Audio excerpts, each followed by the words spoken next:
Ready to go? Yeah. 3, 2, 1. Good afternoon, ladies and gentlemen, I'm John, this is Many a True Nerd, and welcome back to Stellaris Utopia, the live stream that's back this week after we said it wasn't going to be back this week, then we made it come back this week, because Claire's not here next week, so I kind of wanted Claire to be here for this, because I like the chat getting involved in this one properly, so without Claire it doesn't work. Hi! Yeah, that was Claire kind of missed her cue to say hi there, but it's fine, Because, she's there. That's because they're running one of the political ads on the stream. Oh, Claire's got general election ads. She's trying to get the stream up, marvellous. We're getting a lot of those. I see nothing but Liberal Democrat ads for the general election at the moment. They are targeting the hell out of me for whatever reason, which is very, very interesting. Welcome back to Stellaris Utopia. And we're just going to very quickly... This is the awkward bit of the stream where I just verify. Like, all the sound settings and everything were as they were last time. So it should be about the right audio balance and stuff. But just in case, I'm just going to wait for the stream to confirm. Claire, if you can let me know what people are saying, other than just hello and so forth. Nice, have a sip of water. Sounds good to me. Yeah, the looks like stream sounds like everything. It's working fine, yeah. Okay, lovely. Looks like it should be. Marvellous. In that case, let's move over to... We've got everything ready this time. There we go. Stellaris, the game. Oh, the fleet. There we go. Last time, yeah, we had this few little judders when we were just beginning, so hopefully we won't get that. Yeah, everything seems to be running fine. Hopefully we won't get those judders again. Yeah, so, if it's really unbalanced. We've got 9 battle cruisers, but only flipping... Oh, sorry, 9 battleships, but only 12 cruisers. Which is not a balance bit. There should be more cruisers. But then I suppose... Actually, what are my cruisers doing right now? I'm trying to remember what my cruisers are, even what their function is in the fleet. Remember them being... Oh, yeah, I've got them set to be basically point defense. And a very small amount of... I probably shouldn't... As soon as I get some proper big weapons, I'll probably turn them into long-range... kind of bombers. I'll just kind of put the large weapon slots on those. Let's just worry about that for the time being. Welcome back to the galaxy. For those of you who remember, we're probably by volume now pretty much, I'd say we're probably bigger. We're probably bigger than these guys over here. The Groknaplaran, the good old Groknaplaran Interplanetary Combine. I'd say we're bigger than them, so I'd say geographically probably the biggest empire going at the minute, which is marvellous. And yeah, we were in the middle of... Thank you, chat, last time, pointing out to me that, yeah, the integration screen, months remaining 32, I can actually see integration ongoing down there. So yes, indeed, I now know it's going to be a little while before these guys integrate, because they are fairly large, so that's absolutely fine. Am I president yet, by the way? I'm going to be... No, I'm going to be president... I'm going to be president in about 2 weeks. Marvellous. I'm about to become president again, so that's marvellous.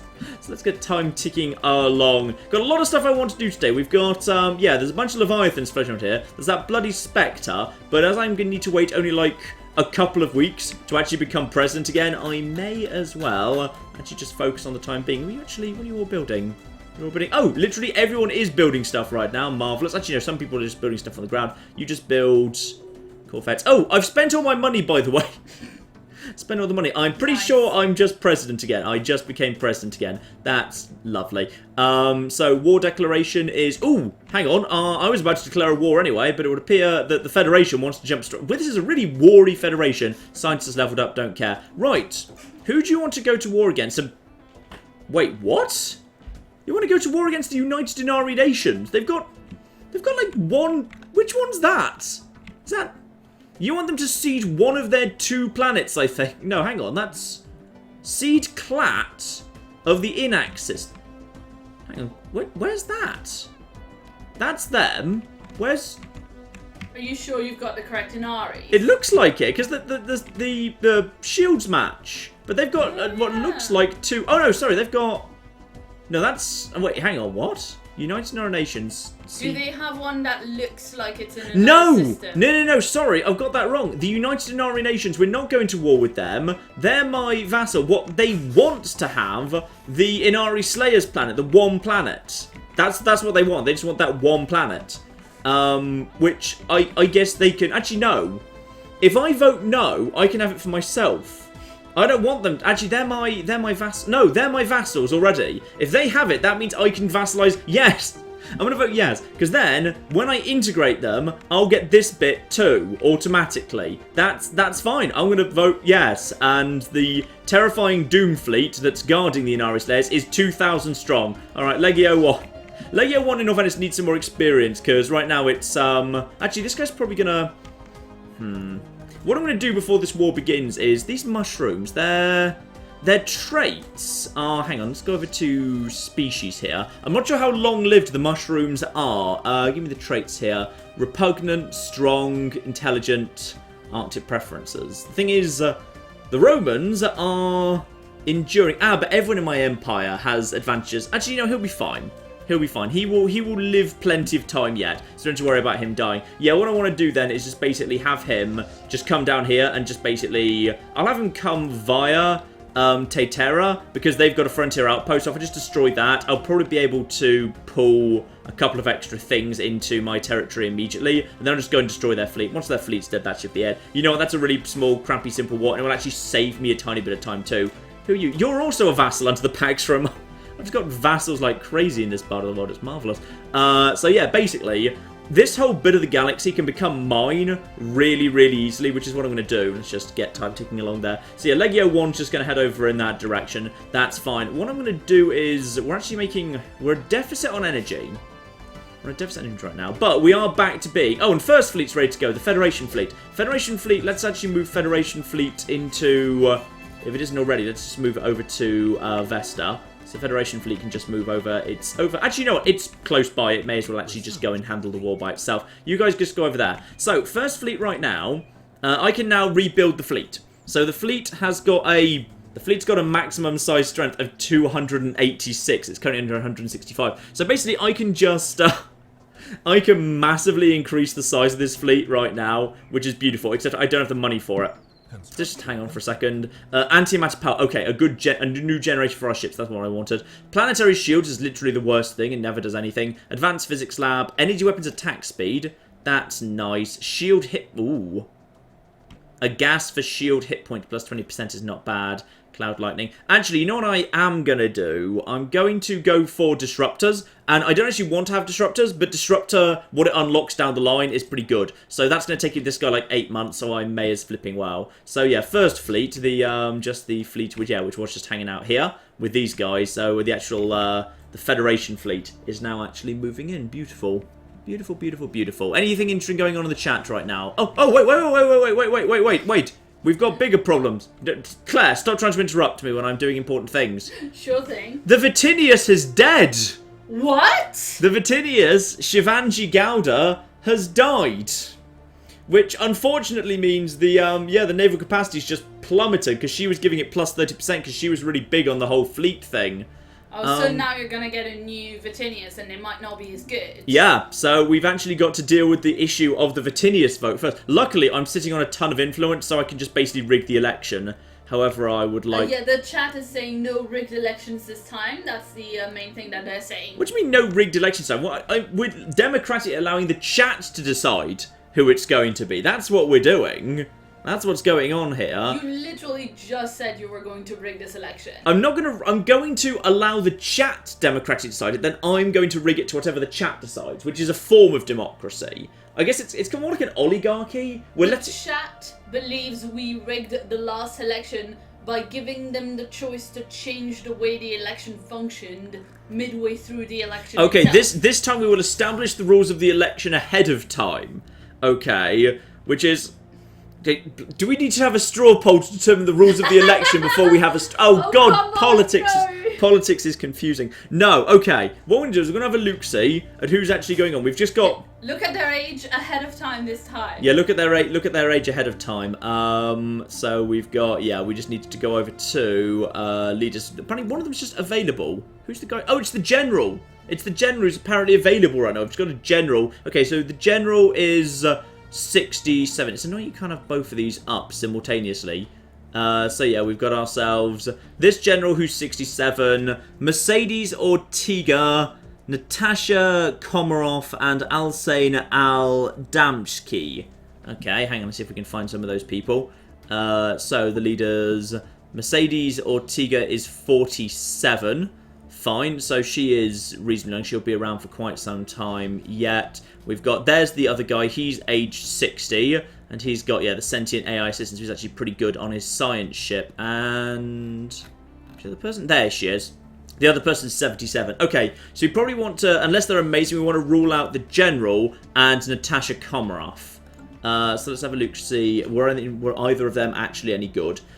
So Warlike, army damage, pretty bad. Space Miner, honestly, kind of terrible. Agenda, public discourse, ethics, shift chance plus. Okay, so we're going to rule him out anyway. He's just not very good. So we're just going to rule him out. And you...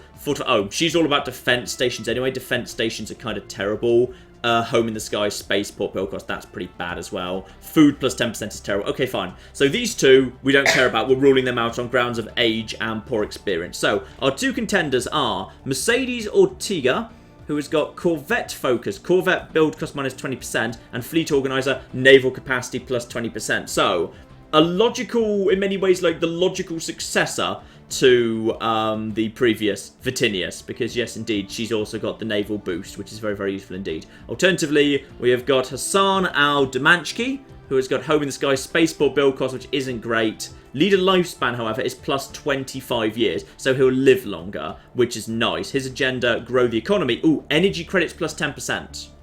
So he doesn't get the fleet bonus, but he does have energy credits plus 10%, which could be of use, because energy credits has always been a problem for me, because I've got so many bloody robots inside my empire. So, chat, get to decide this. Claire, create the straw poll. I'm working on it. I'm checking how their names are written. Yeah, it's just Mercedes is in the car, or Hassan as in, as it would sound, I think.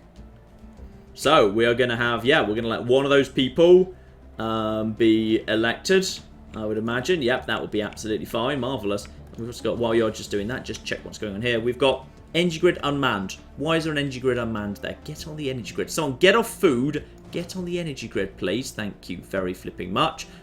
Duck is moving in over here. Don't worry about that. Lovely. I'm just going to quickly go over that. Pompey's totally ready to just be shoved into a flipping sector, isn't it? Pompey is so ready for a sector at this exact moment in time. Pompey's pretty much at capacity almost. And where are you going? Oh, that's just the refugee population reproducing. Fine. I thought they were moving away, but no, they are not. Upgrade that. Yeah, we need more power. I'm just going to build more basic power over here. And yes, I'm aware we're running an energy deficit. It's fine. I should probably actually leave the Legio 1 at home and just let the flipping, let the fleet of the Federation take care of this. So, have we got the, Yeah, we've got the straw poll in. The straw poll is up. Watch out for that. Claire is spamming that in the chat right now. We will decide who is going to be the new Vitinius on that basis. So, we'll just give them a little bit of time to vote there. Our house, that needs to be upgraded. Oh, yes, of course, it's the energy grids all need to be upgraded, because we've got a whole bunch of new energy grids that actually came in recently. Cup of tea. You've got, a bunch of people have just moved in over here. Moved out of our new acquisitions, I believe, in the Combine of Dangal. Therefore, I assume they've got a cold preference. Actually, do they? I'd kind of missed that these guys were a cold preference. Hang on, let's just have a little look, see at what's going on here. That is, yeah, they do have a cold preference. Fine. So these people will logically all kind of move out onto the cold world that we've already got. So we've got plenty of cold worlds. This is actually really good. So we'll get a bunch of new immigrants moving into this area. Let's also just clear out these while we're passing by. Pesantwerp remains an absolute flipping mess of a planet. What a bloody mess of a planet this is. And Jaffa Cake is looking fine, but needs to have... Oh yeah, Jaffa Cake's just growing very nicely indeed. You're Battle Brethren, aren't you? Yeah, you're totally going to be part of the Battle Brethren. Bloody hell. That's the landing spot. We need to clear out some of this. But yeah, this is all looking pretty good. Let's just clear that out at some point as well. Let's just clear out all the spots we can that have got energy on them. We need to have more energy. Actually, you know what? Let's just build a new power plant there. How is it looking? How is it looking? Well, I spelled Vitinius wrong, so now the chat hates me. Oh, how did you spell it? With just eyes. Uh-huh. When you say just eyes, you didn't just spell it as the Vi. No. Vitinius No. with an I instead of the A. Uh-huh. Do you know? Mm-hmm. Oh, the Vitinius. Yes, the Vitinius. Excellent. Yeah. It's a tough job. You need to take your vitamins. It's money's tight right now. We ran out of money, so at this point we're just doing basically product placement with vitamin supplement companies, all right? It looks like Mercedes Ortega. It looks like Mercedes Ortega. Is it good enough for us to call it? Yeah, I mean, 80% looks like 80% Mercedes Ortega. Right now, what's she even doing right now? She's actually governing the Lepkus Magna sector, so that's fine. She's not doing anything desperately important. She will be elected for 200. She is now the new Vitinius, marvellous, and the fleet capacity has now gone back up, which is beautiful. So that's nice. Right, we just need to get our fleet in as soon as possible. I would say, actually, yeah, pretty darn soon we're going to have First Fleet actually moving in. Where is Legio 1 right now? Hopefully Legio 1 can actually make it to Terra in time to actually knock out this here thing before the war actually ends. Because, yeah, we want the frontier outpost down before the war ends. Actually, in theory, the Rontor could, of course, actually get into this war and finish it before we actually manage to get in here. Though if the Rontor send in their stupid, like, little 700-strong fleet over here, they will actually lose. So, there's... Oh, and our flipping... Oh, all of our vassals are jumping in. If they decide to jump in too early, that is going to be... No, they're joining up with me. Our vassals are actually moving to intercept with Legio 1, which is fine. That's good at least. Okay. And we've got... That's a terrible little world over there. Never look at that world again. Yeah, our fleet's moving... Oh, I just love Federations when all the fleets are moving in simultaneously. Yeah, our fleet will be moving in soon. The actual fleet of the Federation. I need you to top up my fleet. And then once we're done with that, I can start basically filling out the Federation fleet. Because together, we should have... Yeah, once that thing's been, like, doubled. And also, I need to look at the Federation shipbuilder. Federation ship designer. How are these things doing? Ooh! Somebody's got proton torpedoes. That's really cool. So actually, the Federation corvettes are better than mine because they've got torpedoes. And torpedo boats are unquestionably the best way to do that. The destroyers have been set up as massive point defense drone things. They've set up the cruisers as long-range things and medium ion disruptors and large gamma. Ooh, large gamma lasers. That's actually pretty damn good. Oh yes, the Federation fleet actually looks like it's actually made it over here. Are they actually going to move in at this point? We may as well actually move you into position at this point, because I'm not sure whether anyone's ever actually improved those guys to actually... Yeah, they have. They've totally all been improved up to the current standard, because there's a whole bunch of different fleets. Oh, look at that. That looks really, really there's cool. different styles of ship. There's loads of different styles of ship in here, which I think is really, really damn good. Right, so basically, it should just be a case that we can just go over here and we can murder, yeah, these guys. We can just basically, you take on... Oh, they're already doing it, fine. Actually, these guys have got point defense drones like crazy. So what they should be able to do is these missiles should actually be... Yeah, these missiles are just being shot down. So actually, we should take incredibly little damage because we've got point defense drones like crazy and these guys are using missiles. That space station's spitting out missiles like crazy, but they should just be being shot down like mad. And large advanced lasers. That's really cool. Legio 1 has made it to... Oh, before the war's over, Legio 1, I want you to take out... You need to take out this. So Legio 1 needs to focus... Everyone's just hanging out with Legio 1, Hofi. Everyone's here. We brought everyone. The Federation fleet is just like on its own, dealing with some stuff over there. We just brought all... These are just us and all of our vassals and everything. We just came over here to deal with this. This may be overkill. First fleet, by the looks of it, is actually done. The war's at 31%. We've won there. So now, yeah, we just head over to Clart. That's absolutely fine. Huge amounts of science and constructor vessels have just shown up. For no well-explained reason, that's fine. They're probably going to get actually pulled into a fight momentarily. Science is done. That is... disruptors are done. And ion disruptors are immediately available. That's good. Just keep going down that route for them. Ooh, but... 0 point power. No, I want to get the flipping ion disruptors done because that's the way I unlock proton torpedoes for myself. I just need to have... Why did you bring your... Yeah, why on earth did you actually... I think they've all basically given up and died. Well, that's nice. Okay, well, as there's that... Oh, it's the end of the Inari Slayers. The Star Nation, formerly known as the Inari Slayers, has been destroyed by its enemies. That will affect the... Not much. They've been down there just throwing stuff at me for a while. So I think the war just automatically ended. Now, did we actually... the chat would actually like you to do a little speech, a little after-battle speech now that you've beaten them. Mm-hmm. My fellow Brutii, once, many years ago, in the very dawn of our space-faring era of glory expansion, we picked a war with the Inari Slayers, and we struggled in that war. We were mere infants among the stars at that time. And today we have come and smashed the homeworld of the Inari Slayers. For them, it is the end of their civilization, the end of all of history, the end of independence, the most important day in their entire collective community, everything. For us, it is a Tuesday. And now we go home and forget the Inari Slayers ever existed, leaving them as dust on their worlds. Well done, lads. Well done. But like you're a pacifist. Yeah. Oh no, we're not pacifists. We're militarists. We're militarists. We're Romans. We're xenophile militarists. But we're not pacifists. We've never been pacifist. That has never been the case. We've always been militarist, xenophile materialists. So yeah, the war is over. The planet has indeed been ceded, and then these guys we can just integrate basically at our convenience, pretty much. So the governor has leveled up, and the guy in Legio 1, however, has not leveled up. Right, what I'm going to do with him is I'm going to send him over here. We've actually got, like, right to the edge of our empire, we've just got, like, 4k of alien vessels. So I'm just going to send him round there to take care of that, because why not? And as for First Fleet, that is now going to return to Vesta. So yeah, the United Nations, which is actually pretty large and belongs to me, basically we'll just basically integrate them as soon as we're done with the integration of the Combine of Dangal. So that's nice. So you guys head over to here, lovely. And someone else has died as well. A scientist at the age of 105. That's, you know, understandable, really. Oh, it was actually our flipping... that's a shame. It was actually the scientist doing our engineering. And we've got no one who's actually good at engineering, which is unfortunate, but never mind, eh? In that case, I'll just go for whoever's the youngest. We'll bring you in. Sure, why not? And... you just go... oh, you're right at the top there. There we go, lovely. You can just get on with that. It'll take you a while. Currently, he's busy with Special Project Repair Dreadnought. I'm sure he'll get on that in a moment, therefore. Lovely.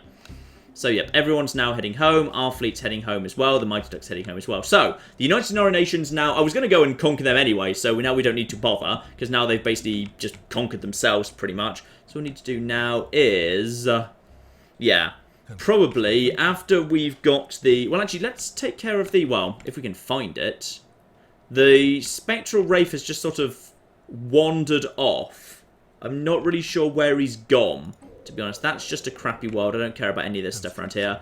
And, yeah, a frontier outpost wouldn't capture much of it, so there's not much point in me making a play for any of this material around here. Ooh! Ooh! The Mighty Duck's integration is finished! Ooh! The Mighty... I feel sorry for the Boat People. The Boat People's Empire is now this bit over here, these two bits, there's a bit over there, then there's these two bits. And then this over here. The bug people don't really have like an empire. They've just got like little enclaves of space. But yeah, the Infinite Pond have finished integrating those guys we took over and are now squeezed right into the... ooh. I'm not feeling good about the Fafossen Confederacy. Which is, these guys are, yeah, basically fanatical xenophobes who hate anyone touching their borders. And these guys are getting really close to their borders. Like, nobody wants to do that, really. That is not a thing you really want to... So, if they do touch the border of that, is that a fallen empire? Yeah, that's a fallen empire. So if they touch the border, do they just basically trigger the apocalypse? Well, they'll give them a fair warning. They'll say, abandon that planet immediately, or we're going to come and teach you a lesson. And then they will show up, they'll purge the planet, and they'll just also humiliate you and destroy your fleet just for fun. Because they can. Now, is there anything up here worth actually coming and get? No, small ocean world. These guys have got all of that. Those guys already took that over there. There's, yeah, probably if I want to expand, what I want to do at this point will probably be just take over large parts of this territory. Yeah, we want to have a war against the Envelope people, the northern area of expansion that they have. That we also have, is there anything worth... this area around here is probably worth taking. Just about. Yeah, is this even in our empire? Is that within? No, that doesn't quite fall within us. I remember there's actually a pretty good, yeah, there's an okay snow world here. I might just go and take that next, just to kind of have it in the empire, because that will also capture Saldar, which has, yeah, 10 minerals in it, which is worth having. And other than that, there's nothing too major. Nothing too major right now. Yeah, we don't have any of the rest of that. Okay, and then we could vaguely move south. There's no planets worth taking around here. That is... what are you guys again? Oh, yeah, you're the bastards who have actually... I actually liberated these guys, and then they joined the Casada. They're part of those bastards now. And we've got this area down here that's not... actually, this planet... would this be worth having purely... I might at some point, once I've taken this area, I might move some mushrooms down here, because this is... quite frankly, I'm willing to take a planet if it's got Betharian on it, just for the extra energy that's worth. So we'll have to see about that in time. In the meantime, yeah, First Fleet, the Federation fleet's heading home. Legio 1's just going to go and deal with this, because I've never actually bothered scanning this area. So speaking of which, I've probably got a science vessel. Science vessel is... Where are you? You're just sitting over there doing nothing. Fine, we need a leader for you. Have we got anyone... zoomed in. Have we got anyone floating around? I've got 11 out of 16 right now. I can just buy a new scientist. Research speed, survey speed 25%. Anomaly, research, yeah, anomaly stuff. That's more likely anyway. Right, go for you. You, my good man, head over here and prepare to scan this region in time. Oh, that wasn't where I thought you were. That's the most efficient way you can find to get back over there. Maybe someone's blocked our borders or something. There's the flipping Spectre. It is now literally right at the edge of Mighty Duck space. We should probably go and take care of it, to be honest. Do we have visibility of it right now? We do. We do have visibility of it. So, logically, it doesn't have shields. It's probably just got, yeah, it's probably just got everything else, just armor. So, like, my ship's being set up with lasers and plasma are pretty good at that sort of thing. We should probably, now I've actually got myself and actually, now I've got this. Yeah, let's just have a look-see back at the Federation ship designer here. So the Federation ship designer, yeah, the battleships are just great, big, massive, like, shooty things. That's fine. The cruisers just basically are, again, the same thing. The destroyers are on point defense duty, which I guess is fine, and have a fair bit of shielding as well. Do all of you have shielding? Battleships have... The battleships actually don't have as much armor as I think they should have, to be honest, but I guess it's okay. It's nice that they've got 1,260 points of shielding. And the corvettes and missile boats, which I'm pretty happy with, all things considered. Yeah, gamma lasers, rank 5. They've actually got more advanced lasers than me. Like, I've fallen behind in some of my weapons tech here. So, I think that's actually pretty damn good. What else exists in the world? Somebody's got... Yeah, mass drivers, core guns, autocannons, advanced railguns, etc. I'll leave them with lasers for now. So I'm going to leave that design as is. What I'm going to start doing, therefore, is I'm basically just going to start... Let's just double check here my rally points. Yeah, I've got the rally point of... First Fleet, I'm going to... Okay, we're about to run into the rally points problem again, by the way, which I'm going to set these guys as a rally point. First Fleet of the Federation has been set as a rally point. Legio 1 is also set as a rally point. So I've got 2 rally points in the Empire. Yeah, there we are. Rally points. Legio 1 and First Fleet. I'm now just going to basically start spamming out of all of my areas. Let's just check actually what's First Fleet. What's it made up of? It's made up of 97 corvettes, 20 destroyers, almost no cruisers, almost no battleships. So in which case, I will probably just basically spam some Federation-class cruisers. I can barely afford them, to be honest. You know what? Screw it. Let's go for it. Federation-class cruisers, because Federation-class cruisers just seem to be basically Federation-class cruisers, and Federation-class cruisers, and Federation-class cruisers. Yeah, I can afford a few of these guys at least. Federation-class cruisers, and a nice cup of tea, Federation-class cruiser. Now, hopefully, what they should do now is they should start moving in the direction of First Fleet. They probably bloody won't, but I'd like to think they vaguely might do. Now, the chat earlier wanted to know if you've already built and upgraded all of your spaceports so that you could expand the fleet capacity. I believe I have. Yeah, these guys, Jaffa Cake is at level 6, level 5, I think, actually. Oh, nope, sorry, the Patreon people were backing it back. So, hello. What do they do now? They just want us to update our Patreon donation. They just want 1,000 energy credits, which is fine because, in all fairness, Patron of the Arts for 120 months gives us plus 15% unity, so it's absolutely worth doing. Like every time, and then send my own fleet just to clear out a bunch of the enigmatic sphere thingies. That's fine. Hey John, you've got an incoming hostile fleet and some research you have to take care of. I don't think we've got incoming hostile fleet. A ship upgrade. Well, that's what the chat says, and they notice things more than you do. Ooh, okay. I'll just pause just for a second. Cheaper war demands. So you need to check the Dreadnought.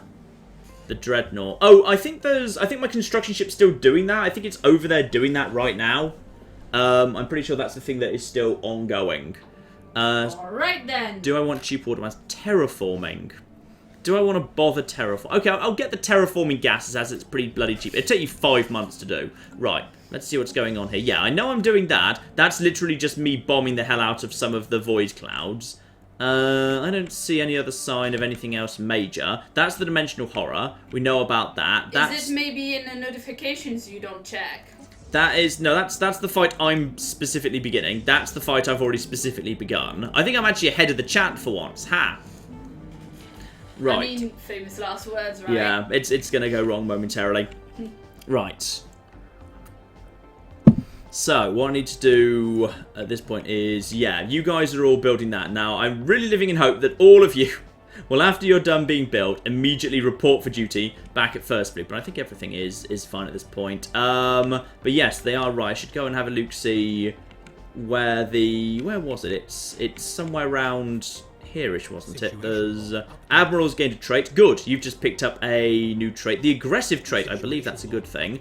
Over here, yeah, I think you are already... Yeah, repairing Dreadnought, 97. He's doing it right now. It just takes a while. So the Dreadnought is almost done. It's almost done. He's getting on with it right now, so don't worry. That will be... that is this ship right here. So he's almost done with that. And the science ship that I'm bringing in over here... It's made it most of the way there.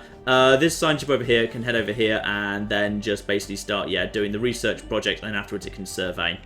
So that's absolutely fine. Looks like there's nothing major in this system anyway. There's Pristine Jewel there, which is actually a terrible little planet and absolutely should not be settled under any circumstances because that belongs to the Terrifying Space Snails. Admittedly, Terrifying Space Snails, maybe not quite as terrifying as they once were. If I could fully upgrade Legio 1 and First Fleet, then... Oh, there it is, look! Look, Second Fleet has just decided to just start orbiting, and it's not actually joining up with First Fleet. In fact, First Fleet is set as a rally point. Gosh darn it. Yeah, right. You set it up wrong or something. I refuse to admit there's a problem with the game. You must have done it wrong. This game does have... This game logical. has problems. It is acknowledged as having problems. Occam's razor says what's more logical, the game having a problem or John setting it up wrong. Shut up, you. This is a momentous day. You're ruining my momentous day that it specifically says here. Our skilled repair crews and engineers have finished their work on the ancient dreadnought that we disabled on the Ithuok system. The massive warship has received its full crew complement, has been declared ready for service after conducting space trials,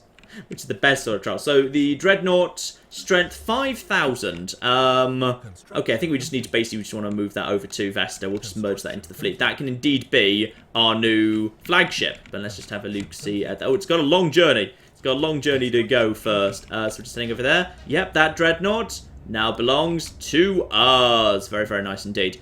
Can I actually see information about it? 16,000 hit points. It's got 80% armor. It carries, 12,000 shielding. That's nice. Hyperspace capability, of course, because everything is, yeah, very, very nice indeed. That is a solid little ship. So that dreadnought will be our new kind of capital ship, our new main flagship. Very, very nice indeed. So that'll just make its way back over towards there. Legio 1 can also make its way back over to Vesta as well. Beautiful. And all of these bloody ships are just going to... all of you just make your way to Vesta, please. Everyone just make your way to bloody Vesta. And we will reunite the fleet. Someone mentioned that if you use another drive in one of your fleet, like one of them has warp and one of them hasn't, then they won't go together into the same army, so that might be a reason why it's doing that. No, everything's on hyperdrive. This is a hyperdrive only playthrough. Literally everything has only got hyperdrive. Oh, okay. Allows us to also change the climate of planets when terraforming them. Removes these. That's sinkhole. No, that's quicksand basin. Let's get Biolab 4 going on. It's always a good idea to invest in that sort of thing just to get more sociology points. But yes, I think that works pretty well. We're up to, yeah. Okay, so now we can just basically build yet more Federation cruisers. I'm just going to build loads of Federation cruisers. Are you going to rename the Dreadnought? Actually, that's true. We need suggestions for what to rename the Dreadnought. That's a very good point, actually. Yeah, and someone else said, whilst we wait for suggestions for the new name for the Dreadnought, someone said that if you click on the little ship with the magnifying glass in the bottom right of the Dreadnought's window, you can see what it's equipped with and have more details. Ah, okay. Hang on. The Dreadnought, the little magnifying glass in the bottom. Ship details. Ah, okay. I did not know that was there. So yeah, Hyperdrive 3, ship mounted tachyon sensors 4, sentient combat computer 4. Oh, sentient cruiser, okay. Impulse thrusters, large phase disruptor, guardian point defense. Okay, so it's got a load of point defense built in, which is really cool, and it's also just armed to the teeth with large plasma cannons, together with having huge amounts of, yeah, armor, hyper shields, and zero. So basically, technology I haven't even got yet, it's got huge amounts of. That's pretty cool. Iron disruptor. Now, if I'm lucky, we should have proton torpedoes has immediately shown up. Now, ooh. I would love to have proton torpedoes, but oh, the zero distillation. That's really... Gosh darn it, why is everything good turned up at once? No, I want to have proton torpedoes, so I want to retrofit my corvettes to have torpedoes, and it's going to be... It'll show up again at some point, but I want to have proton torpedoes of my own. I need to have those, in fact. Fine. So, we've got ourselves... Yeah, now, how's the integration going? The integration is to... the integration's almost done. 4 months to go. Then I can start integrating these guys immediately. I mean, there are some good names popping up in the chat for the Dreadnought. Yeah. The various suggestions around Julianus, Morvatinius, Normandy SR3, or Bridge Troll. The one that is, however, looking like it's winning would be obviously Benor. Oh, it's your tank. It's the bet. It is. Okay. Yeah, I agree with that. This shall be the SPQR Benor. Yes. That is what this shall be. That is what this shall be the SPQR Benor. I agree with that. Now let's just get the main fleet back into orbit. Yeah, upgrade fleet to most recent designs. That's absolutely fine. And meanwhile, yeah, the first fleet just needs to move over here, and everything else needs to do the same. All of you just head over here. Yeah, there we are. Each cruiser's adding like 354 strength into that. My fleet is just vaguely flashing at me. That's nice. But yeah, as soon as these guys are actually into position, you can also head over there. You don't need to get involved there. Very, very good indeed. And wait. Hang on. Some of you guys, no, just you two, just you two, head over. Oh, bloody hell. This is no, and you also head over there. But first fleet, you come over here. Yeah? Okay. Everybody, yep, everything's good. Everything's under control. 7th fleet also, everyone just head here. This is entirely sensible and logical. And do any of you actually have a, yeah, do any of you actually have merge and then just keep on merging? Do any of you actually have an admiral? No, they don't have an admiral right now. They do not have an admiral. Okay, we will assign them an admiral. You're busy. Recruit you a new admiral. Okay, John, do you want to like maybe scroll down and check more than just the people visible? Because they say you always do that. Ooh, there's more people down here. Okay, I'm just going to go for monthly hull regeneration. Yeah, you know what? You're young and you'll learn over time. We've got a new faction. Ooh, it's our new Vatinius, Mercedes Ortega, who has actually just basically called themselves the Free Election Society. The members work for equality and justice for all denizens of our empire. Alright. I think we might have just elected a Vatinius who wants to abolish the Vatinius. So I think she's trying to bring down the dictatorship. You're saying she's a Republican? Yes. I think we've just elected a supreme leader who, the moment she's become supreme leader, has said, let's abolish this supreme leader business. I like her. Yeah. All right. Well, you renamed the fleet and not the ship, people are saying, and so when you merge it with a different fleet, it's going to lose its name of Benor. Wait, how do I name the specific ship class? I don't know. Because normally I would do that in the ship designer, but the ship designer, it doesn't show up there because it's not a ship I can do.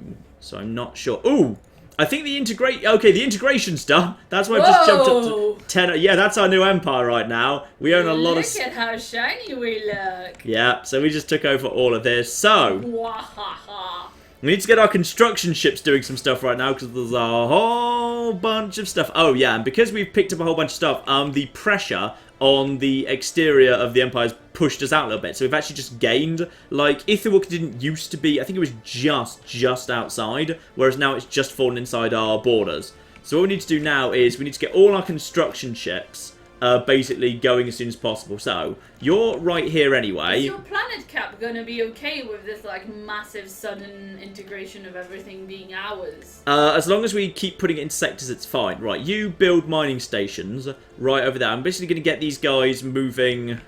This guy's, and then you can, after you've done that, go over here and also build mining stations. So you do that, and then that. Let's get all my construction vessels around here. You need to, what's that over there? That's a different construction vessel. What are you doing with yours? Okay, you're over...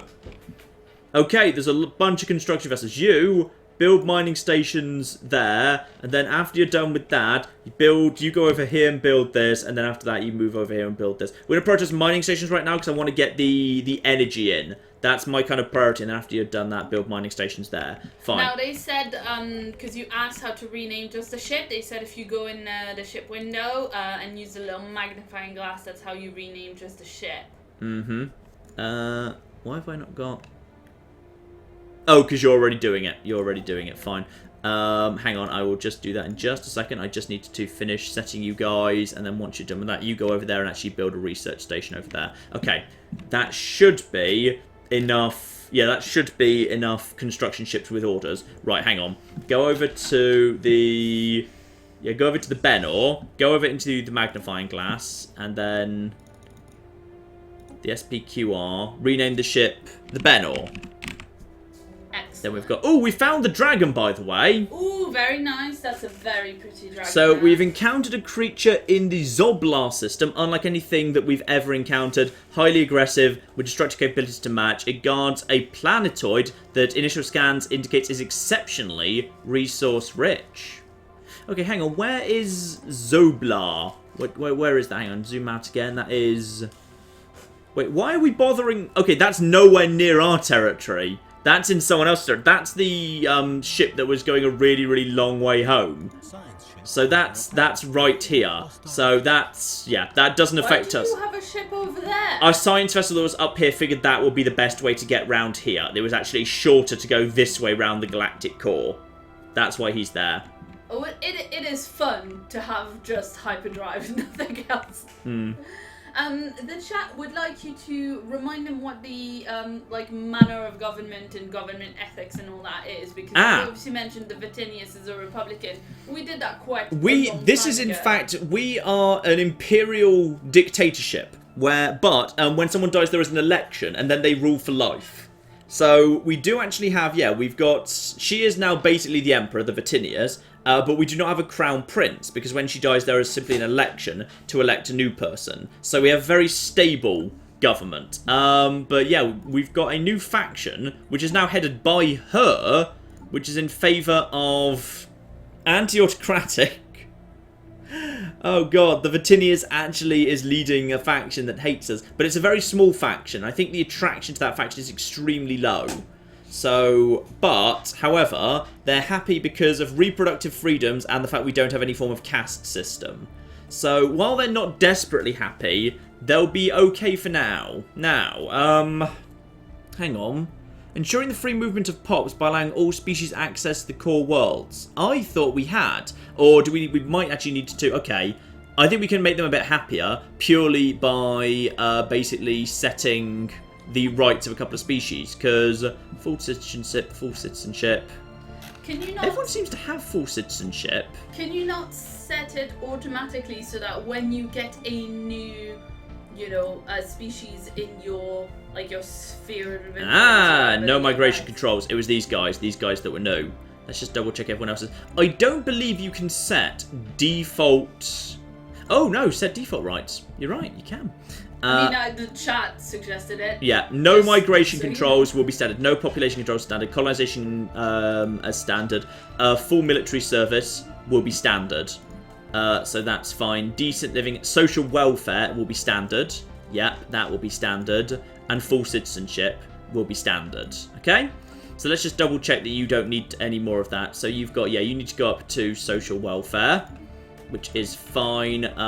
Just check anyone else that's going to be new in social welfare. Who else is new? You guys, you're new. So you can have full military service. You're already up to social welfare. No migration controls, no population controls. The Inari, just make sure you're fine as well. Full military, social welfare. Bug people surely must be. We've had them long ago. The refugees, just check they're all fine. Yep, colonization, social welfare. Yep, everything is fine. And droids, because they've not yet been upgraded to actual synthetics, can't have rights. So now, that should immediately get these guys, this faction should now be happy with this. Yeah, free movement. So they're now up to 45% happiness, which is good.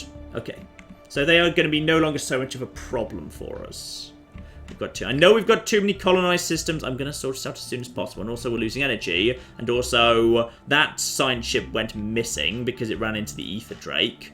Dangal has been successfully integrated, right. So what if we actually... Yeah, we need to figure out exactly what we've integrated there and what we're going to do about it. Because, yeah, we've just integrated 4 systems, actually. I thought we only had 3, but apparently we've... Oh, I think they actually literally went and, like, settled a new one while I was integrating them. So I've actually integrated 4. So we need to figure out whether any of these are worth keeping. Yes. Hey, John, you apparently missed on one of the species when you were setting rights. One of them still has limits on their military service or something. One does limits on military service. Which one? That's bug people, Ican, isn't it? The bug people, yeah, I'm sure. Ignorval are... Yeah. No, they're full military service. Set rights, full military service. Set rights, full military service. Romans, obviously full military service. Mighty Ducks, full military service. Those guys. Those guys, yeah. The Ilkahan. That's what I said. No, not. I've set them to no military service. Oops. Okay, remind me to go and do that again later because you can only change it so often. Can I change that back to? Oh, John. Okay, I can't change that for 10 years. Okay, we'll change. Well done, John. In 10 years, we'll fix that. Yeah, basically, I've just remember that in 10 years. I've just condemned them to not being able to serve in senior government position for 10 years because I pushed the wrong button. Well done. It's fine. Also, in John's Temple, I should train more Titanic beasts if I'm allowed to, if I haven't already. I've got 1 Titanic beast. Am I allowed to train more? No, I kind of. Titanic beasts. Oh yeah, I already had them. Some of them quite cool. I mean, I'm just saying because the chat is quite invested right now in the idea of sexing the dragon, the space dragon that we've. It's not in our territory. It's in someone else's bloody territory. Yeah, well, we could, I mean, at least if we have, gigantic space beasts. Also, the weird thing is, they were saying, like, oh yeah, it's got a really rich planet it's guarding. The planet seems to have only 10 squares on it. Yeah. Which would normally be the mark of a terrible planet you wouldn't bother with. Actually, no, there's Dragon's Hoard here, but that's not been surveyed, but it's not listed as... Unless it's when it says that it's sitting on a really good hoard, it means, like, if I was to build a mining station here, that would be worth, like, 30 minerals or something. I'm not sure. I've never beaten the Ether Drake before, so I'm not actually sure. Speaking of which, you are... Yeah, the Wraith is just... We're downgrading you to -2 perception because you did that with the... I just pushed the wrong button. It's fine. There's nothing wrong with pushing the wrong button. Yeah, someone looks alright. Are we good? We might have just had a brief technical problem. Let's just check the chat's okay for a second. Yeah. Just check chat's okay. Just check everything, because they'll get to that in a second. Something's gone a bit wrong there. No, it's back. They're saying it's back. Yeah, I think we just had a moment of black screen there. I'm not sure what that was. That was either our capture or it was our internet. We're not sure, but we're okay. We're okay for now. It was gone so quick I didn't even time to see it. Yeah, sorry about that, people. We are good now. Right. What we need to do quickly is we need to go over our new worlds, because, yeah, we've just inherited 4 new worlds, which probably, some of which, hopefully, are already pretty developed. So we have got ourselves on Dangal itself. Let's have a look-see down here. Yeah, these worlds are already well developed. Extremely well developed, in fact. And they're already contributing pretty nicely, though the people have immediately started emigrating away. Ooh, that one has Betherin on it. Right, so that world's going to go straight into... Because obviously there's nothing I can do here. It's already fully set up. It's got everything it needs. I'm basically just going to immediately toss in a sector. Right, look at this one up here. Again, same deal. Upgrade, upgrade, upgrade, upgrade, upgrade, upgrade, but tossed in a sector. I just want you to know that the chat has now got a conspiracy theory that you pressed the wrong button and therefore the stream died a little bit.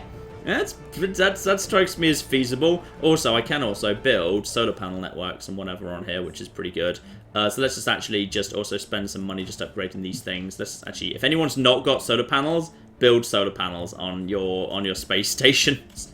So solar panel network, and you actually need a spaceport. Fine, we'll build that for you. Okay, so everyone gets a spaceport and whatever. Down on the surface, meanwhile, the 3rd planet. Again, if this is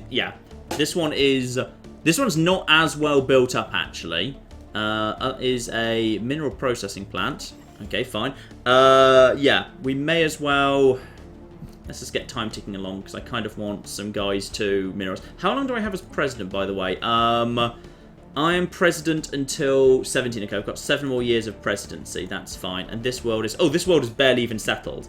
This one is Teltar's Palace. Hang on, that is... I'm assuming that's... Oh, yeah, that one's Brand... Wait, what? Why are you telling me that? Oh, sorry, it's, yeah, Yell Barista. Lovely. And one of our mushrooms has actually just emigrated straight out to it, which is lovely. So this world is... we'll keep this one. We've got another bloody faction, the Ordered Society Coalition. They've been pushing hard for extreme centralization of political and military power. Okay, so they're the opposite of the flipping...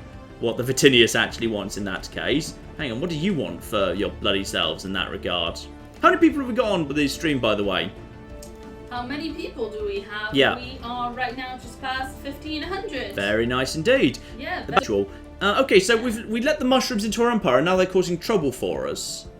So... You know what happens when you let, you know, like, French people and mushroom into your empire. Pretty much. So basically, they actually want...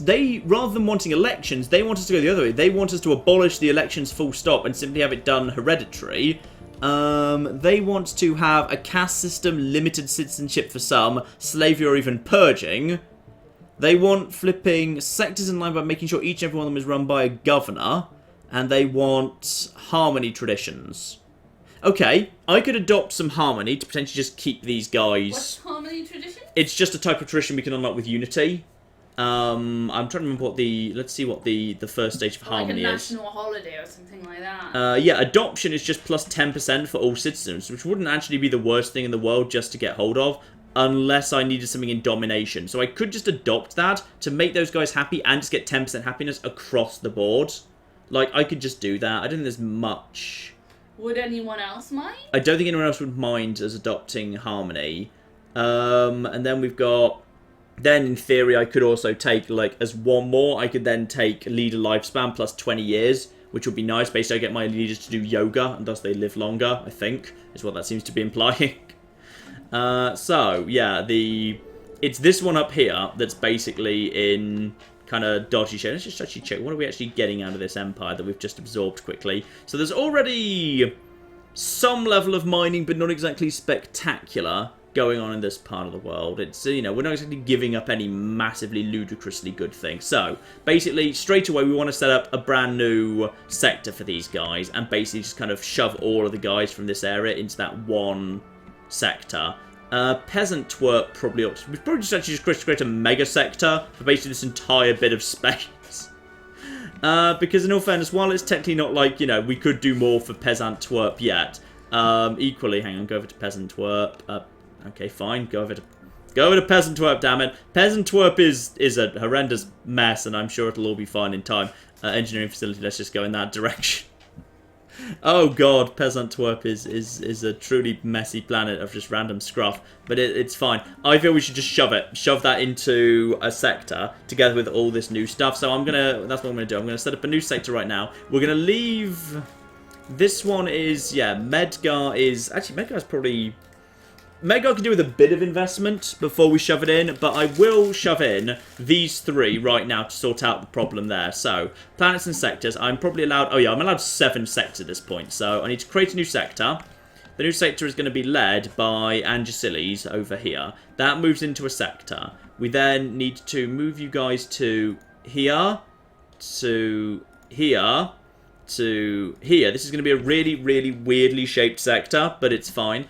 Now I need to get it over. You're gerrymandering the sectors, John. I'm not gerrymandering the sectors at all. Then I need to move this to 2 and 2. I'll keep the energy in mine. Oh. No, I want to keep the minerals 9 in mine.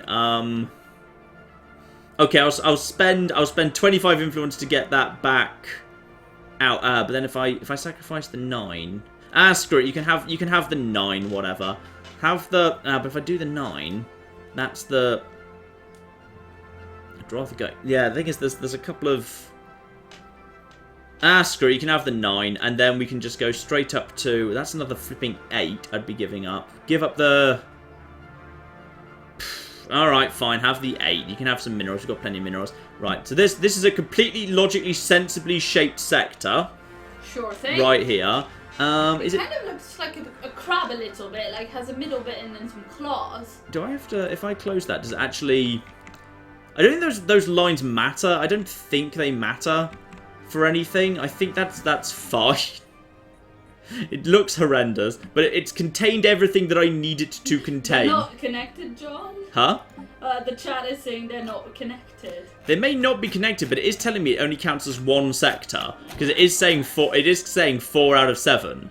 So that is just the Coljog's Keep sector.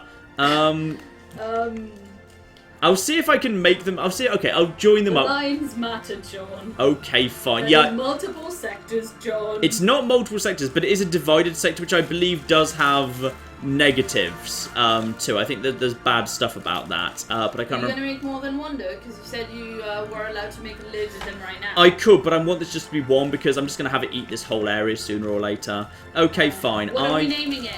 Okay, we're gonna make that one sector. We're gonna let it eat this area. Yeah, and you can have have that 4 energy, and then that should be there. It is. Now it's all one. It's one great big squiggly sector, which is fine, and everything's okay in this sector. Lovely. I'm gonna assign it a governor and everything, because yeah, it's. I mean, how much? It's actually one of the bigger sectors. Like, it's producing like 29 energy and stuff. It's actually producing a reasonable amount of things, so I'm actually going to give it a leader. So let's actually recruit leaders. We've got plenty of leader capacity right now. So, who wants to be a leader? Building speed. Leader experience gain. You know what? 49-year-old mushroom can go and do it. There we go. You can go and do that. You just go and handle that. Thank you. So, they're just going to go manage that sector. But actually, I believe one of my things said if I had all my sectors with governors, that would make them happy, one of my factions. So, you know what? Everyone can have stuff. Retired, you don't need any of that. You can have that. A duck can go and manage this sector. And one more. This will actually fill up my leader capacity, but never mind. And agrarian upbringing. You can go and manage that sector. Lovely. You can go and manage Leptis Magna. So now all my sectors have governors, which I believe makes someone happy. Yeah, regional governance. That's actually got the happiness of the mushroom bastards up a little bit. Right. The chat also wants you to increase sector contributions. Oh yeah, I think they start at 50% these days. They used to default at 75. I think that has changed. That's right. So I can planets and sectors. I can increase that to 75 and 75%. And whenever I want to, I can spend. Ooh, that's a really good point. I'm sitting on reconnecting. No. They're still panicking. The internet is... Oh, no, well, hang on. We'll encourage the panicking. Ah! It's not going to the don't panic screen. It's lagging. It'll go to the don't... Back. It'll go to the don't panic screen soon. Oh my god. It came back and then you literally put up the fucking don't panic screen. It's fine. Sorry. We're not actually sure what the issue is here. We're not sure if... I mean, it doesn't feel like internet. The internet looks from the OBS readout that it's fine. All the way through. Yeah, I'm not sure what the... We're not sure what the issue actually is here. We think it might be YouTube's end, therefore, because the game's running fine. OBS seems to be running fine. The internet seems to be fine. We think this might be an issue on YouTube's side. But we're not 100% sure. So that's absolutely... Just get rid of the don't panic screen. You're just upset because they panic in the stream if that's there. Yes! It goes very fast, it's hard to read. Mm-hmm. Alright. I'm guessing that's a 2 more, Are we isn't gonna it? rename this giant sector? Yeah, we need this giant kind of vaguely snake-shaped sector to have a name. Yeah, I mean, back when it looked like a crab, people were suggesting Mudkip and Krabby, but now it doesn't really. Now it looks more like it looks more like a snake to me, actually. It looks a bit snaky to me. So we will let suggestions be open. There's a load of tomb worlds in this part of space, actually. Tomb worlds? That sounds really ominous. Tomb worlds are worlds that in the distant past, in ancient history, we don't even know about, suffered nuclear Armageddon. Basically, no one can live on them, apart from, say, robots, who are fine with the radiation levels, or very, very tiny number of species have tomb world preferences. Like, sometimes you'll find a tomb world that's literally got, like, a pre-sentient race of cockroaches on them. If you uplift those guys, they can then go on to inhabit tomb worlds, which is a really cool thing to do. Yeah, for the time being, we cannot. Actually, that reminds me, what I should definitely do is these guys down here. Now I've integrated the other guys. These guys now need to be integrated. Cost of 415 influence. Yeah, I will burn all my influence. It's going to take 83 months to bring these guys into the Empire. Done. Right. So these guys are now being brought into the Empire, which is very, very good indeed. Someone is saying to call it the Geodude sector, and I think it looks kind of like, you know, like it's made of wobbly rocks. I think it, yeah, I can see Geodude there. I can see Geodude with his head and his little arms and his fists on like either side. I can see this being the Geodude sector. So yes, that is acceptable. That is acceptable to me. This shall indeed be the Geodude sector. So, the Geodude. There we are. So, welcome to the Geodude sector. Geodude's cool. Basically, anything from the first generation of Pokemon's cool. Everything after the fourth generation was terrible. And I hate it because I'm old. Yeah. That should be absolutely fine. So, we've slammed 3 things in there, and we can slam another 2 out of the way pretty quickly, because these 2 worlds here we're only keeping out because they need to be developed a little bit first. Because, yeah, this is, well, obviously, we're building a Betharian power plant as soon as flipping possible. We're not allowed to do that, actually. Oh, you needed planetary administration to do that. Fine. Right, so basically, yeah, we're still lacking in energy. We are lacking in energy, so for the moment at least, let's just get basic power plants going on over there. You come over here, work that 1 energy until that's ready to go. You come over here, obviously, we're building a basic mine for you guys. There's, how long I can upgrade that? It can be upgraded... Is it? Oh, is it literally just the... It's just the money. Oh, no, it's 5. It is 5 pops. I need to let some of these pops fit, which is interesting. But we've got... Yeah, but, you know, the chat was just yelling panic, panic, panic before it started lagging for me on this machine. Yeah. And before we had the warning on screen. I wasn't sure if they were just, you know, if they were just pulling our leg or not. Yeah. But, yeah, it does seem like we're having a bit of an issue. Yeah, primary system, health is good. Hang on, let's just quickly do some diagnostics over here. Wait, hang on, let me put up the panic screen. There we go. No, it was just backdrop. Yeah, but I just want, I want to check the thing. We're not receiving enough video to maintain smooth streaming. Yeah, interesting. Not actually sure. No, we're struggling with what the actual cause is. We cannot diagnose the cause here. That's fine. So yeah, we're now integrating the United Inari Nations, which means finally, actually after that's done, there will still technically be one member of the Inari that has not actually been integrated into our empire. But after that, yeah, actually, we should, the moment we take over this area, because we've got way more pressure on borders than they do, basically the whole area will expand really, really quickly, and we'll eat a load of stuff. Actually, we can, these guys are being, that's a good planet. That's potentially, well, it's not a great planet, I believe it. We've still got a bug colony ship just floating around, vaguely waiting. We haven't done anything with it. Oh, they're sitting on a fun thing. Unstable tectonics, high gravity, nutritious food. Very nice indeed. Any good desert worlds floating around here? Anyone got any good desert worlds at all? No? No one's got any good desert worlds at all. What's this over here? Yeah, that was ice. This over here is ice as well. Yeah, what we need to do is, this world needs to basically just be built up as quickly as possible. For whatever reason, this world is... Actually, what even is that? Oh, clone vats! You guys have built clone vats as well. Very nice. Build that into the biolab direction. Increase the frantic link to a frontier hospital. Yeah, for whatever reason, these guys, they've got like a full population here, but they never bothered building large parts of it up. And I don't quite know why they didn't. Build the monument there. You can just have a mine here, just build that mining network, lovely. This can be, that cannot be upgraded yet, that's already a planetary capital. This should totally go over to be a power plant, yes. And you can have a mine as well. Lovely, have yourselves a mine. Do we not have a power plant? We don't have an energy grid, but there's not that much power being produced on this planet, so it's fine. So that can be a mining network as well, and this can also be a mining network. Basically, just build mining networks like crazy around here. A mineral silo, however, would be mineral output +1 adjacency, but is that really worth it? For just... No, I don't think it is. I'm just going to do a basic mine instead. I never bother with the mineral silos. To be honest, I don't think they're really worth the trouble. So that's just basically just going to build itself up over time. So probably now that we've got all of that in the queue, we can probably... Actually, let's just let some of that finish. We'll let some of that finish quickly, and then we'll do that. Back over in Vesta, there's probably a... Yeah, there's a great big mess over in Vesta. Just basically merge all of you fleets into one. And merge you fleets into one as... Not the science vessel, though. There's a... Ah, yes.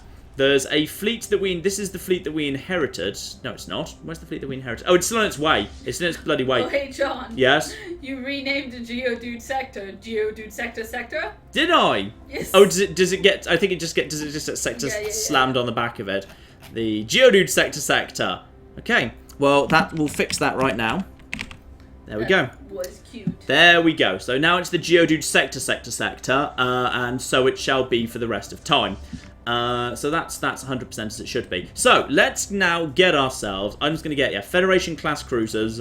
I'm just going to build I'm just going to build out the Federation fleet with a ton of Federation class cruisers right now, quickly. Federation class cruisers, Federation class cruisers, Federation class cruisers. I'm going to very quickly burn through some of our money here, but that's absolutely fine. Yeah, we're just going to have a load of Federation class cruisers, which is really, really cool indeed. So that's burnt through a fair amount of our money, but that's okay. And yes, indeed, the first armada that we inherited from that area we just integrated is heading on our way to come and join up with our fleet as well. We'll integrate them. Yes? No, the chat is now upset that you've changed Geodude sector because it was perfect. No, now it's the Geodude sector. If they don't stop complaining, I'm going to change it to the Geodude sector. Alright, don't think I wouldn't. I don't think you wouldn't. The chat is also saying that you should press F10, and I'm not sure what that will do specifically in Stellaris, but you know, why not just do what the chat says to do? Meanwhile, someone asked how's Tabby, which is obviously the most important question of the entire chat. Tabby is fine and is snoozing in the living room. Yes, she is. It's a bit hot for her at the minute because she's the fluffy cat. She doesn't like being brushed, and she doesn't go outside, so she doesn't like get her hair naturally pulled out by just like going around and whatever. So as a result, I think she's probably a bit warm, quite frankly, at the minute. I think she's probably a bit too warm, bless her. It's her own bloody fault, really. So we've got... She doesn't choose how much fluff she has. Where's the other... Oh, we've got a new... Oh, yeah, we've inherited a new ship over there. Okay. What do we have that still needs to be added into the Empire? Is anyone coming over here and building mining stations? Yeah, you go build mining stations up there. Just everyone hurry up with all my construction ships. Refresh your YouTube window. It should be fine. That's what they're doing to get through. So that's definitely the core problem. The core problem is definitely our end. We definitely have the core problem our end. We're just not quite sure what's causing it. Yes, they also suggested that we might want to at some point turn it off and on again. I don't know if we're at that point yet, but we'll take it under advisement. Yeah, we might like we could say have a break. If it happens a few times, maybe we'll have a break at 6:30 and we will literally try restarting everything just to see whether that makes any difference. Okay, now, this is the more important bit. We have got ourselves 3 fleets here. The fleet that we've just inherited, the first Armada, Legio 1, our main fleet, and the SPQR Benor are now going to be merged all together. Benor is now entering the fleet. I wonder what position he's going to take. Is he going to be like right to the front or right to the back? Or is he just going to take a position right in the middle? And Benor is going to have a position right at the... I think that's at the rear. I think Benor is... Yeah, Benor is going to be literally right at the rear of the fleet. There he is. He is definitely a lot bigger than... There he's next to our flipping battleships. That's cool. The fact that we've got him there. That's very, very good indeed. Pushing Legio 1 strength up to 46,000. Very, very good indeed. How is all of that? Proton torpedoes are almost done. When proton torpedoes are done, I'm upgrading all of my corvettes just for speak of the flipping devil. Marvellous. Physics research plus 20% off the back of dark matter. Yeah, I think we should definitely get that done. Let's get dark matter investigated, because then, yeah, then we can get our physics research faster. Physics research is fantastic, but this is the really, really important one right here. So, construction complete, that's fine. The ship designer, yeah, F10 opens up that, fine. So, now, what I can do is I'm moving this over to torpedo boat. Let's redesign this ship here. So, of course, yeah, what we want to have here is proton torpedoes, abso-flipping-lutely. And we've unlocked the gamma laser. So, has gamma laser small is 50% of armor, ignores 50% of armor, 20% shield damage versus ignores 60% of armor, 20% minus 20% shield damage. So the plasma cannon ignores a large proportion of armor at 2.93 a second, 2.99 a second. You've got to say that that is still more impressive on the plasma cannon in some ways. And then, unless the range is a lot higher. Range is 70, hang on, so yeah, range is 30, tracking 60%. Range is 40. Now, you can stick with the plasma cannon on this thing for the time being. Plasma cannon 3 in the torpedo boats. That's fine, that's fine. That goes up to class 4. In fact, everything can go up to class 4. I have unlocked that at this point. Lovely. So now, yes indeed, we just want to go for, and we've also got the Antimatter Reactor too, so we can actually do a lot of improvements here. So armor right now is, how much power am I going to need to power all of this? Let's just slap in a couple of medium things, and let's just slap in a small one of them. Okay, with the new reactor plus 17 power right now, yes? There's more panic in the stream. Why is there panic in the stream? There's more lag. You can see lag right now on my machine. I'm seeing that, I think, as an internet issue, actually. Well, we've had a few issues with the internet this week. We have had a few issues with the internet this week. It's back for me. What we might try and do is, yeah, we'll probably have a break at 6:30, and then we're going to try turning a few things off and on again. And what we might follow up that by doing is we might actually lower the stream from 720p to 480, so we can have a smoother experience, though a slightly lower resolution one. A lot of people were saying that they're already getting not very great resolution. Yeah, I think we should lower that. We'll lower it down. So we'll have a break shortly. I'm just going to finish rebuilding the fleet here, and then we'll actually have a break after that. So combat speed, slap that in there, and then other than that, yeah, I'm just going to give myself the best shields I can give. Lovely, that's to -5. Do I want to go for if I give myself the shields in the medium slot, if I go for you and you. And if I give myself the best quality shields in the medium slot, how's that? No, that's not even close to working. Hang on, turn that down a little bit. 12, 3, 2. No, that's a terrible idea.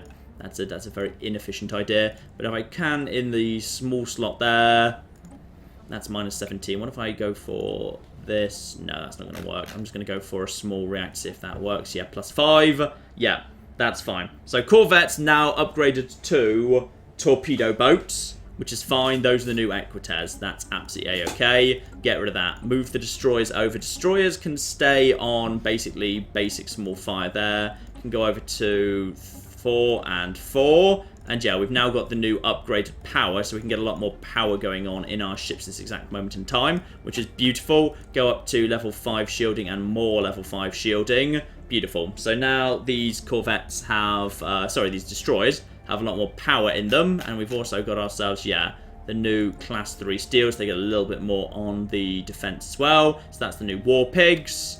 Nice. The cruisers.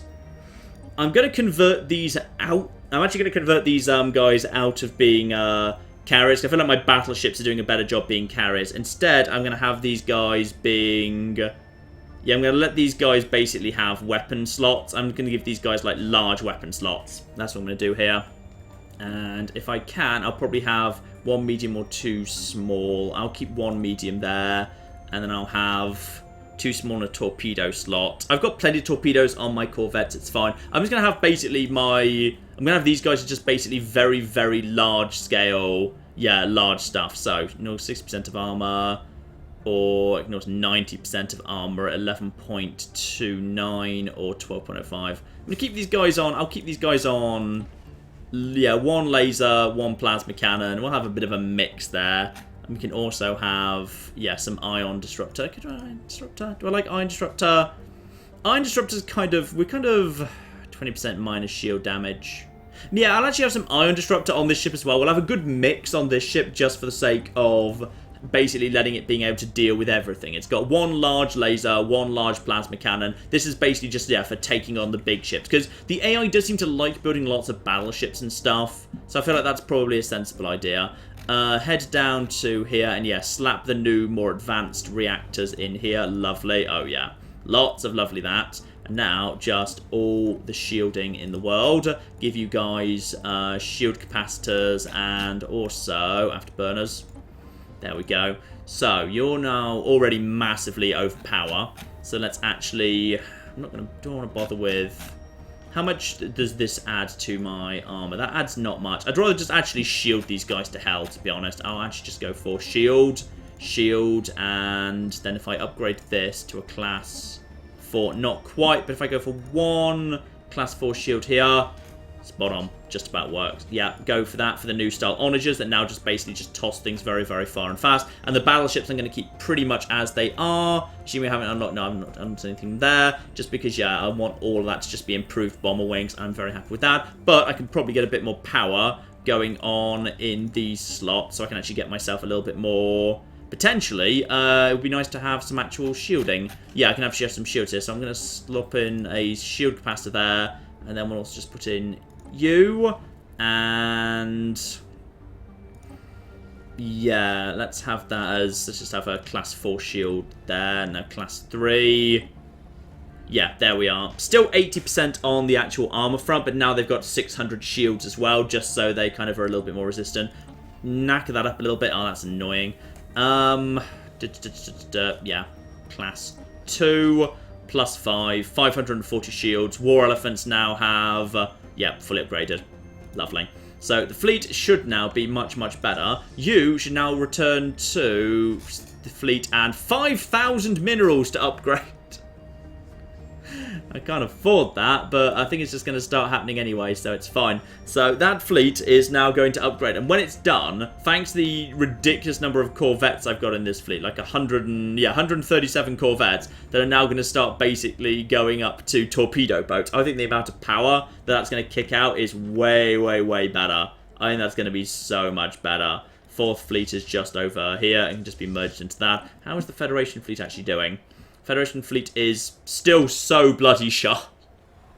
Oh god, the Federation fleet needs like another 150 odd strength tossing into it, and it's 4 at a time if I'm building cruisers, and I've just spent so much money on those guys. Oh god, right, I need to rob my sectors for more money if at all possible. 112 800. I can get another 1,900 out of Skyrim again, but I'm just going to leave those guys be for the time being. Let's just let that build up a little bit.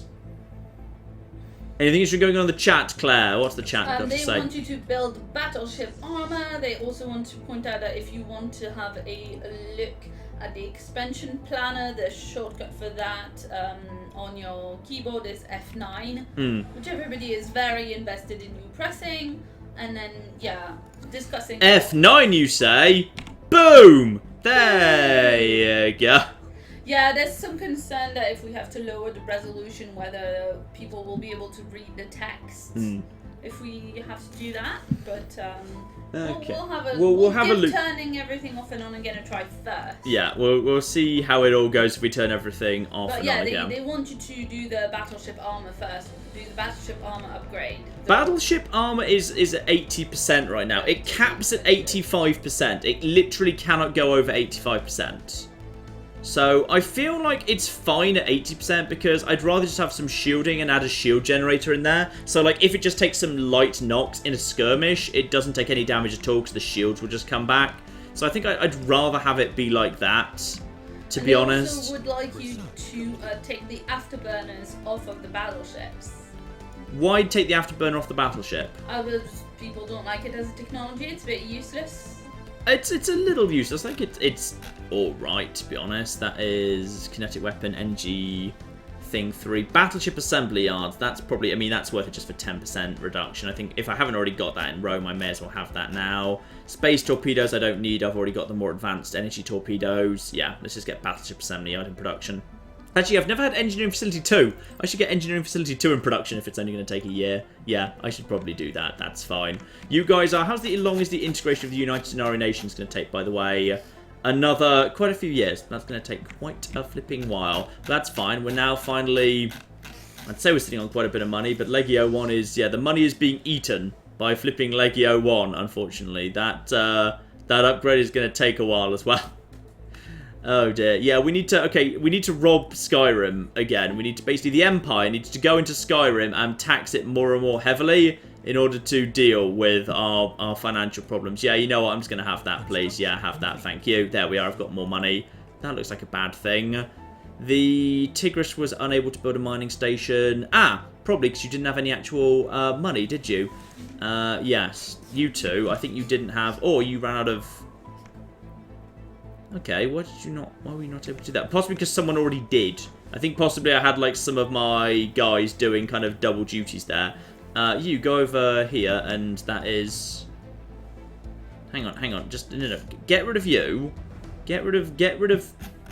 Okay, what are my construction ships doing right now? My construction ships, by the way, should all be in roughly this bit of space. One of you is... You're just over there for no well-explained reason. Well, you guys build yourself a research thing. Right, flipping there. One of you's already doing something. One of you's over there. You head over to this part of the world. Build yourself one mining station. Sure, absolutely. And that should be... Okay, all my construction ships are now actually doing something beautiful. But yeah, we've now broadly built... Yeah, now we've actually built up huge amounts of stuff there. We've actually got a good amount of minerals and whatever coming in. Legio 1's upgrade is going to take some time. Vesta is now ready for us to merge this fleet together. We just need to keep this fleet merging in. And yeah, there we go. This is looking like a much, much better fleet already. This is looking good. But actually, you know, large numbers of my areas do actually have...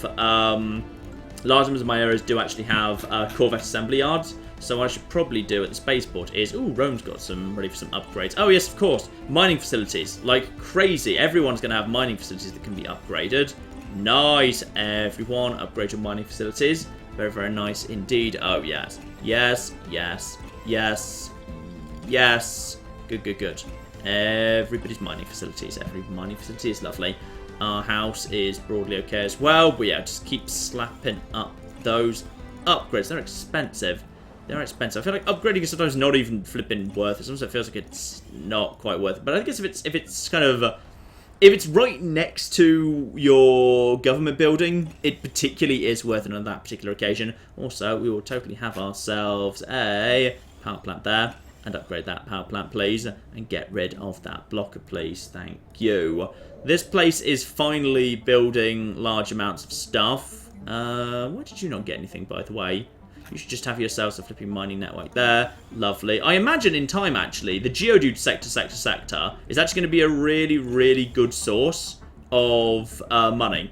Is what I think that place is actually going to be. I think that place is going to be worth a really good amount of money. If we just need to ever spend influence to get money that way, I think that will be worth an awful lot. So, Legio 1 is going through a slow process of upgrade, but we can at least afford it now, so it is at least happening. But yeah, most importantly, the full set of Corvettes. Ah! Someone wants to go to war. Someone wants a war here. Yeah, and the chat says you should do the war, like, before you end up not being in charge of the Federation anymore. Yeah. So they just want to go to war against the Valmanex Silencers. Which, in all fairness, we've been thinking about for a while. But what do these guys actually want out of it? The United Inari Nations, who are in the process of flipping integrating right now, they just want to humiliate them for no well-explained reason. The Bug people want one of the planets liberated. The Infinite Pond want, like, 5 planets liberated. Okay. How strong are these guys versus us? Technically, they are... Fleet power is deemed pathetic. You know what? Getting fanatical purifiers out of the galaxy would not be a bad thing at all.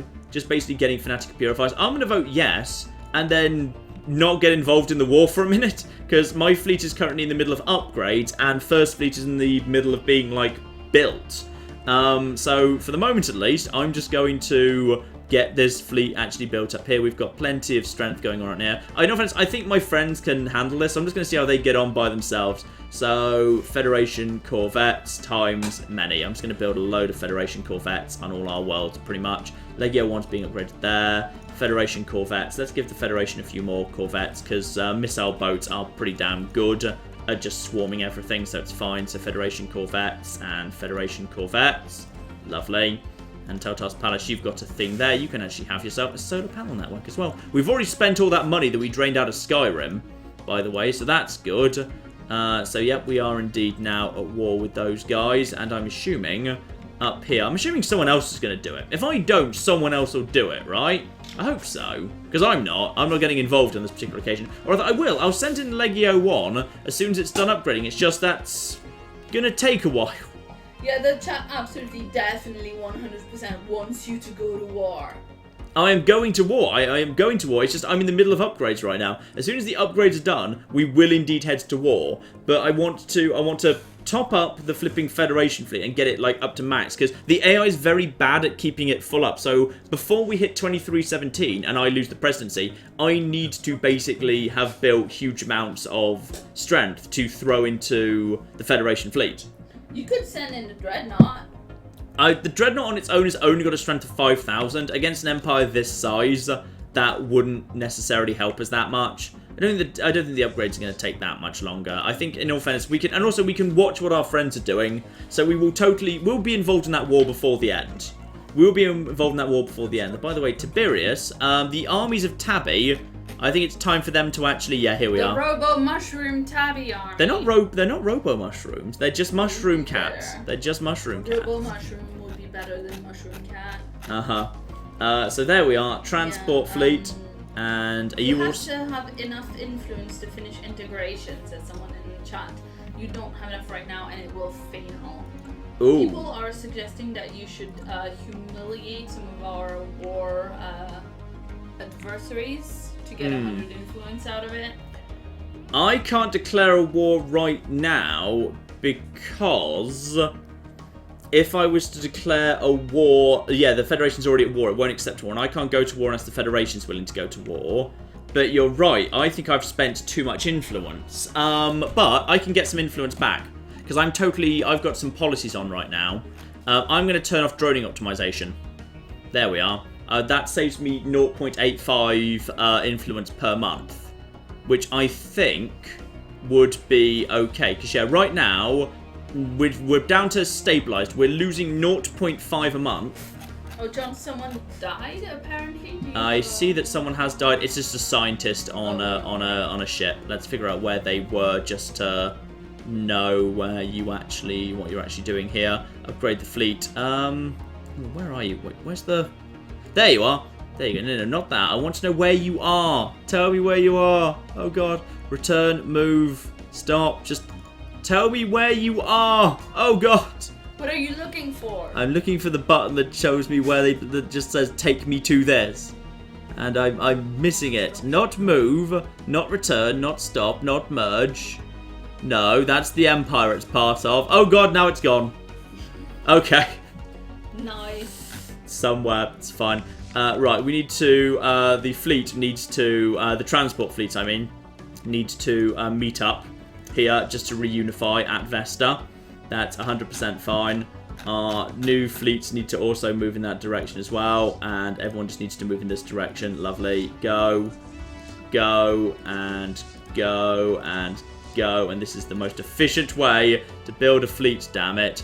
Trade deal has expired with those guys. That's okay. I should now have enough influence to be okay. I've sacrificed some minerals to do it. We can turn it back on later. But I should now have the minerals now won't...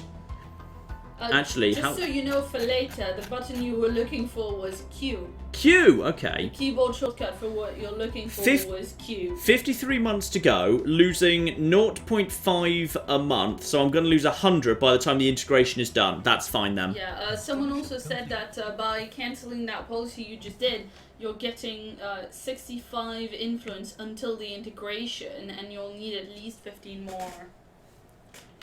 So thank you for doing math. Mathematically, that doesn't stack up to me because the integration is going to take another 52 months. Right now, even with the subject integration occurring, I'm losing 0.5 per month.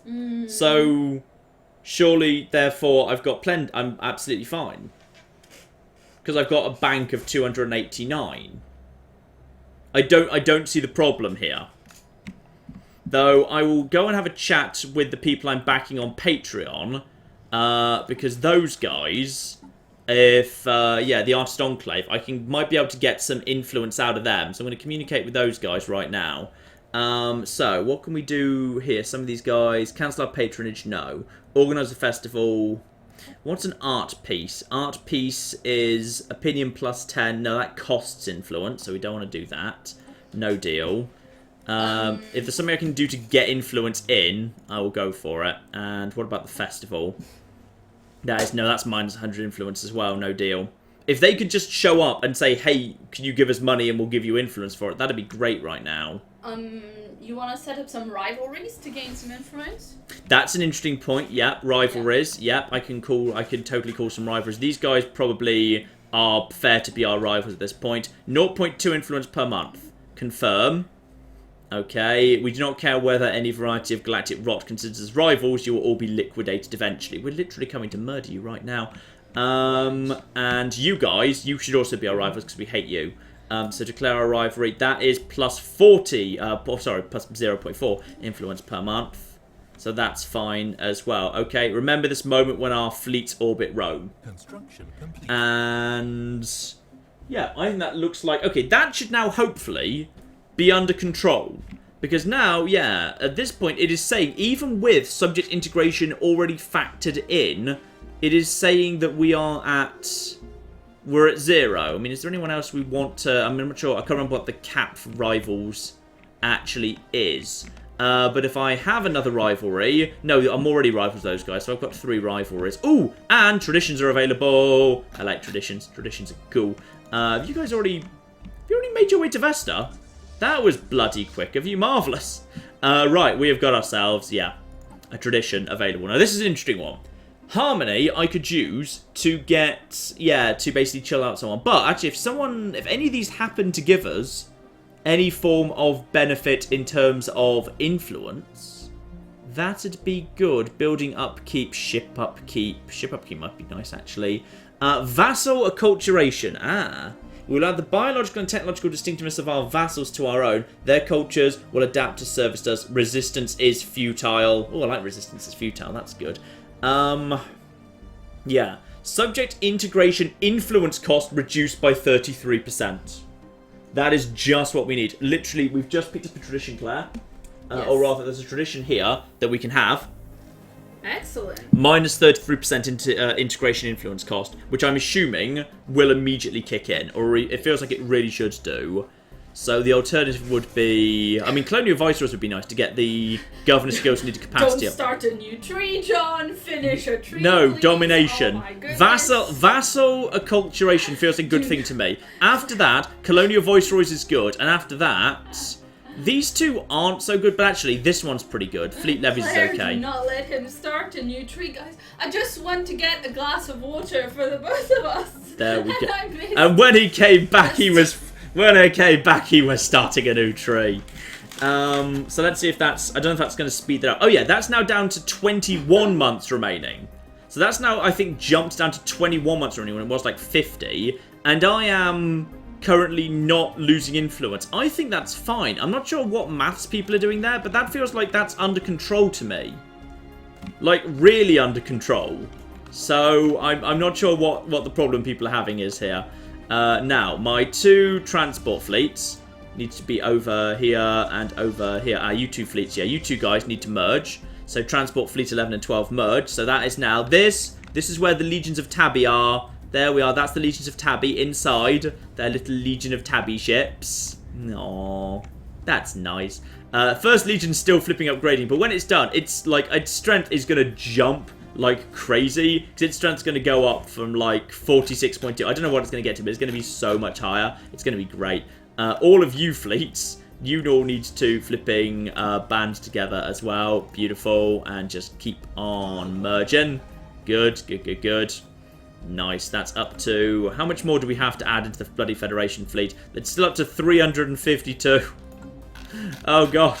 We can't keep up. Right, guys, go over to the spaceport and just keep building, yeah, Federation-class cruisers. Federation-class cruisers times everyone. Federation-class cruisers, Federation-class cruisers, Federation-class cruisers. This is just ships we get to use, la-li-la. Actually, my own fleet isn't full. But that's fine, because it doesn't really matter if my own fleet is in full up, because I can fill that up later. You guys, meanwhile, can just have some upgrades to your spaceports. There you go. Oh, by the way, yes? We have some new fan art of the new Vitinius. I like that. Okay. Which I shared a little bit earlier. It's the one where she is in a car, because obviously Mercedes. Yeah, we will definitely. Yeah, we will. Obviously, we will be keeping a record of the fan art, and we will put our favourite bits of fan art, the ones we've got a record of. We'll be shoving that in the actual highlights video when that all happens. Engineering Facility 2 has been completed. That is just explosive weapons. Don't care about that. We should probably get advanced afterburners. Yeah. I'll get advanced afterburners. Those are useful for my corvettes when that actually comes about. So that is fine. And yeah, we've got a bunch of cruisers coming in. Because, yeah, once we've got a load more, yeah. Basically, I've stocked up our fleet. Because the fleet when I inherited had, like, no battleships and, like, no cruisers in it. I've already got the cruiser numbers up to 15. And the cruisers, I think, actually in the... our Federation cruisers are actually pretty damn good. Yeah, basically, they're all about... They're ridiculously lasery. They're all very, very lasery. Whoever's designed this fleet decided it should be all about the lasers. So that's fine. Let's have a big lasery fleet. A lasery fleet for the Federation and a big plasma fleet for me. Okay, and what's going on over here, by the way? Yep, I'd say the Rontor Interplanetary Authority First Attack Swarm is coming in with 10,000 strength and 5,000 backing it up from the bug folks. And a transport fleet is at their backs. So they're over there, and they're going up against... actually, this is going to be close. 10,000 and 5,000, taking on what looks like their main fleet of about 14,000. So it's really going to depend on... This is going to be interesting, actually. I'm going to keep an eye on this one. So right now it is... Are you guys going to... No, something's just walked out. Something else has just walked out. They don't want to... They haven't decided whether they're fighting yet. That's them. Yeah, this is the 15,000 of... the Fanatical Purifiers, but they're kind of avoiding each other. Oh, hang on, this is going to be, yep, this is where it's all going to break out then. So a massive fight is going to break out immediately with the 10,000 and the 5,000, and because they've walked in on top of each other, it's going to be an absolute cluster flip. Question is, who's got the technology? Who's got the technology to win this? Because this is going to be... and I can't actually see, because I'm not involved in this battle, I can't actually see the stats, but I can roughly see, like, the fleet sizes. It looks to me like actually the Rontor and the Bugs have barely lost any strength, whereas these guys are collapsing pretty quickly. So it would feel like we've got the technological advantage there, because whatever's going on, these guys have just managed to... Also, they've got some really, really pretty wibbly shots. I'm not sure which ones those are. But yeah, it feels like actually these guys have just gone in and cleaned this up. Yeah, no problem. And it's also one hell of a light show. For the nearby planet, this is really cool looking. Assuming like we don't accidentally hit that planet. Don't accidentally hit that planet. Yeah, they've been eliminated down to... Their fleet's gone. They've already flipping won. So, luckily, we don't really need to get involved. Ooh. Legio 1 has jumped up to 53,000 strength. Beautiful. First fleet now up to 20,000. Life is looking good indeed. And we've now got enough money to basically build a whole bunch more Federation cruisers as well. Actually, let's go for some Federation destroyers. They're a little bit on the cheaper side. Damn it. Federation destroyers like crazy. Yes, Claire. Not much. People are liking the light show of the battle. Someone wanted to know if you'll do a playthrough of a game called Kingdoms of Amalur. Kingdoms of Amalur, that's been out for a long time, hasn't it? That's not a new thing. It's not one that's really on my radar for like imminently. To be honest, I've got no problem with it or anything. It's just one of those games that like is not imminently like just there's just no particular reason it's going to be coming anytime soon. To be honest, so but yeah, surely now at this point the integration must be carrying on. The integration's only got 10 months left to it. So, and I feel like we've got plenty of, like, if I'm in an emergency situation where integration's about to fail, let me know, but I don't think we are. I don't think we are at all. Someone who knows what they're talking about is saying that the wibbly shots you were talking about are called swarm missiles. Oh, those are like the advanced clustery things. They're like they're an advanced form of the nuclear missile that basically means it's the only way nuclear missiles can avoid point defense drones. Yeah, fine. Right, exactly. Ooh. the Sins are getting in on this. The Sin Empire have also just declared war against the Valmanac Silencers. They've picked a very good time to go to war against them. But the thing is, our war is already underway, and one of our war conditions is we're going to liberate huge amounts of territory. So I'm assuming that means that, yeah, like, if they occupy a planet, we still get it if we win the war. I would assume, anyway.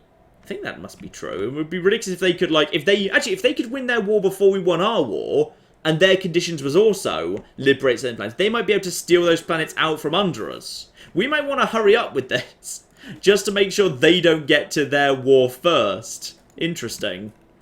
That is worth thinking about. And there, once that's done, and then presumably, like, I imagine the Infinite Ponds might try and flip and vassalize what we're about to take over, which would be cool, because then the Infinite Pond would actually be really contributing well to this empire, and this fleet, and this everything. That'd be really, really damn good. Construction ships are apparently not doing anything right now.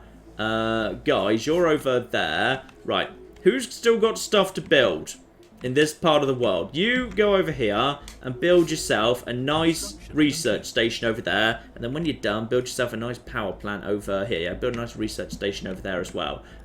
You're over here somewhere. Why are you not building anything in there? Build mining stations, you stupid bastard. And one of you's over here. Yeah, build yourself some research stations, and then another research station over here. Lovely. So we've got ourselves... Was unable to build a mining station. Why can you not build a mining station? Why? Why can you not... Like, construction vessels don't need anyone on board. Is it because someone else is there? Is it because... I don't understand what his problem is. Is it because...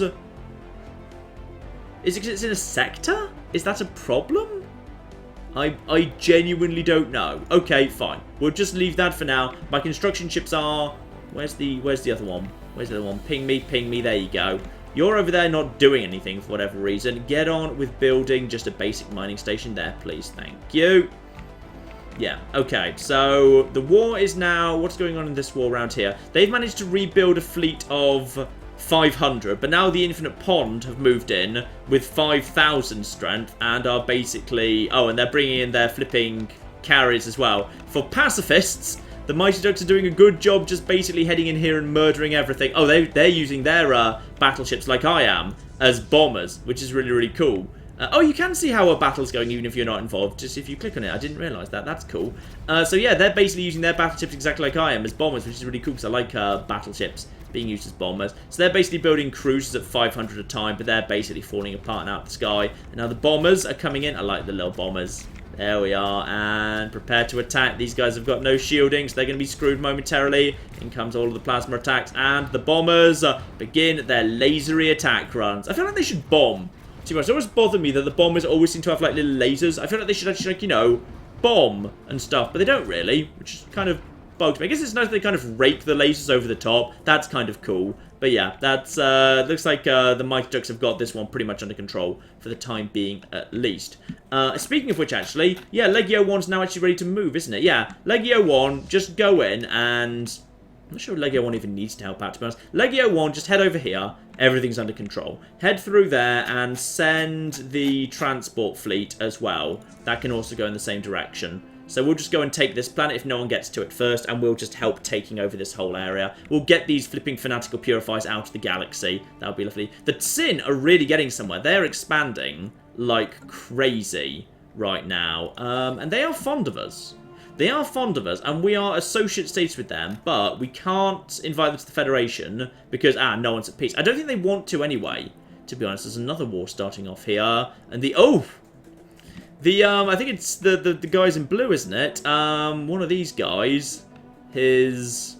Are you them? No, you're the Kima Terrassi. Oh, it's these guys. Everyone's just piling on the Valmanacs right now. Basically, everyone decided they've had enough of the bloody fanatical purifiers.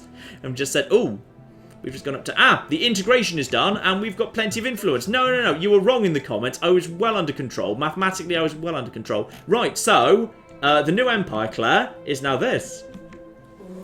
Yeah, and we've actually pushed... Sorry, I was busy dissing your anniversary cake in the comments. Whoa, my anniversary cake was great. How dare you? I mean... My anniversary... Many people were just as hurt as I was by watching that video. That Empire does look cool, though. That Empire does look cool. Go over to... yeah, so, at this point... I think we can pretty much say that we pretty confidently control, like, pretty much, definitely a quarter, maybe a third of the entire galaxy.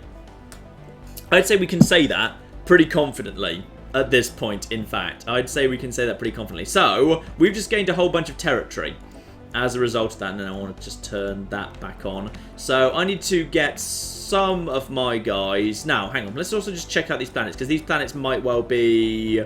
capable of being just immediately sectorized. I strongly suspect they can be, in fact. So, this area is... Oh, yeah. So, wait, which one are you? You're one of the ones I was upgrading. That looks like the queue is done now. So, I'm just going to basically gift you guys a bunch of money to upgrade all of this stuff. And then what I'm going to do is... Yeah, it's a Biolab thing. Give you a Biolab. Yeah, so basically, at this point, Medgar is ready to be sectorized, so I'm going to add it into the Geodude sector, which is unfortunate, because that means it's no longer going to look like a Geodude. We're about to ruin it, pretty much, sorry. But we kind of need to, because, no, manage the sector. Because we need to get Medgar into there, so you, and then... you, and then Medgar now enters the sector. That gets us down to 9 out of 7. So now it's just basically a Geodude, but with it's like holding a wrench that it's going to whack you with. It's the Geodude wrench, sector. So it's fine. It's under control.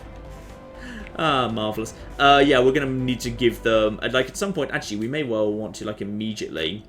give them Teltar's Palace is not yet ready to be upgraded. Teltar's Palace needs a lot more work yet, but that's okay. We're going to build, we can now actually build no, we need to upgrade this thing first. Right, upgrade that. That's already got a mine there. Let's actually just start shoving some stuff down over here.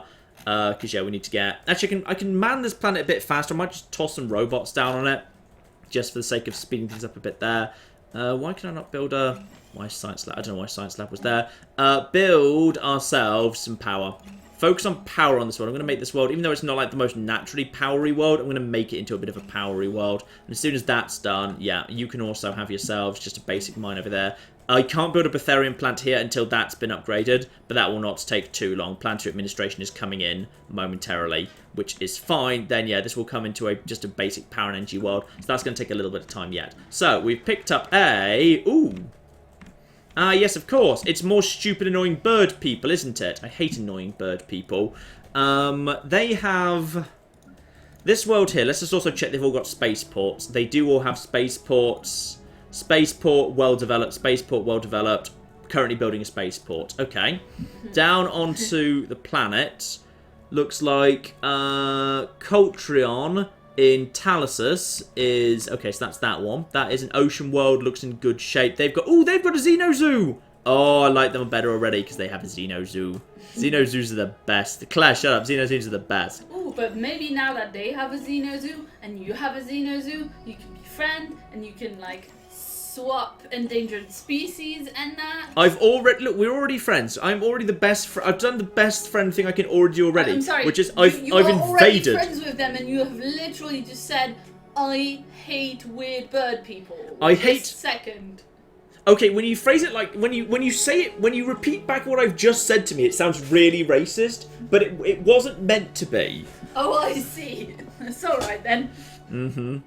So, yeah, what we need to do is, I think we just need to sector... Oh, these guys have got a bunch of interesting stuff. Hostile fauna, capital worlds... You should also rename it the Onyx Sector as the... Ooh, the Onyx Sector. Yeah, it does look more like an Onyx now. That's true. We'll do that in a second. But I just want to shove these guys into a sector. Randomly interrupting, sorry. I'm going to shove all these guys just into a sector, like, right now. Do these guys need anything? You know, I'll give you some basic stuff. You can have... Wait.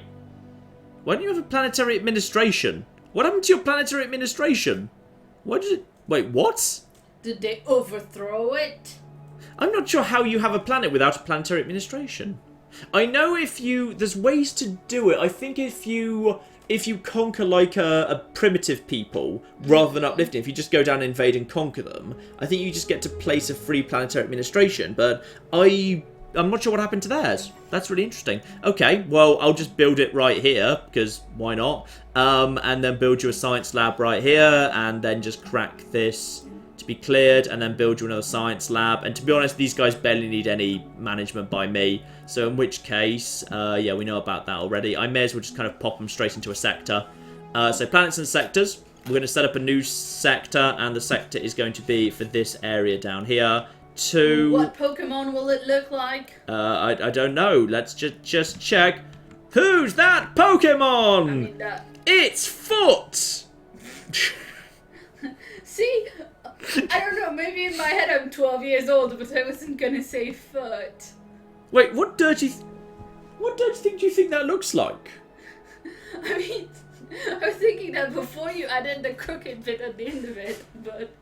Well, I'm not spending 25 influence to kick it back out so that you can giggle at the penis again, but that's not what a penis looks like, Claire. That's not. We're gonna have to link. Can someone link Claire to pictures? No! Can someone link Claire to pictures of penises? No, they can't! They literally can't put a link in the thing! Wait, no, don't do that. I will poke you! Link Claire to reputable sources like the Wikipedia page on penises. Oh, they still can't link an actual link in the chat. Oh, they're not allowed Also, someone asked me to give you a hug, and I told them, you know, very firmly I wouldn't do it because it's too warm, but if you keep going, you will be hugged. Okay, fine.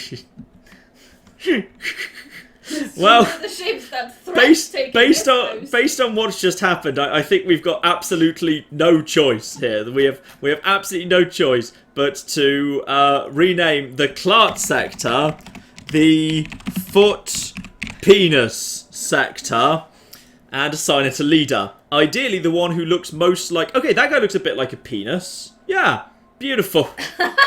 Did you find a leader that looks like it? Well, he looks more like a... He has, look at his little forehead. It's actually got a little... It's got a little kind of peak with a little slit on it. Godspeed, you magnificent bastards. Good luck managing Foot Penis sector. Stop fake licking Pornhub in the chat, people. See what you've done? Have I ruined the chat? I mean... The chat was already fairly invested in sexing every creature in the galaxy, so, you know. Okay, there now... was a precedent. Also... No, people in the chat. This was a joke. Do not actually send pictures of... If I get sent dick pics because of you, we're going to have a conversation, John. Please do not actually do said thing. Right. Thank you. The nice thing we have actually got is, yeah, thanks to our expanded borders, we've got this area down here, which has like 15 minerals in it. So we can get a ton of minerals coming in off there, which is really, really good indeed. And then once that's done, we can also go and pick up a tiny bit more energy up here, which is pretty darn good. So we've got a good system up there. That was already in our empire and doesn't do anything. We've got the Pax Romana 11th Fleet just floating around Pompeii doing nothing, because screw it. Yeah, we've got a whole bunch of stuff coming in there. Right, so yeah, now we've got a much bigger, more impressive empire. I think this is looking much, much nicer indeed. Back over to Vesta, where we need to actually move everything in. Negative building. I know about the United Nations being successfully integrated. That's beautiful. And that's actually increased the flipping size of our fleet again. Which has then gone on to itself increase the size of the fleet of the Federation. I literally can't build it fast enough. Oh god, I'm trying to build it fast enough. Go, and I've only got like 2 years left to build this damn thing. I'm trying to build it as quick as I can. Also, we've just, we've inherited the first Stellaris. We've just integrated another, okay, just travel over here. Yeah, 11 ships being upgraded to current designs. That is entering hyperspace to somewhere and will be upgraded in a few days. Lovely. Yeah, so we've just inherited another 2,000 strength off the guys we've just brought into the Empire. We've got 275 influence right now. I think we can actually integrate you guys. We've got ourselves... Oh no, what's happening? What? Is that the... Well, they can't send links, so they keep sending emojis of like aubergines or something. Why is there an emoji for an aubergine? Presumably so that people can do this. I'm just going to, integrate these guys over here, because why not? You're going to be integrated for 100 influence at 5 a month for just 20 months. That's super fast. So I may as well get these guys, and then that will actually be, then literally, I believe, every single member of the former Inari Slayers will have been fully integrated, which is very, very nice indeed. Meanwhile, these guys over here who hate us, we've just slowly... Yeah, they've rebuilt a fleet of like 4,000. Hey, John, are you going to raise taxes on those sectors? Raise taxes. Oh, yep. Yeah, I am. Yeah, I am. Why are people so keen on me raising taxes? Maybe I'm just a nice person who, like, doesn't, like, you know, need to... Maybe I don't need to do that. Maybe we're good. And I can send them 1,000 energy to accelerate their growth. I don't think I need to do that. That's A-okay. So those guys are going to be integrated really, really damn quickly. First fleet is presumably, yeah, getting close to invading this area. Mysteriously, they have... I think First Murder is not yet actually taken anything. Come on, guys. When I'm not there, apparently you're terrible at actually waging a war. Dear oh flipping dear. So, all of those fleets are now on the way. Those guys are on the way. I think that's just... those are just corvettes. Hey, has it been 10 years since you, like, made a typo and, like... No, that will be at the year 2320. I have been keeping an eye on that. That will be in the year 2320. Oh god, I need someone, basically, I need my allies in the Federation to give me money so I can pay for the Galactic Federation fleet. Because right now I can't afford it. I can't afford a big enough, I literally can't afford to get the fleet up to its max capacity. So, oh god. Just keep building stuff. Keep building Federation destroys. Federation destroys. Federation destroys, Federation destroys, Federation destroys, Federation destroys, Federation destroys, Federation destroys, Federation destroyers, and Federation, never mind, I'm out of money. So this is I'm bankrupting myself to build the Federation fleet, but it's fine. Those guys want to pay me money for monthly, ooh, hang on, monthly... I've got one of those already, and I've got... Oh, apparently I'm just sitting on tons of terraforming liquids. Apparently I already had those in my empire. That's really good. So, in theory, I can do terraforming if I want to do that. I'm not sure I'm allowed to terraform tomb worlds, though. I think that's not allowed. So... Hang on, I've never really done terraform before, but apparently I'm just sitting on these liquids now. I should probably check how it all works. What have we actually got in our empire right now? We've got... Ooh! Oh. Hello. Uh-oh. I think it's happened. I think the Fallen Empires... Oh, shit. The Fallen Empires are waking up. It began as a subtle shift in the Apathian behaviour. Scattered reports of their ships, once rarely seen outside their own space, now being spotted in remote systems across the galaxy. Highly advanced scouting vessels visiting ancient ruined worlds, refusing all hails and fleeing when attacked. Their purpose and mission unknown until now. We now know that the Apathi were preparing, recovering the databanks of survey beacons and automated scouting posts left behind when they retreated to their present borders, gathering information for their return to the galactic stage. In Yapathi space, fleets are gathering, armies are being mustered, and ancient factories roar to life. For the first time in an age, the Yapathi peacekeepers are looking outwards, beyond their borders, and towards the galaxy at large. As their decaying shipyards are repaired and refitted, and the dormant systems of Titan foundries come online, the rest of the galaxy is left with only one question. Who will this once sleeping giant target first in their quest to reclaim the age-old glory lost? Giants in the playground, I respond. Now, the Apathi Ancients are these guys over here. Now, to the advantage of the current situation is these guys are, they're awakened ascendancy, they've already been updated. But they are benevolent interventionists. They seek to protect lesser races, but from each other. So they don't generally go to war unless it's to stop someone else who goes to war. But we go on wars of liberation, which I'm not sure if it really bothers them, to be honest. So they're fanatical xenophobes, which means they should like me. They're up to plus 50 with me already. Their fleet power is, well, they claim to be overwhelming, but with a few more upgrades, we might be able to handle it. I don't know. And yeah, unfortunately, they view us as a future subject. They're likely to demand we surrender our independence. Maybe we won't. Well, That doesn't sound good. Well, Our... the thing is, because they are benevolent interventionists, what they're going to try and do is they're going to set up the Space UN. And they're basically demand everyone becomes a signatory of it.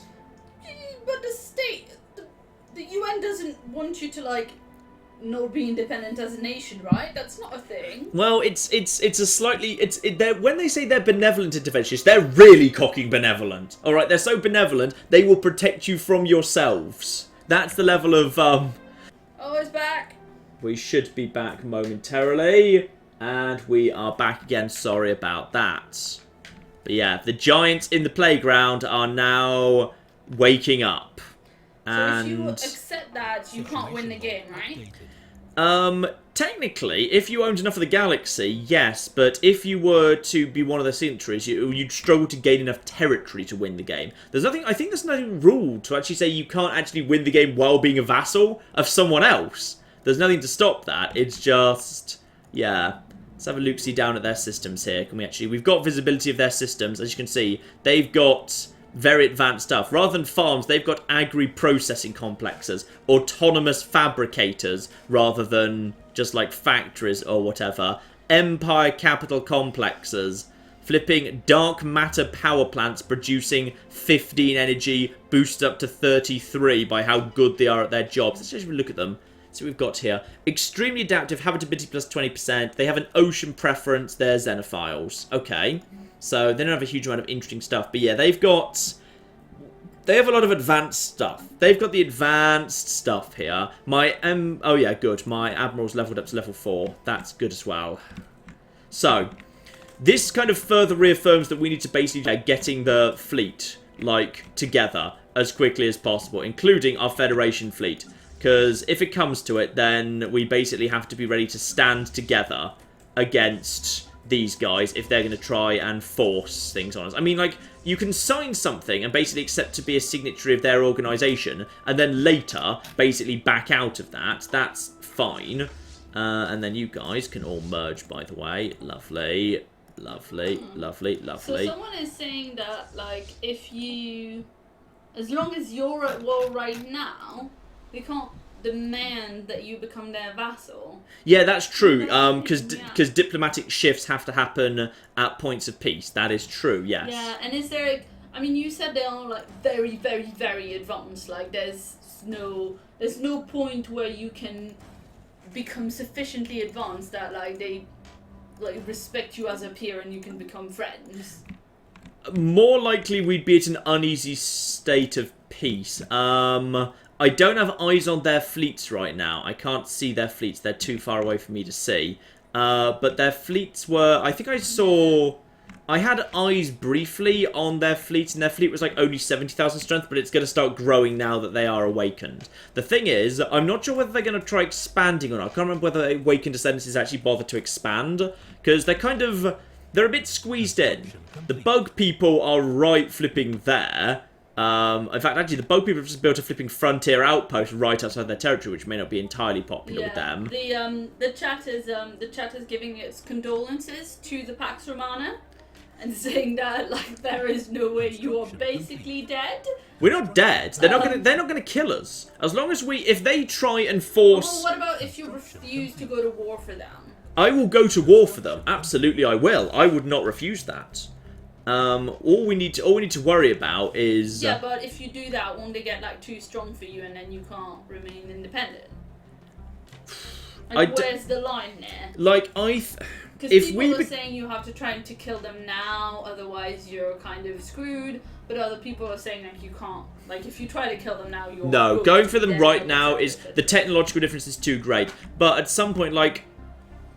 There are technology caps in this game which we're not even that far away from. Like, say, the most advanced laser weapon in the game is only 2 tiers ahead of where I'm at, because I have level 5 lasers. Now, that means because I've unlocked the battleship research, I have a chance of drawing particle lancers. So I can research particle lancers at some point. Once I've got particle lancers, that's only 1 step behind the tachyon lancers. That's the most advanced laser weapon in the game. Then we start having chance, because then we're actually fighting fair.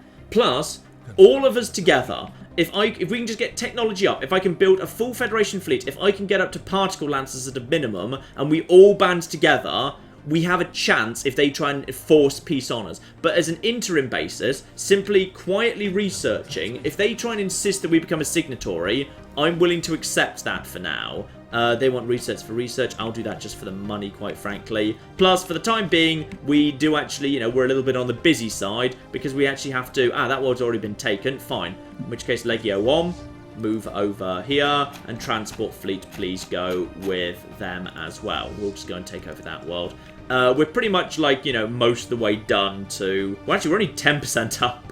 I need to speed up this war here. But I imagine what's more likely to happen is there might be, if we're lucky, a war in heaven first. Because an awakened descendancy right on your doorstep isn't good. But of all the fallen empires that could wake up in the galaxy, this is the one that's going to cause me the least trouble. These guys are just dicks and don't like me because they're religious and I'm materialist. These guys are dicks because they hate literally everyone that's not them. These guys are going to cause trouble for me because they're going to insist that, because they're materialists and whatever, they're going to insist that we don't have AI and we deactivate our robots or something. And that's going to cause trouble. Transport fleet. We don't have trouble, do we? No, okay, good. We managed to avoid their stupid little fleet there. They're backing out. But yeah, I think we can just basically bomb the hell out of their guys here. Where are you guys? Where's Legio 1? Oh, this is not good. Hang on. Legio 1. Legio 1, why are you not already on the way? Transport fleet, why are you so far ahead of everything else? Remember how we cloned Tabby an awful lot and then sent her into a war zone and I promised you everything was going to be fine? Is she alone in a war zone, John? She's not alone because we cloned her many times.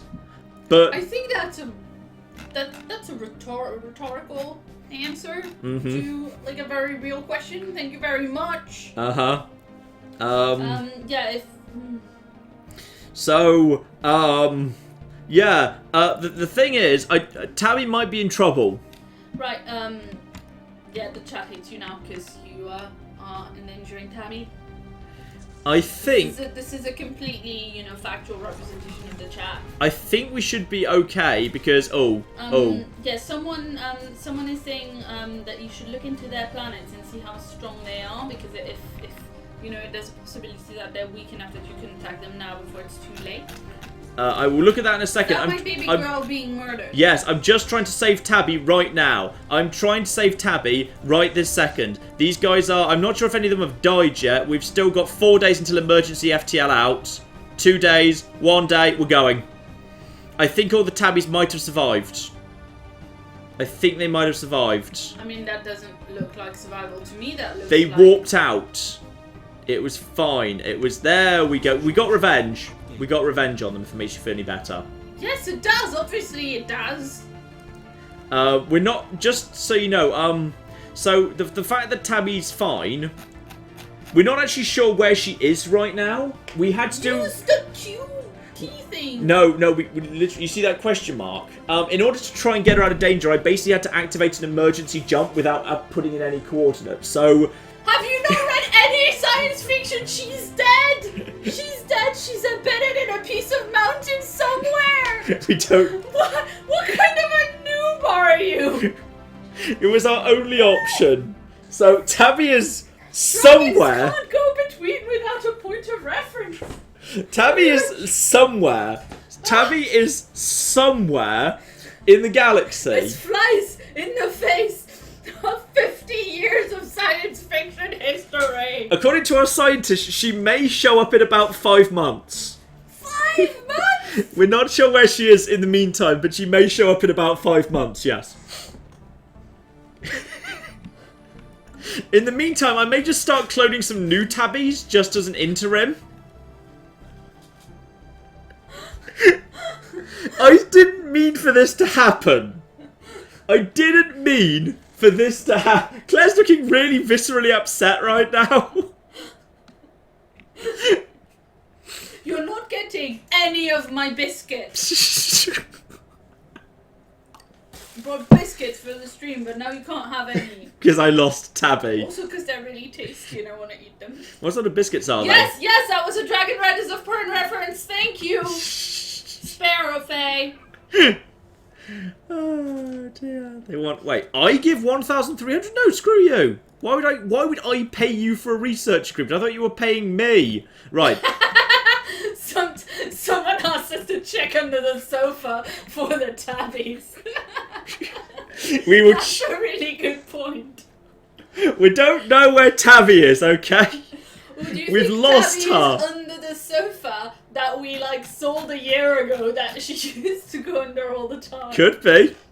Could be. Right, so we've got ourselves one new world has just entered the Empire. I assume it's going to be fully developed. Yes, it is indeed fully developed already. So it can be added straight to Foot Penis Sector. So let's just manage the Foot Penis Sector. Manage that. Add Lisak in. Beautiful. And now that is... yeah. There we are. So now it's... now it doesn't really like a foot penis anymore. Now it looks kind of like a sock puppet. Mm-hmm. You think? Yeah. Yeah? I'm not commenting on this anymore. Excellent. That's... This is a dangerous thing to comment on. Can you actually merge... hang on, chat. Can you tell me... can you actually merge two sectors together? Because I'd like to just merge these two sectors into each other. But I'm not sure if you're allowed to... if I just literally just, say... add this area into this sector, can I just basically get this sector to not exist anymore? Because if so, that would actually be kind of useful to us. And... wait, what? Oh yeah, we never bothered scanning this area over here that I cleared out of the things. Does anyone have a science vessel nearby? Oh hey, someone earlier said that you should either free some of your idle science vessels or set them to auto-research. Auto-research? Yeah. Isn't that auto-explorer? No, there was auto-research. I don't know if someone mentioned that. Hang on, you're just round there. It's because we keep, getting new ones, but every time we integrate someone, they bring their own science vessels in. So... okay, yeah, I think we can do, something like that nature. Hang on, what is auto-research? Hang on, fleet stance, survey, research special projects, assist research. Can I just set that to be automatic? I don't know. Well, you know what? Head over here to John's Heart. You over here in John's Heart, you can just help out with research on the nice cup of tea. Unless someone already is. I think someone might already be, but can you just do that? Assist research over there. Sure, why not? Assuming the nice cup of tea has... yeah, nice cup of tea has some research on it. It will have more as time goes by. We'll build a bit more there. In fact, actually, you need some upgrades. Let's actually build some basic science labs. Basic science labs for the nice cup of tea, which is, I admit, the growth here has been a little bit slower than I was expecting. Screw the food, we'll just build more science labs here. Let's turn this into a bit of a science planet if we can, given we've got... oh, this is producing a healthy amount of energy and minerals and whatnot. And just upgrade all of this as well. You know what, screw it. Science labs everywhere. Let's just actually get this place properly being a nice science centre. That will do very nicely. They've already got one advanced physics lab here, which is nice. So that's going over to there. Good. So yeah, we've lost Tabby. We're not sure where Tabby is right now. And yeah, the Apathi have immediately started expanding. They've immediately started expanding over here. So do you have to just try and keep at war as long as possible so that you don't end up being... on the plus side, the planet they've settled on is terrible, which is nice. But it is cool that they've actually, their little settle down starting territory still flies and stuff. They've brought, ludicrously superior technology to bear. If we could keep an eye on their fleet, that would be good. So yeah, let's just go over here. Have we already bombarded this planet? Have we got... is it under there somewhere? Yeah, I think it's... have we already bombarded this planet? Is it under... planetary fortifications? Guys, are we not bombarding this planet? Is this not a planet? Oh, you've already taken it. Fine. Okay, you've already taken that planet. That's fine. So we've taken that world. That world has been... that world is... I thought we took them... did they take it back or something? Blimey. Legio 1. Screw it. Let's just go and find their flipping capital while I'm going over there. May as well just head over to this world as well. I'm really sorry we lost Tabby. She will show up sooner or later. But I think she's actually nearly back. She should be back on the 16th of February. It is the 16th of February. We found her. Claire, we found her. And, oh. Okay. The situation's just got a bit worse. Or kind of. The return of the apathy to the galactic scene has not gone unnoticed by the other fallen empires, and the Thembalon, in particular, appear most agitated at the news. It seems these two precursors are ancient rivals, and though the reasons for their rivalry has long since faded into history, the sudden reawakening of the apathy has inflamed old animosities and triggered a counter-reaction. The Thembolan reconquerors have roused themselves from their slumber to face their old rivals, with the whole galaxy as their battleground. What will this mean for us all, I ask? So, hang on, where's Tabby's over here. Okay, we found her. She's in Mighty Duck territory. The ducks have taken care of her. Okay, good. And also, as requested by people in the chat, I am now giving them pictures of Tabby. Excellent. Everything's under control, okay? Tabby's fine. We're now going to send her back into the war zone. It's her job, Claire. It's what she does. That's what she's there for. So, this world has apparently not actually been taken over yet, so whatever. We don't need to... How have you not taken over this world? Yeah, I don't know why you haven't taken that world over. It's because you're currently bombing it. Oh, it's because it's got quite a lot of defense. Well, that's fine. We'll send in Tabby and she'll deal with it. This is what we bred the Tabby clones for, alright? This is what the legions of Tabby were for. No. This is what... You bred the Tabby clones for. Okay, that's true. Yes, that is technically true. Yes. Okay, good. But I think, like, aside from being a bit okay, all that happened was we sent them into completely uncharted space unescorted, and they got shot at in through the pitch black of space without knowing what was going on, and then they disappeared into the nothingness of the void between two uncharted destinations for 5 months. She is fine with that. She's a brave cat. That won't have scared her at all. Probably. For those who haven't been following the adventures of Tabby Cat on our Twitters, she is the scariest cat in the world. That is true. So, yeah. Right now we have got ourselves a situation where it is extremely likely. I'm guessing you guys are already... Yep, you are an Awakened Ascendancy too. The Jingoistic Reclaimers. So, these two guys are not technically at war yet, but it is extremely likely they will be at war soon. Technically, if they go to war, we are not directly in their path. They are not directly in their path. It's fine. And we've actually got a war in heaven on our hands, which is marvellous. I was hoping we'd get one. It's not guaranteed, even with all the right DLC installed. It's not guaranteed to happen. So the question is, well, logically, I would say if we're going to side with somebody, we ought to side with the Apathy Peacekeepers. Because they're close by to us, they're xenophiles, so broadly they can agree with us, and if we are forced after the war's done to become a signatory to their basic galactic UN thing, then sure, that's not the worst thing in the world. Now, as I understand it, if however we were to side with the xenophobes, which would be a terrible because we are literally xenophiles, and we were to side with those guys, then as a result of that, well, the advantage we would have is if we side with those guys, and I think if we side with one fallen empire, the fleet of our Federation and us combined is actually enough to basically turn that war in our favour. We should be able to help quite significantly. Wait, right. But if you side with one fallen empire, even if you win the war, and even if you help win the war quite a lot, what happens after the war? Because the chat is literally just saying, like, everybody's dead. Everyone is dead. Everyone... Good empire, good run, John, thanks, bye. Everyone is not dead. The thing is, they will, after they've won, they will enforce their peace on the galaxy until such time as someone can challenge them over it. The xenophobe Fallen Empire, as I understand it, will basically make everyone their thralls, which basically means everyone becomes their vassal. Everyone's allowed to fight for their amusement, so you're allowed to keep going to war as much as you want, but it might destroy our Federation. I'm not sure if our Federation would survive that process. Whereas, yeah, meanwhile, if we can end up in the Galactic UN, or we can basically end up as the battle. We can basically end up as like we can basically end up in galactic cockfights for the entertainment of the xenophobes. Which, on the other side, means they're way over there, so they might not necessarily be involved. But I also feel like the xenophobes are never going to be our friends. At the bare minimum, I think we can work with these guys, but I think we should put this to a straw poll. If it comes to a war, Do we side with the Apathy Peacekeepers, which I'm putting on screen right now, Claire, just in case you haven't seen the spelling.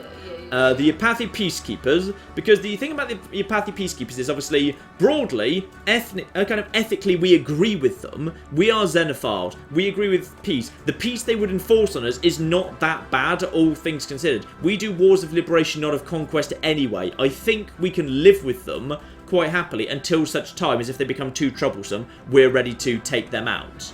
Or we could side with the Thembalon Reconquerors. The Thembalon Reconquerors are indeed xenophobes and will probably be dicks, but the peace they would impose on us would basically mean we could still keep going to war. They're on the other side of the galaxy from us, and the other advantage, if the Apathy Peacekeepers get destroyed, they're literally right here. We can move in and have it. If that thing gets torn to the ground, we can probably have some of it for ourselves.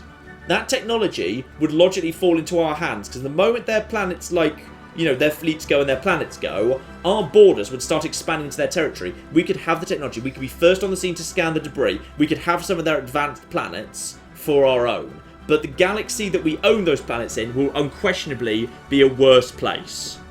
Alright, spamming the link to the straw poll in the chat. Yeah. I mean, I can see advantages to either. I can see advantages to kicking out the Apathy Peacekeepers because they're too close to me. I can see advantages to siding with the Apathy Peacekeepers because I can see me and them after the war's done being able to be better friends. Sorry, someone asked what would Tabby do. She should probably just hide. Hide a lot. Yeah, that's reasonable. Find some space catnip and hide. Why is the first Stellar Rectrix up there? Why are you up there? Oh, it's probably because you were a vassal, then we integrated you. Fine, you should probably just get out of there, to be honest, and return to Vesta for upgrades and integration into the main fleet soon. Oh, sorry, I didn't add a neutral option in the chat, in the... Oh, yeah, sorry, we need to read... You can actually say, I'm staying out of this war. I think that's... Alright, my bad, I'll do that again. I think that's a bad idea, because if you stay out of the war, you're guaranteed to fight whoever wins anyway, which means you're guaranteed to end up with a war on a fallen empire without the aid of a fallen empire when you're done, and you don't get to be on the front lines. But don't you think then they would... Like, surely if they've been fighting, their forces will be reduced a little bit by having been fighting. That is true. And it is technically true that it's... If the Federation binds together, we might have a chance, as at least defensively, especially as Hyperlane. Actually, technically, they don't play by Hyperlane rules. Everyone else in the galaxy has to play by Hyperlane rules because this is a Hyperlane-only galaxy. These guys don't. They're allowed to cheat. Because what they can do is they've got the jump drives. I think every Fallen Empire gets jump drives. So they basically get to warp around without bothering to obey the Hyperlane rules anyway, which is kind of annoying. Ship upgrade cost... Let's go for ship upkeep minus 5% with our mushroom friend there. That's fine. Which I'm not convinced is a good idea. Plus, I think it would be really fun and cool to be able to actually get involved with the fighting as well. It would be nice to actually be able to get involved in the fighting. So, we'd have to see about that. Has that planet been taken over yet in terms of being bombarded? Yeah, planetary fortifications are gone. Garrisoned armies, 24 out of 24. That is quite significant. Right, we're sending in the Tabby forces. Again, they are now moving in to Bashpat. We've got to finish this war at the bare minimum. We've got to finish this war at the bare minimum. It looks like we're definitely not going for the Thembalon Reconquerors in any case. Oh, yeah. I don't blame people for saying that, sure.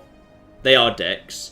You guys want to give huge amounts of minerals and energy credits for 1 monthly terraforming liquid. I think I've got loads of that stuff. I've got loads of terraforming liquid. Hey, do you want to give a little update for someone who's been away for a couple of hours? Okay, so... That we're taking an important decision and we have a bit of time. Yeah, so the Empire has grown nicely. Basically, I've integrated huge amounts of space. We've had some little wars down here and we've integrated pretty much the entirety of the Inari Slayers. So we've integrated all of those guys. And whenever we want to, we could finish off the flipping...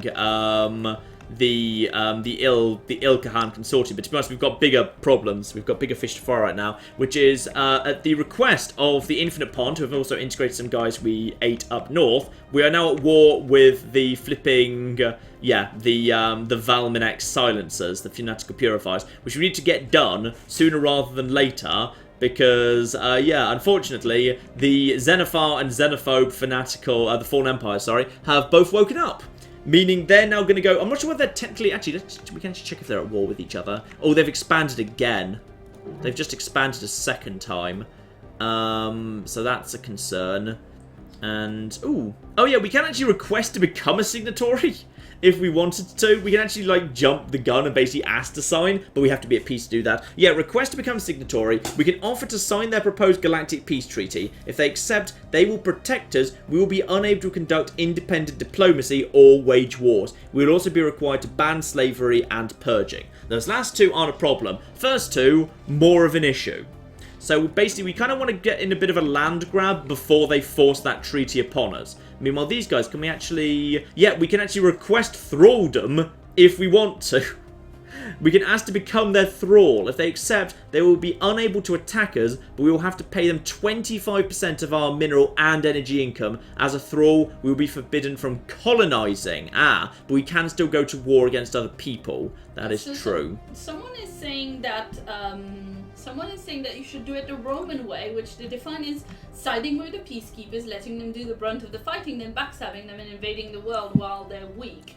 How do you feel about that? Well, that broadly is in line. Well, we could start siding with them and see how weak they are after they're done, yes. We could certainly do that as a starting point. That is. We are wobbling now at... I'm afraid the Thembelon Reconquerors, the xenophobes, are beat now because that's only 10% of the vote. Yeah. But we are at like almost 48% saying neither and almost 44% saying the apathy peacekeepers. So, you know. Ooh, the bug people have brought 21,000 strength to bear into this war here. Yeah, we need to just get this war done sooner rather than later. Right. I'm sending in Tabby down onto the world below. Now, you may notice the world is still technically being bombed by our fleet, but Tabby is fine with loud noises and bright flashing lights, right? We're not bombing her. We're bombing the people she's being sent against. Well, this is a cat who's scared of the Ocado, man. So, this cat is scared of the Ocado delivery, that is true. Also, we're sending her until she's going to be slightly outnumbered. Slightly. Well, we're sending in 12 forces, technically 1 Titanic Beast and 11 units of Tabby clones. She's going up against... that the other one? She's going up against 24 garrisoned armies. But these forces have been... Yeah, she's got Titanic Beast support, and she's cloned, she's a strong race. This is good. It would appear they were just waiting. It would appear we've got tons of reinforcements. Tons of reinforcements. Yeah, actually, everyone else was just waiting for us to come down. They've now sent their forces down. The enemy is now ridiculously outnumbered. Tabby is going to barely take a knock. Tabby's going to be fine.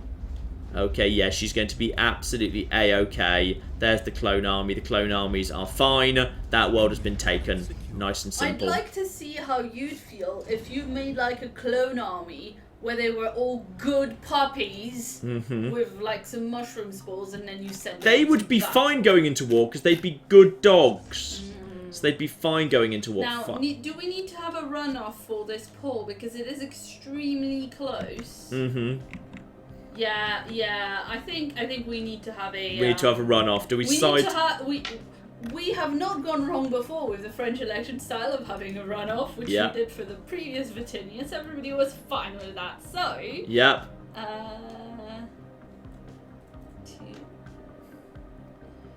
So yeah, it's either we're staying out of it or we're siding with the apathies. Yes. I'm really surprised actually we've got any people voting for neutrality, because I would have thought, like, it's going to be a really big, awesome war involving massive ships. I would have thought, like, people would want us to be involved with that, because it's badass. Yes, but you will die, is the point. I won't die, because I'll have another fallen empire on my side. And then we've got ourselves invasion over. Yeah, we've successfully invaded that planet. That's okay. And then that can also, basically, also head in that direction as well. Yeah, we're just heading towards their throne world right now. Fine. We will be A-okay. And you are heading down to join up with them. We are... Oh, I think we're no longer... Yeah, we're no longer flipping... Okay, that's fine. We're no longer having to be flipping head of the Federation, which is fine. So, technically, the Federation fleet could be larger than it is, and we're not going to be present again for a while. But the Federation fleet is still... It got up to, like, 23,000, which is a shame, because I could have put an extra, like, 100 in it. But that's okay, because that means now I can just spend my money on, like, my own stuff. So now I can just build my own things. If you side with, I guess now the Apathy Peacekeepers, do you, does that make you a signatory of their thing? Yes, then I become a signatory, yes. Right, so if you become a signatory, does that mean you lose the Federation? I don't know whether an existing Federation gets broken apart or not. What the chat is saying. Oh. The chat is saying you will lose a Federation, and that is why you should stay independent. Ooh. That's true, but equally... Situation log update. Have I partly outgrown the... Ooh, what are you wanting to do? Oh, you just want to give the monthly ET output.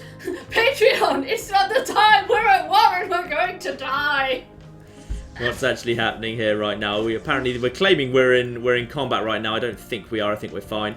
Yeah, I think we're fine. The game's panicking. It's like, oh my goodness, things. But no, I think we're good. I love the fact that the Patreon pop-up still comes up when you're about to wage a massive war, and they're like, in our, renovated factory where we live, we need to buy more paint, please. Yeah. Like, man. This is beautiful. This is a huge fleets coming in. There's just a handful of the Rontor up front. Oh no! What? People are saying we should redo the third poll because they didn't know about the Federation and they want to keep the Federation. Okay, redo it, because we can't have ill-informed voters. Okay? Ill-informed voters leads to things like Brexit. So, are you saying that there was like a bus and on the side of the bus it said, join the war and keep the Federation? We can totally keep our... Yeah, we can join the Apathy Signatories and keep our Federation. Yes, we can. But it turned out, that turns out... Ooh, advanced bomber wings. Yes, every time. Advanced bomber wings. I want advanced bomber wings. That's cool. Advanced bomb wings are amazing. Right, so now we're just going to bomb their throne world. Screw it, because that will destroy their main production facility. It's already gone. Lovely. They've got a construction ship here that's just dying. Nice. Legio 1, begin besieging their world, please. So are the snail people and the kind of all our friends from around us, the snail I people, believe, what do they do? I believe now that these two empires have awoken and gone to war with each other, I don't think the materialist and the snail spiritualists are allowed to awaken unless you attack them. Then they will attack you back. But I believe they're not actually allowed to awaken anymore. And also the xenophobes are expanding fast. They've already expanded like at least...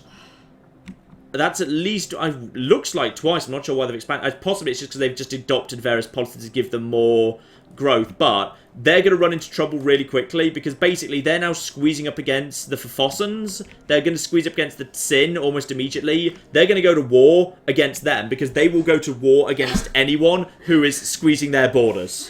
Wow, so this is a real problem. So wait a minute. The so galaxy number one, is fucked. I will not make a new poll with Brexit as an option. Absolutely not. Number two, now stay out of it and keep the Federation has massively swayed the vote and completely changed the tide of everything. But also people are saying in the chat we will lose the Federation either way because everyone else will pick sides. So democracy. So what does the actual vote say? The actual vote says, yes. The last vote, when, Yeah, the most recent vote, yes. The most recent vote that was stay out of it and keep the Federation or side with the Apathy is 82% in favour of staying out of it and keeping the Federation. Which I guess if it turns out we can't keep the Federation, then that will have been the bus promise. Okay. So, yeah, because, yeah, of course, when these guys basically say, you need to join us, they will tell everyone that independently. And if the Infinite Pond says one thing and we say another, the Federation will automatically break. Yeah.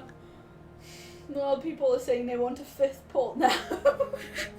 Why would they want a 5th pole for that? Because they're saying they weren't suitably informed. That's a fair point. You know what? We'll run the poll if and when this becomes a bloody issue. Right, in the meantime, we're ready to take over the throne world of these bastards. With I like our massive ship there. Look at that. We've brought... This is us and all our vassals and all our allies and all of the Federation. And I'd say we've got the biggest ship. Oh, wow. We have got by far the biggest ship here. This is a... Okay, I want to come and see this from right up close. Yeah, so that's our massive ship up there. That's our big ship round there. This is with the rest of the fleet just sort of here, but the rest of the fleet is... Oh, look at that! All of the ships! Looks all so of the good. ships! Yep. Which one's a tabby?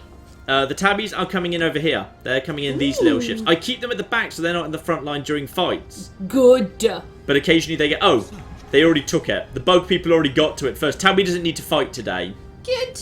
Tabby doesn't need to fight because it's already been taken. We're up to 77% in this war. We're very almost done.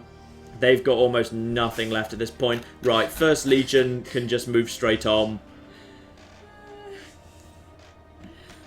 People are saying they want a poll, whether or not there will be more polls. Okay, no, And first... also a poll with a let John decide option. We will also then... Oh, God, that's actually not a bad idea.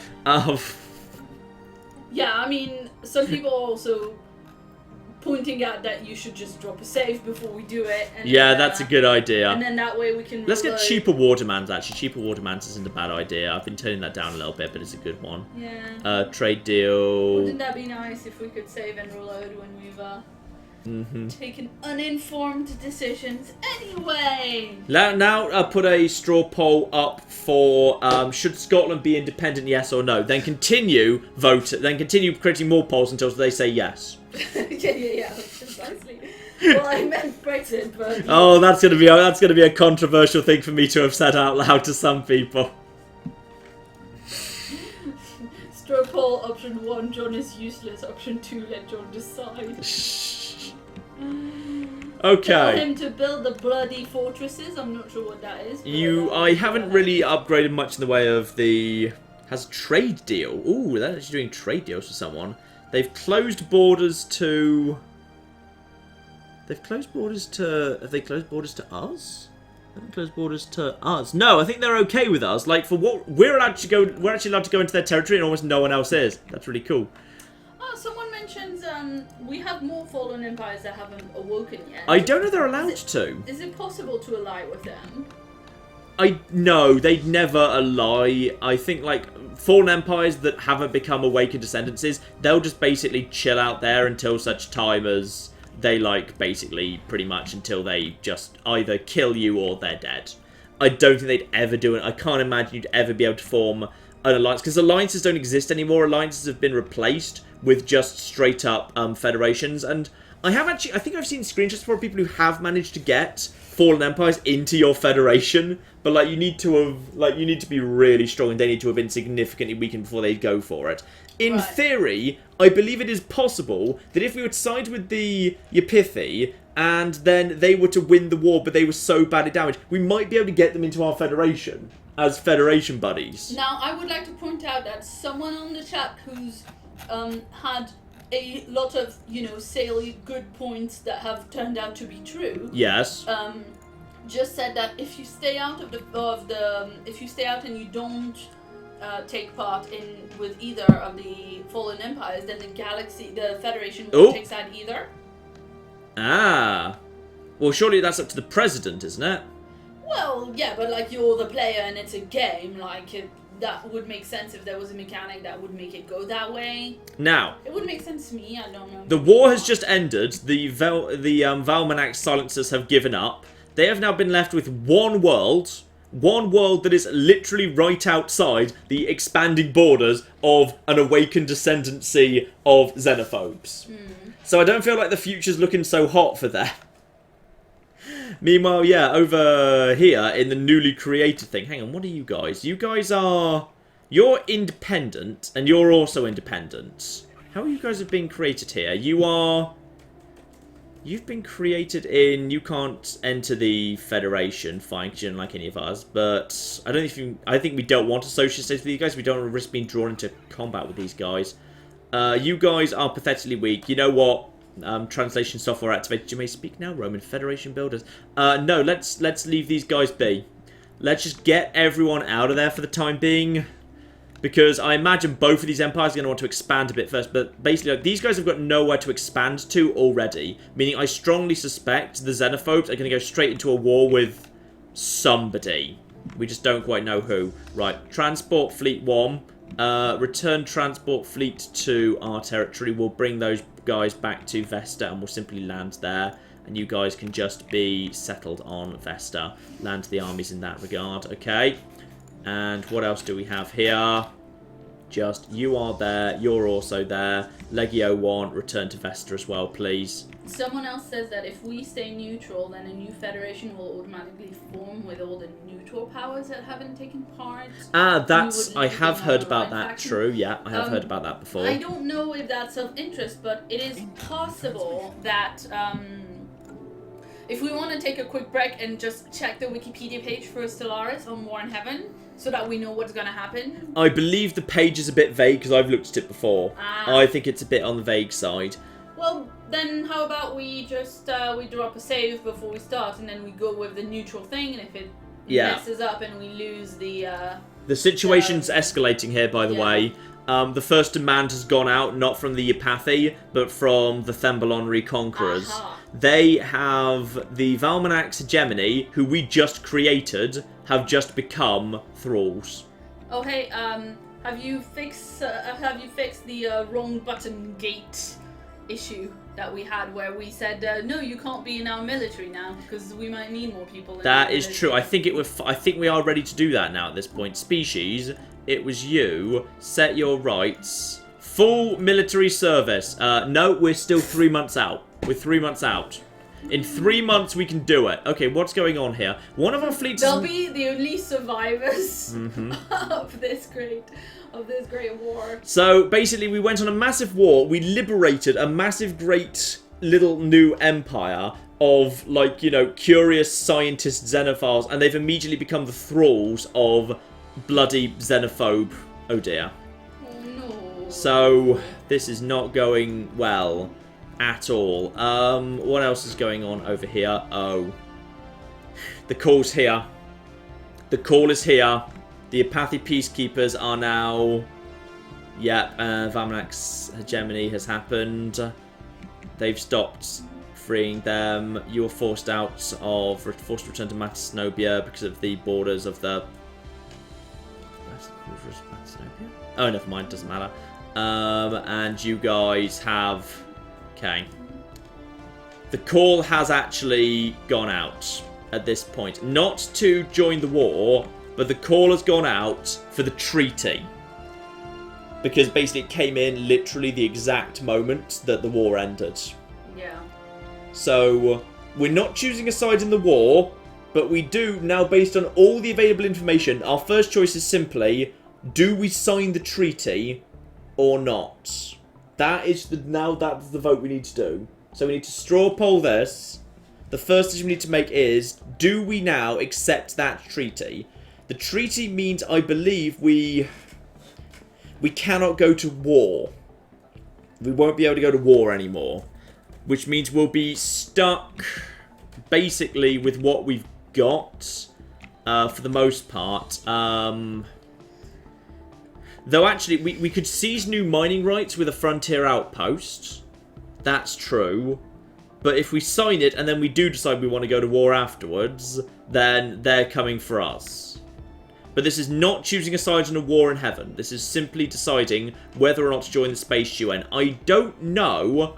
Do we know what the consequences of declining are? I don't think that's war. I do not think they go to war on account of that. So the poll is just, do we sign the Space UN treaty, yes or no? Yeah, do we sign the treaty, accept, do we agree, or do we decline?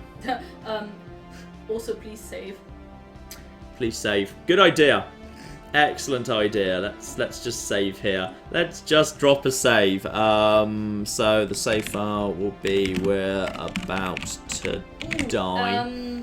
Someone says also the other option, if you want to avoid making a decision on the treaty right now, is to declare war right now. That's true. Theoretically, we could just declare war and put it off for a bit. Do we want to add that as an option in the thing? Might not be a bad idea, just to potentially, just to seize a bit more territory, quite frankly. I mean, you're a vassal under the... Okay, you're a Rontor vassal. I mean, what are these guys even sitting on? I mean, we could just... We could do a really good job really quickly just against the Lartrepians, the Envelope people. Yeah. Because let's just have a look, see what they've been doing while we've been busy. Because remember, should I add that as a third? Yeah, add that as a third option. Do we simply go to war and basically just play for time? Because I think they are still, they're just sitting on a whole bunch of planets that we might be able to, if we were just to go in there and we were to take all that over and basically immediately vassalize it, then I think we'd potentially be in good shape to then just work on growing that for a bit. I think we'd then be okay.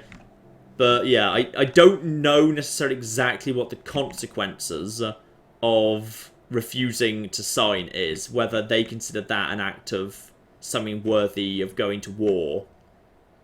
I don't know, and I'm not sure whether the Federation's about to collapse in the face of this demand if we make different decisions to our allies.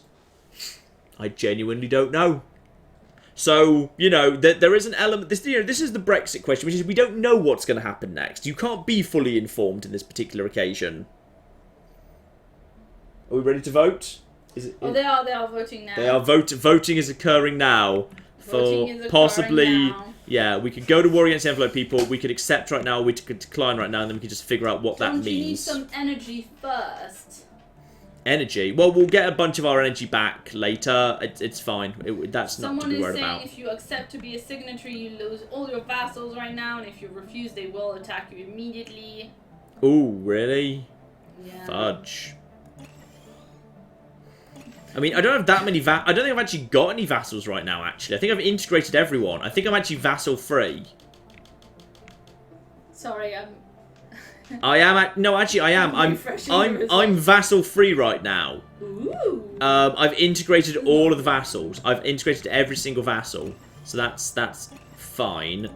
And have you tried hovering over the accept and decline buttons to see if there's any text that pops up? Interesting. I have not. Like, don't click it by accident, please. Yeah, fine. Decline. Doesn't say anything. Doesn't say anything. Alright.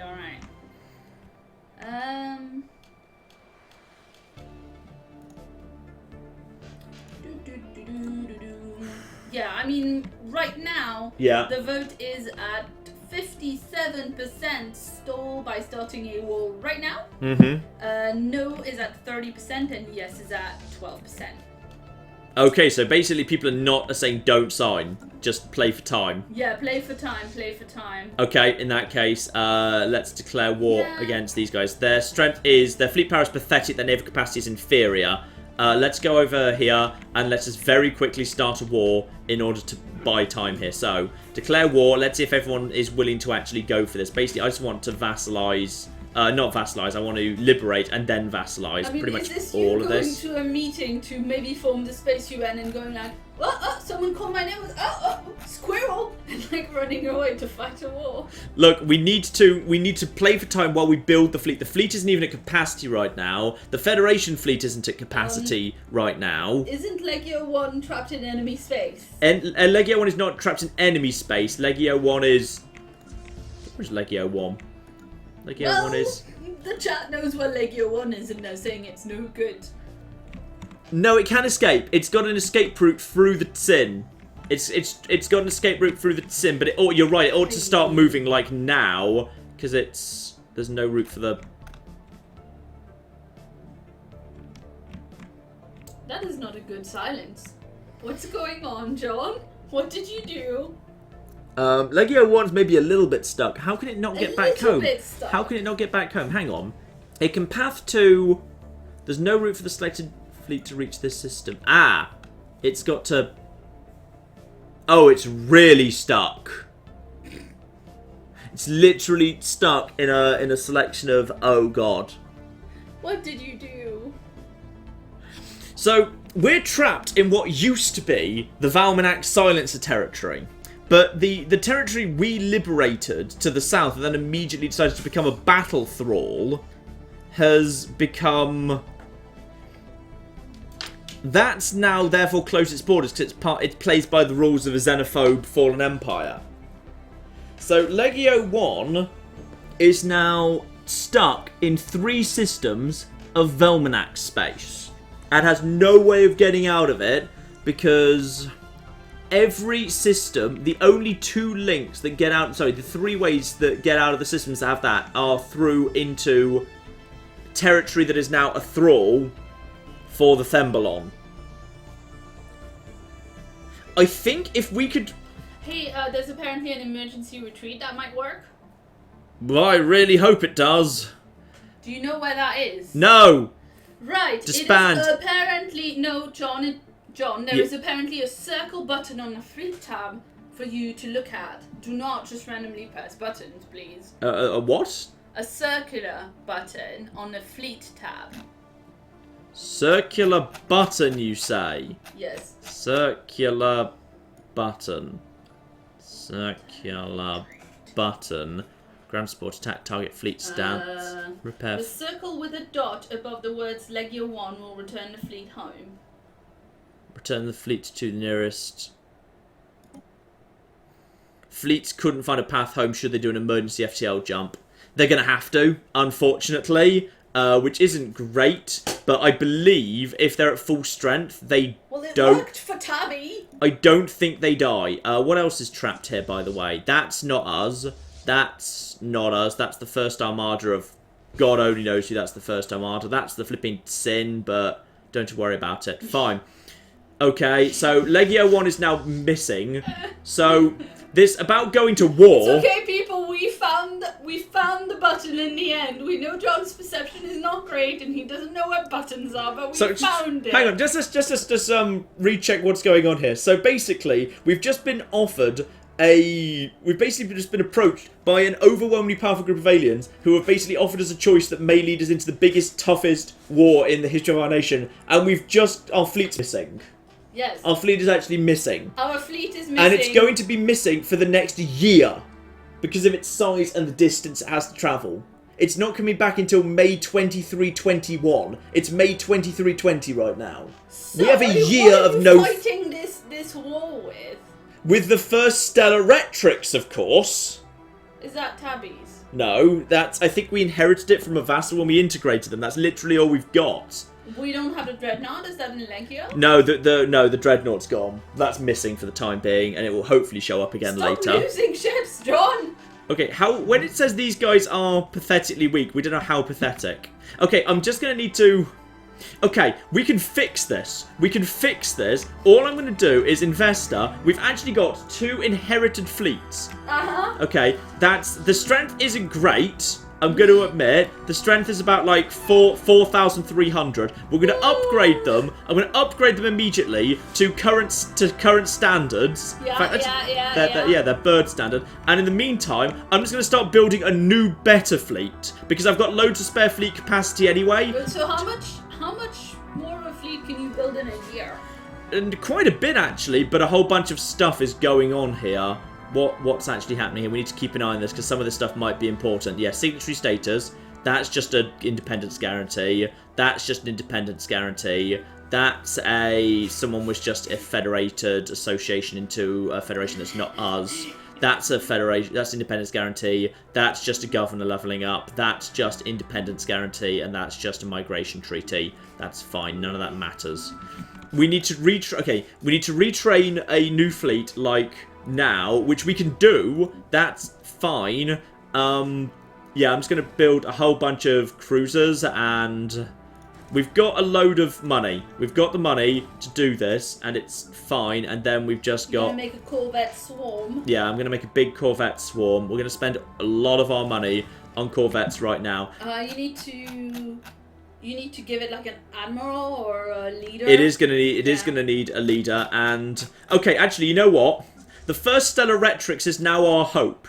It needs a new name. Legio 1 is missing. Our entire hopes and dreams now rest on the first Stellaris. We need to rename it. We need a name for the last desperate hope to basically keep us going until Legio 1... Kenobi?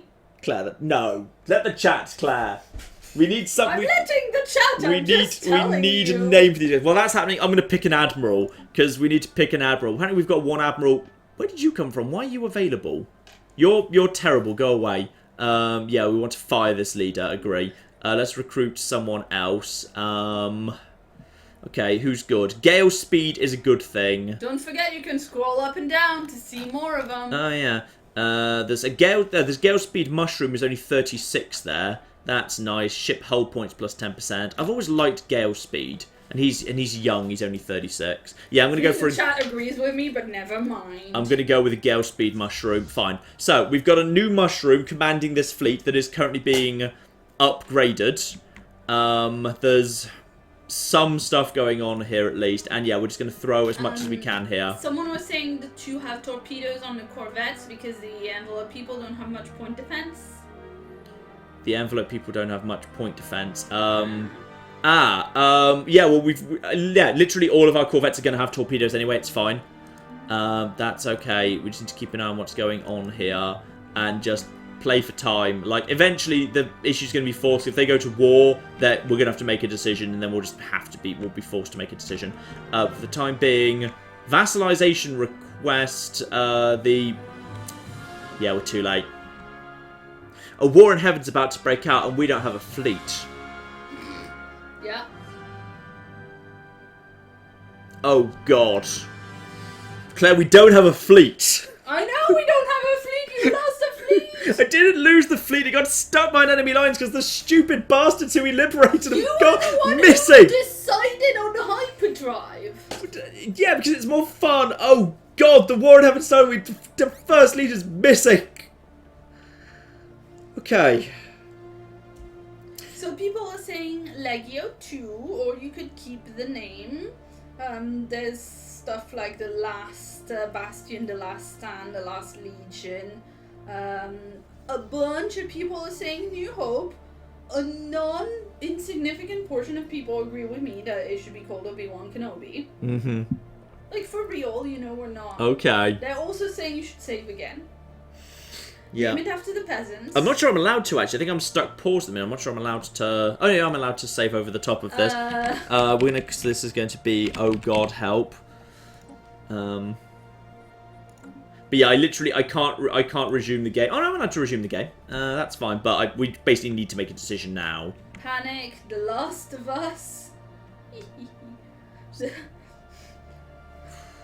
Nero. Yeah, people are saying... I don't know why people are saying Nero. Like, did Nero save...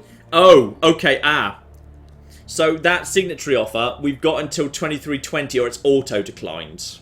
No, it is 2320. We've got 4 months. So we've got to make a decision on that, and we've got to make a decision on the war in heaven. Well, don't we want to decline anyway? Do we? If we decline... Well, the winner was to... the winner was to remain neutral, but it was only if it would let us keep the Federation. Sorry. And I think the Federation is now... Is it disbanded now? Because other people are starting to agree? I think we should stand with the apathy. I think we should stand with the apathy. They're right next to us, and if anyone's going to be nice to us and give us some good shit afterwards, it's going to be the apathy.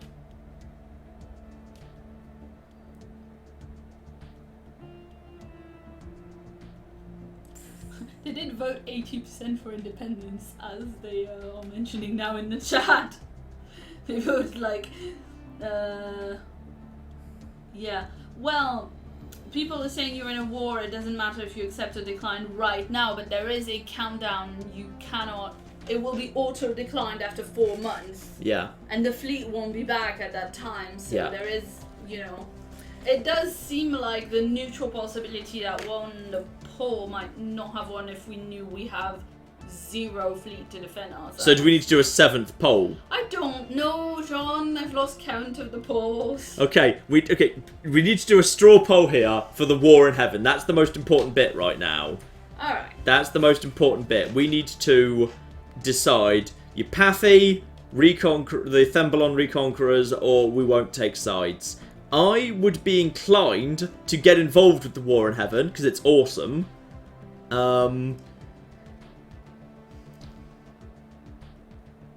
But actually, no, we know it's not the Thembalon, because no one's going to vote for the Thembalon, because we know that's not going to happen. It's basically either Eupathie or neutrality. Or let John decide. Or let John decide, but that's just a vote for Eupathie. If you want to let me decide, vote for the Eupathie, because I'd probably go for them, just because I think it would be more cool to get involved in the war. But I agree, I can see the advantage of staying neutral for the time being, because we're not really ready for the war, to be honest. Because you lost the fleet. Because the fleet will be back in a few months. Like 10 months. And I don't think it needs upgrades at that point, though it may have taken some slight knocks. So that's kind of unfortunate, because yeah, this is the one moment that we actually need the fleet, and it's the one moment it's gone missing. Though actually, it's probably good we've done the emergency warp out, because if we were about to join the Eupathie, then we were literally just sitting on our own, right outside on the doorstep of the Thembalon.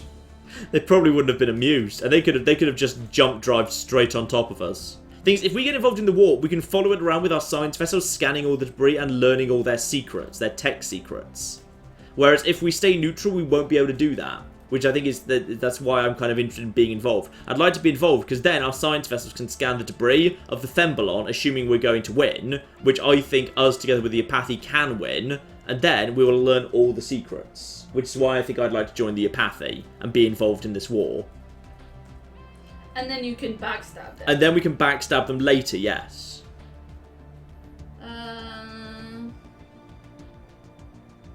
Well, someone is saying if you side with the Eupathie, at least they won't murder you while the fleet is gone. That's true, yes. People do kind of want to, point out the fact that they did vote 80% for remaining neutral. Mm-hmm.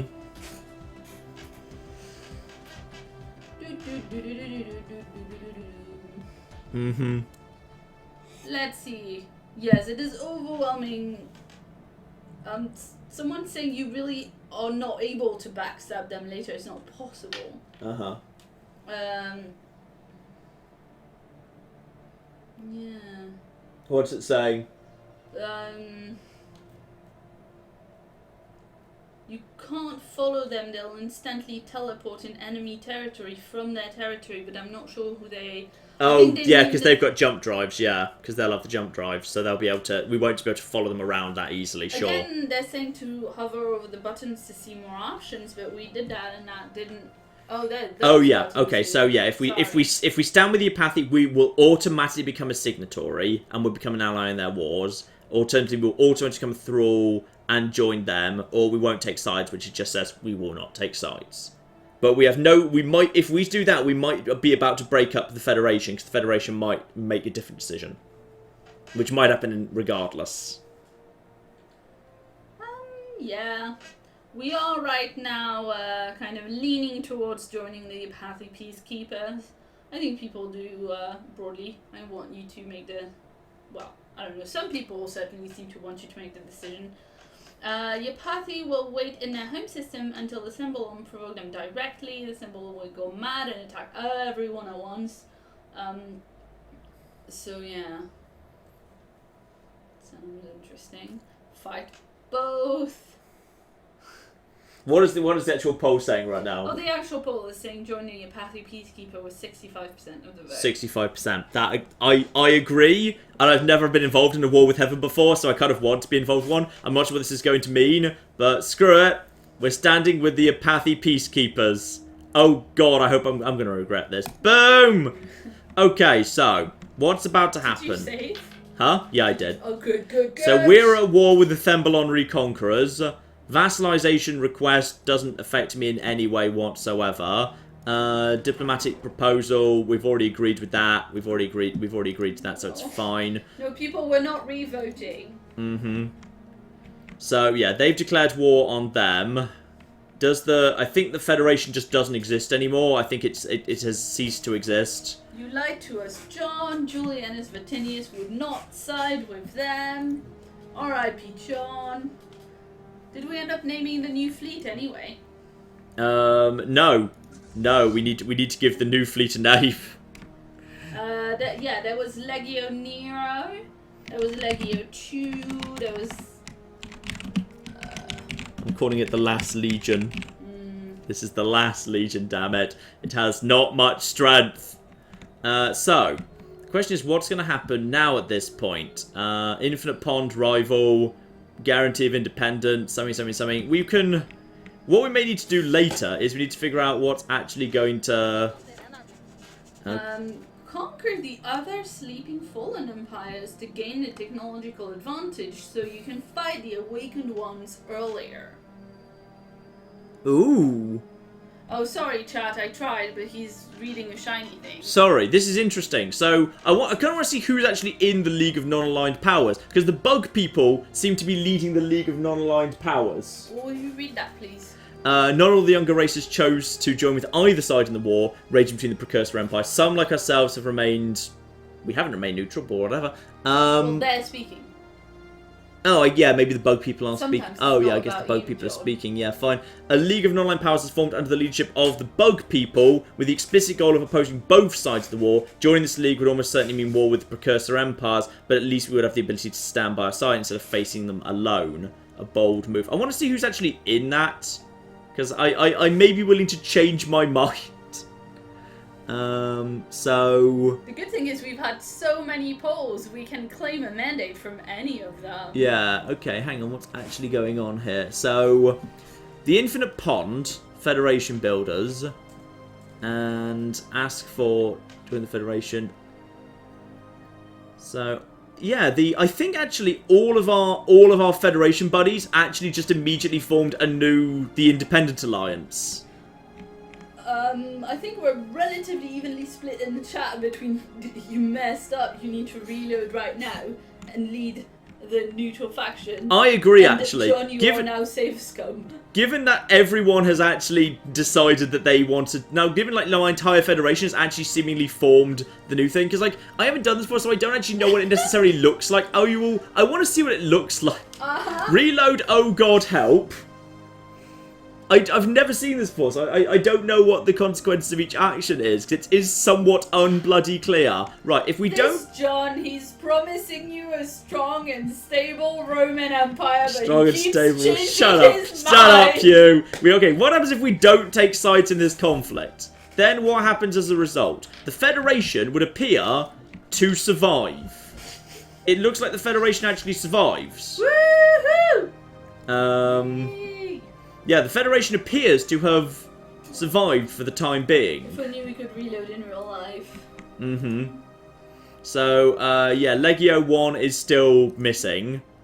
Inactive buildings. Vassalization requests, don't care. We know that they've attacked them. And then signatory status, so I guess that means we decline then in that case, right? I guess. Well, yeah, because you decided to be neutral, right? Yeah, I guess we just decline. I don't know whether that counts as a declaration of war, but they've...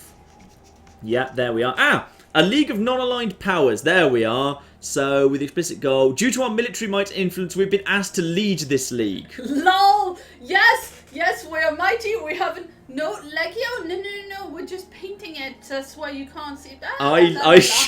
No one tell them we've lost the fleet.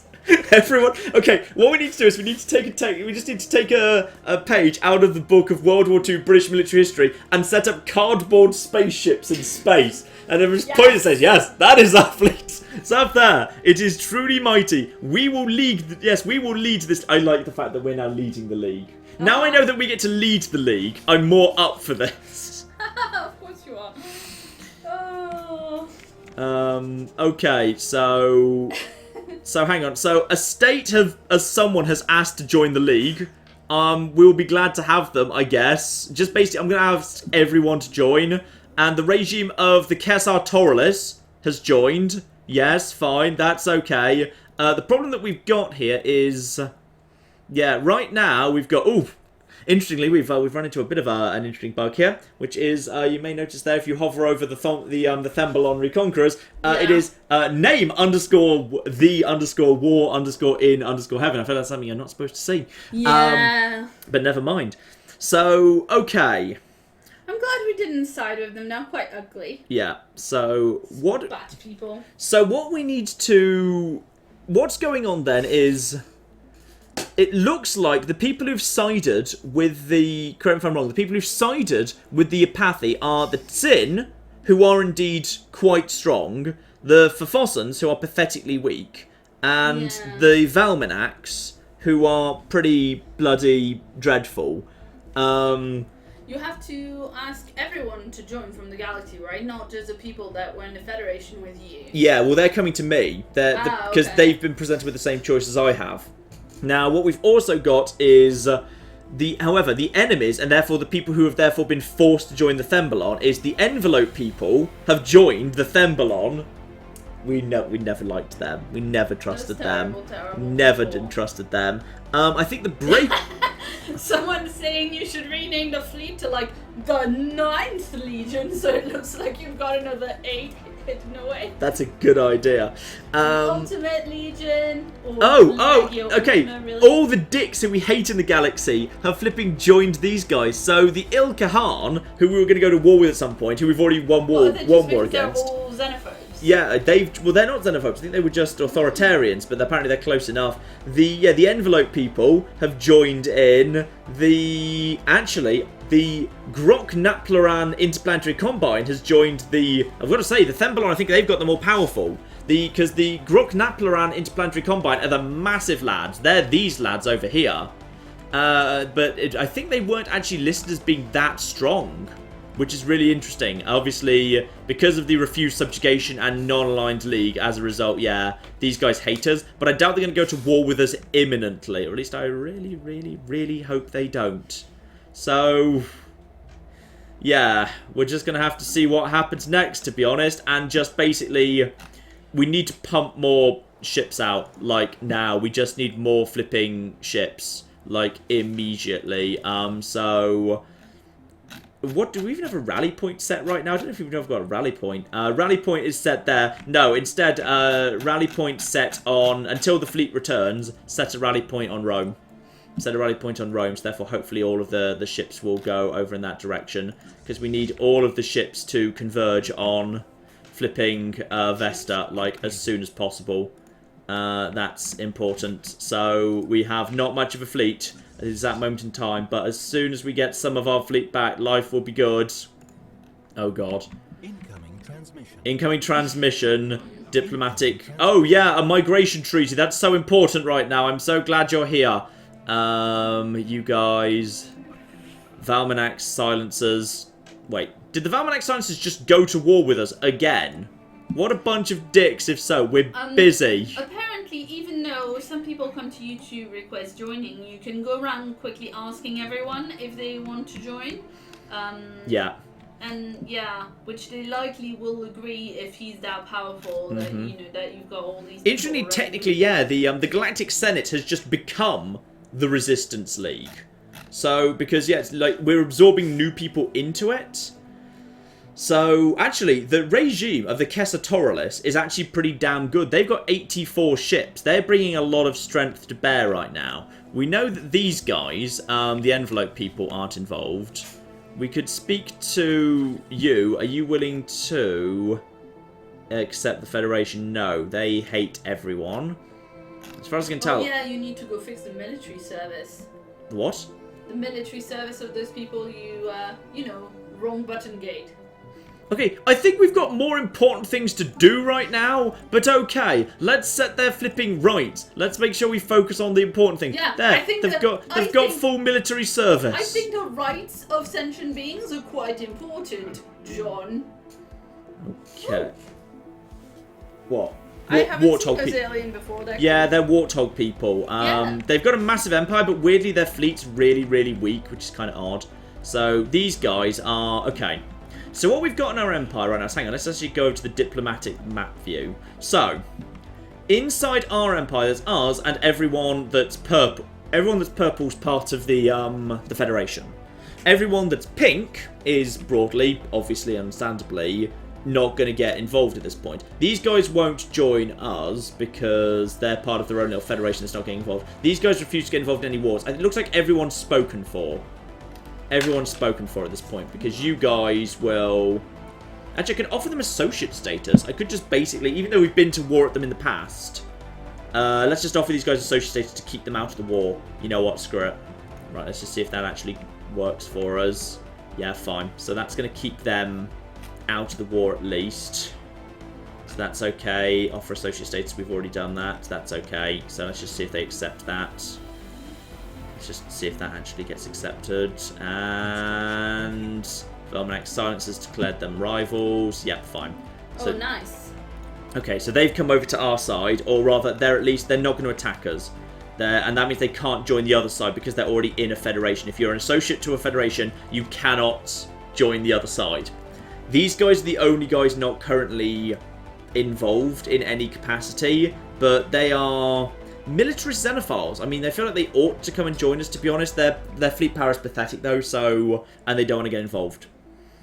So, that's the state of the galaxy at this point. It's now a straight-up slugging match between these two people, and unfortunately, yeah, it kind of feels like way more people have joined. Let's just go over to you. No. Diplomatic mode. You can see that. Yeah, there we are. So now, this is better. This is more useful. So if I click on the Epithy, so basically the Epithy have managed to get on board. Not that many people. Well, what they have got on board is they've basically surrounded these guys. They've got plenty of support very close by. So the Apathy are the green, and then yeah, the yellow and they're yellow are their allies, I assume. Yeah. Oh, I see.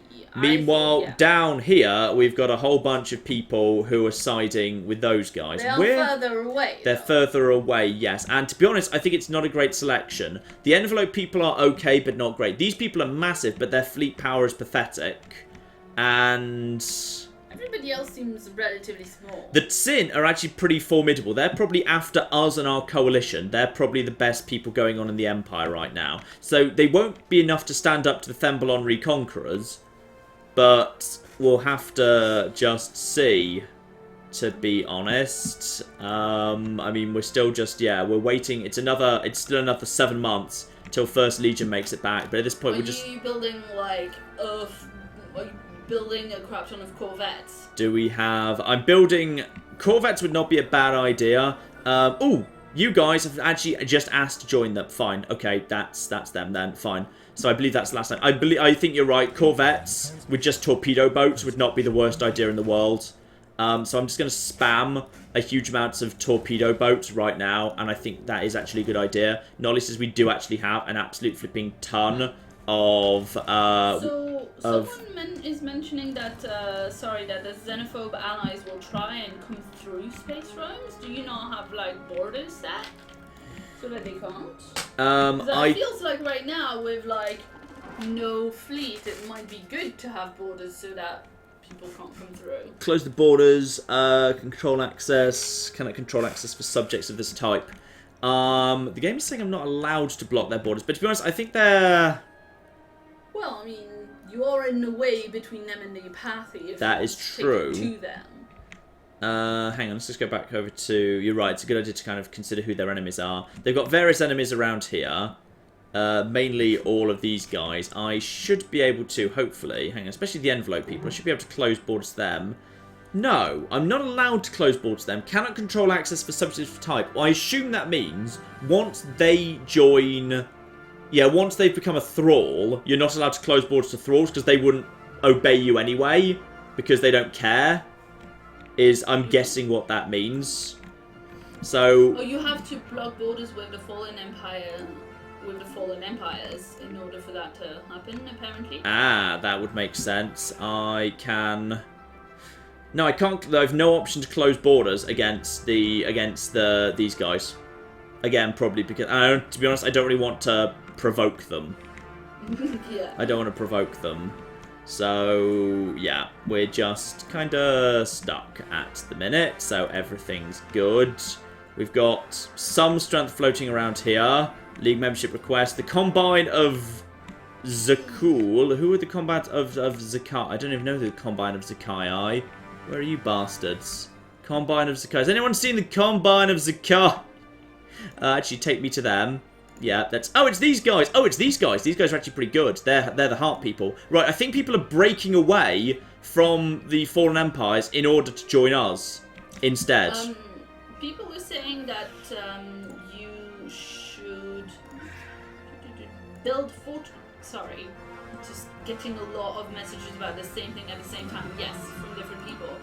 People are saying you should build fortresses with traps in them, and they're saying you can achieve that by killing the enigmatic fortress and researching it. But that seems like it would take forever. And also, I think the enigmatic fortress is now trapped behind territory I can't get to anymore because large numbers of territories have now become blocked to me. Right. I think we now cannot access that. I'm pretty sure it's locked away. So people are saying to close borders with fallen empires, but you've tried and that didn't. Yeah, that doesn't work. That does not work. Do you know elsewhere to And no, we will not. And we will not accept thralldom. We know his perception isn't very good, but there's no need to insult him. Just tell him where the thing is that he hasn't seen. Alright. Yes, if you know how to block borders then tell us, because... Yeah, we've literally checked where it normally says on the diplomatic screen, and it's not there. So, you know. And you should actually, you know what, you should be... The first Stellar Rhetoric should obviously be the point for now. Everyone should just go and join that for the time being. Sorry, I didn't realise I needed to set you guys as a thing there. Okay, just everyone, anyone who's not trading ships should be trading ships right now. Yeah, let's just also get some more battleships in production as well. Battleships, useful. Pompey, everyone's still just producing them corvettes, right? Just keep pumping out those corvettes. Everyone, corvettes. Oh, can you set close borders in your war policy? Oh, is that why? I've just not the... Oh, it's because I'm Xenophile. I don't think I even can close borders as a Xenophile. War philosophy, food stockpiling, bombardment, native alignment, resettlement, first contact protocol. It's core worlds, refugees, slavery. No, I could shut the borders to refugees. Well, also someone just said that you can't shut the borders at all because they're in a war and therefore they can do anything. Yeah. Yeah. Also, someone mentioned, just for fun, it might be interesting to see the contact screen sorted by power, to see how everyone in the galaxy stacks up right now. Which sounds like a good point. Okay, that does sound fun. Yes, indeed. So the species or the empires? Is it? Oh no, it'd be the communication, right? So literally everyone, get rid of the others, get rid of the primitives, and keep the fallen empires, and arrange by relative power. Yeah. So according to this, it looks like the top is going to be the... Why are you not listed? Fallen Empire? Oh, are you listed as... Are they part of... Oh, they're other. They count as other for the time being. Fine. So the strongest thing in the galaxy right now is the Apathi Peacekeepers. The Thembalon are secondary to them. The Stagnant Ascendancies, because they haven't woken up and thus aren't doing very much right now, are meanwhile only superior, but not massively. Then there's us, and then pretty much everything else in the galaxy is inferior next to us. Yeah. So wait, we don't have a ranking? No, we're right there. No, but we don't have a actual... It's versus us. Ah. So... I see. Yeah. The world does center around us. Meanwhile, huge numbers of people have joined the Galactic Senate. So actually, I was expecting more people to side with the Empire. I didn't realise so few people would actually end up siding with the Awakened Ascendancies. So that's kind of why that ends up as it did. So... People are talking about the Grand Fleet Edict. Ah! Saying that would help you. An excellent point. Someone... I mean, when we get the main fleet back, that might be really useful. Yeah, we have indeed got the Grand Fleet. It is expensive, but quite frankly, we don't have anything else to do with it right now. And that is, yeah, ship repair speed plus 15%, ship upgrade cost minus 15%, and naval capacity plus 35%. Boom. That's up to 688. We have got the money to keep doing this. We just need to basically pump everything that we can. Okay, right now, people are yelling at us too. You want to give 1,000 energy credits for a Pither and Dust. If I've got more than one, you can have that. There you go. Lovely. Good, good, good. Okay, I think everyone's actually converging on us. I think all the fleets are converging on Vesta. All the fleets of enemy people? No, our friends. I think basically because we're kind of in an undeclared state of war right now, the AI's kicked in. I think let's look at this. I think every fleet in the galaxy is coming to us. A quick recap for people who left us and abandoned us to go watch Doctor Who, please. Huh?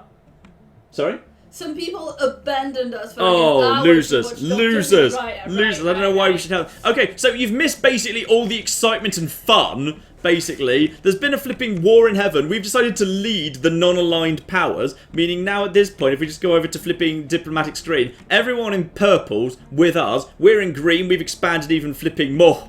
And meanwhile, the Apathi have a handful of allies taking on the Thembalon, and the Thembalon have a handful of allies down here who aren't quite as strong as they look, to be honest, taking on the Apathi. Fly through us. And they'll probably fly for us sooner or later to take care of them. So, meanwhile, War with the Awakened has just actually kicked off, so it didn't take long. You didn't tell the Doctor Who people about losing the fleet. Yeah, the fleet is back soon. The fleet is back in less than a month. The fleet is back in less than a month. It's fine. So representatives from both of the warring powers have come to Rome demanding the dissolution of the League and for its members to choose sides in the war. Naturally, we refused, and oh dear. And as of this morning, we are now in a state of war with both the Apathi Peacekeepers and the Thembalon Reconquerors. Get the hell out of the galaxy, both of you. Oh, God. This is a concern. Okay, so the galaxy's just gone, yeah. So, it's fine. It's fine. Everything's red. Red is a good colour. Red's a good colour. Pretty. Yeah. So hopefully they're not going to attack us imminently. They're not going to attack us, like, imminently or anything. Well, people are saying they're already on the way, and you should build a crap ton of naked corvettes. I'm building corvettes. I'm building corvettes as quickly as I bloody can. I'm pumping corvettes like flipping crazy, alright? The first Stellaris is still not, looking great or anything, but it'll have to flipping do. You guys just... Oh, God. Yeah, it's fine. Everything's okay. Everything's under control. We've got 6,000 fleet power here. That's all we need. In just 1 month, okay, the war's begun, but in just 20 days... First Legion's going to be back. We don't know where it's going to appear. I would assume back in Vesta. Our fleets are converging. Our friends' fleets are converging. Alright, and we don't have a fleet right now, but there's going to be one coming soon, and we should have the intelligence to see it when it actually starts coming in. Okay, where are the... I'm keeping an eye on the fleet. Speech, John. Huh? We're all going to die! That's the speech. I'll give a better speech when First Fleet shows up. Legio 1 is... Where is it? Oh, I think we've got it. Legio 1 has returned. Legio 1 has returned. It's located in Matter Snobia for some reason, and it needs to return to the rest of the fleet to basically reunify with everything like now. Okay, it needs to head back to Rome. Legio 1 is on its way back to Rome. What else is floating around? People are saying you're building the wrong corvettes. You should build the basic setup so it's much quicker. I've just 3 basic lasers. You couldn't just... I'm aware that you can mass spam naked corvettes, but one, I don't like doing that. I think it's just kind of cheap and it's blatantly abusing a bit of the game mechanics that needs to be patched. And 2, my torpedo boats will actually do a good job, because mass corvettes with torpedoes fitted will do pretty well against Titans if they're going to show up with the massive Titans, because torpedo boat corvettes are specifically designed to take out capital ships, which is what's coming for me. And also, like, naked corvettes were maybe a better plan when we didn't have Legio 1 back. Like, now that we have the fleet. Yeah. Yeah. Okay, so Legio 1 is on its way from Matter Snobia right now, which is where it reappeared. It managed to get itself into Legio 1.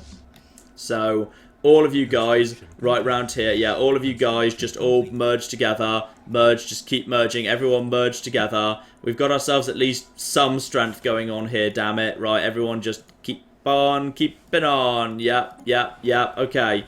Yeah, because we've got such intelligence, we should be able to see where the fleets are. Okay, hang on. I think we've got our first sign of what is presumably the fleet of the Apathy Peacekeepers. So the strength is... How many zeros is that? I think that's just 100,000, not a million. No, it is 100,000. That's 100,000. Yeah. Okay, and then a second fleet of about 100,000. So they've got a combined fleet of approximately 200,000. Yes. If we throw literally everything we have together, we can at least maybe resist that. If they don't come directly for us, and they don't seem to be, they seem to be going north. Yeah, people are saying you should bum rush them, but I'm not sure that sounds like a good idea. No, we have to. We have to let our fleets converge first. We have no choice. We have to let our fleets all converge on first Legio. Legio 1 is listed as, yep. Legio 1 is set as everyone converge on me. So Legio 1 is in the process of heading home right now. It's almost there. It's almost back to Vesta. I don't think it needs any upgrades. No, thankfully it does not need to be upgraded. And I believe it doesn't even need repairs. No, it doesn't need repairs. It doesn't need upgrades. It's heading for Vesta right now. Oh, people in the comments are divided about whether to bum rush them right now or to wait up and fight smart, people are saying. Mm-hmm. It's fine. Everything's okay. The sin are technically, of course, enemies of ours, because we're not siding with anyone. So technically, everyone who's aligned with anyone who's currently an enemy. So right now, there's the Fanfares, however, are incredibly pathetically weak. So I don't think we need to worry about that. I think the Infinite Pong can take care of that by themselves. There's a bunch of there's more Fanfares floating around. There's first murder. There's third murder. No sign of the main fleet, but then it can just teleport wherever the hell it feels like. So we don't really, like, any of these red things could be the Mega Doom fleet. If I had to guess, yeah. I would say, we've caught sight of one of them. That's one of the Apathy Peacekeepers. I'm assuming it's heading straight at the Thembalon, not at us. The second fleet, because their fleet were called First Abyssal Fleet and Third Abyssal Fleet. Mm-hmm. So there must be a second Abyssal Fleet somewhere. So it's actually kind of weird. Sometimes you'll like find the massive fleet is the second one and the first one's tiny, and I don't know why they do it that way. They just sort of do. Okay, everyone appears to be. I think everyone is. Oh yeah, look at this. Everyone is clustered here in that. Okay, good. Okay, now, no. Legio 1, Retrix. Okay, everyone who's here. Everyone who's flipping here, who's not already doing it, who's part of, like, my empire, start flipping merging. Which is the worst? You are the worst, Admiral. Sorry, you need to be got rid of at this point because your fleet's about to be disbanded. The first Stellar Retrix, you have done your job well, but it's time for you to end. It's time for... We just need to basically bring it all together. Everything needs to be brought together right now. And as soon as we've done that, I don't know how strong it's going to be, but we're just going to have to find out. You guys are... Where's all this fleet? Oh god, the game is starting to lag out slightly because the amount of stuff that's happening in the galaxy right now. Okay, it's fine. Where are all these fleets gone? Hang on, just round here. Everyone who's not joining Legio 1, do that, please. Yeah, there we go. Someone's mentioning war demands and whether you should set some yourself. I don't want to do anything that would encourage one hostile fleet is present in our territory. What? Where? It is a fleet of only 95,000. The Apathy have sent a small... When I say small... A fleet is heading this way. By the looks of it. Yeah, people seem to think that without war demands, of which we have none right now, you will not win anything. Well, I can't set war demands against the Apathy because I literally don't have the option to do it. I could go to this thing. Okay. Negotiate. Okay, so I could go down to the war stream that already exists. And...